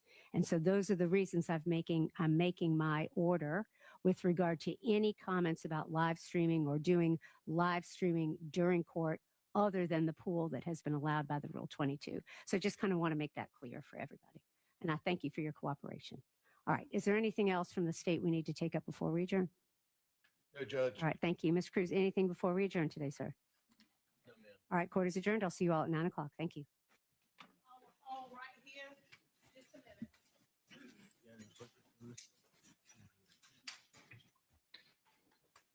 Okay, guys, so that's it. Wow, that was a short day. I expected them to actually go a little longer. It is now 5 p.m. They have been going a little longer lately, so apparently we seem to be, come on, click over. We seem to be on schedule. All seems to be going well. It was a Monday, but I have to say, the lawyer on the defense's team has really settled in, and I'm enjoying him a whole lot more. He's not, it's like night and day. I don't even recognize him. And the fact that the jury did have to get up a couple of times and leave, but it wasn't like the first couple of days where it literally was every 5 seconds. So with that, I do have an appointment I got to go to, but I really thank y'all for being here today. Tomorrow, Lord willing, my allergies will be better and I won't be so drugged. It has been very hard. These medicines make me feel kind of like, but I'm hoping to be better tomorrow. Thank you guys so much for joining us. Thank you for being a part of our world. Thank you so much for your love and support. You completely agree. Yeah, it's easier for me to tolerate this trial. When I first started, I was like, guys, I can't. I may have to divert my attention a little bit because it was just too much. So anyway, y'all be blessed. Have a great afternoon. I'm going to go deal with this. Hopefully feel better tomorrow. And we will see all of y'all hopefully again tomorrow with bells on at 8 a.m. Central Standard Time. Till then, have a great night. Thanks for watching. Please comment, like, share, and most importantly, subscribe. I hope you have an awesome day.